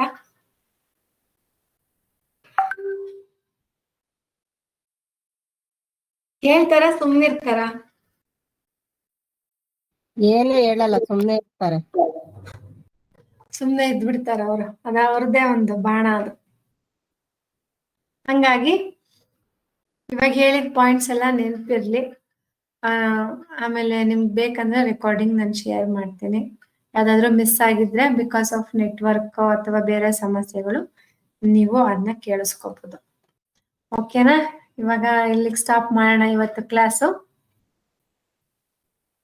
Thank you everybody. Thank you. Good night. Thank you. Good night.